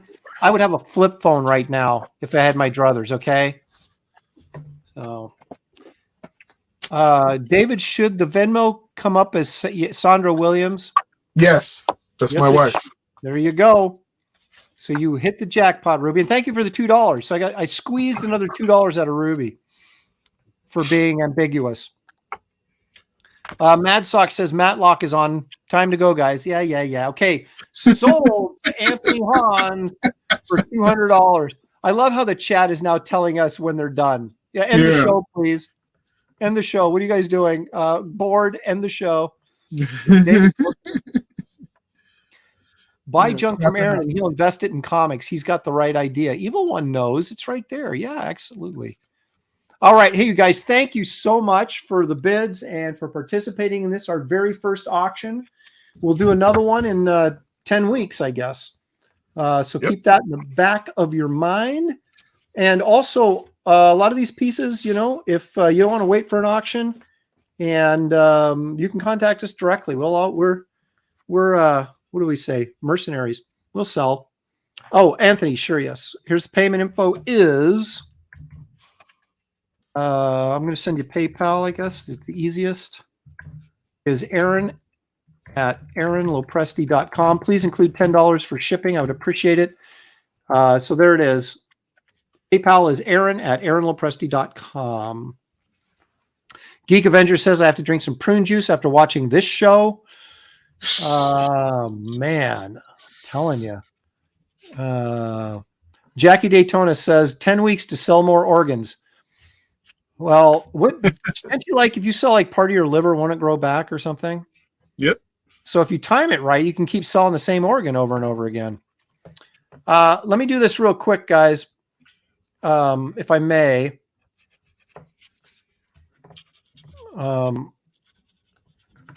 I'm sorry. There's there it is. Wraith of God Blood Hunters. That's my current campaign. This is a 100-page book now for $25. Are you kidding me? You get a 51-page Wraith of God story, which is kind of in a my elevator pitch is it's Batman of the Old West. They're fighting vampires. Of course, the lead vampire in this story is bald. I'm not saying that means anything. But anyway, if you haven't backed the campaign, there's 4 cover options, including from the great Simon Bisley, and then 3 others by me. I'm not going to drag you into all this, just giving you a quick mention. So head over there. The link is in the description. Back this. There's shot glasses. There's beanies. There's baseball caps like the one I'm wearing right this second. All sorts of fun stuff. Those of you that ordered shirts, my shirt guy is telling me those things could be back in 2 to 3 weeks. So you guys will be getting shirts sooner than later. So that's exciting. Also, don't forget about David Williams and Kevin Grievous's Bass Reeves. David is done with the book, which means the guys at Allegiance have it. And so you won't have to wait long. There's a great wraparound cover by David for the soft cover. There's a great wraparound hard cover by Andrew Robinson, painted cover that's really cool. You see it featured right there in the video window there. So both of these campaigns, the links are in the description of this video. So you guys want to run over there, check those out if you have not already. Okay. That's going to do it for Graybeards this week. We're sorry we didn't have Kelsey. We assume he's still alive, and we're hoping for better things next week. Dan Lawless will be our first guest artist on the show, so that's going to be fun. Make sure you keep your eyes open for the poll to vote for what our subject matter is. It'll be Monday on Twitter, on my feed on Twitter, and I also put one in Facebook. Once we decide exactly what the options are going to be, and then you guys get to decide what we're going to draw. So anyway, for my good friend David Williams and me and Kelsey Shannon, wherever he may be, thank you guys for joining us. We couldn't do the show without you. Thank you for participating in the auction. That was great fun, and we appreciate you guys supporting our work. And we will be back next week at 1 o'clock on Wednesday for another exciting episode of Graybeard's Studio. See you guys later. Thank you.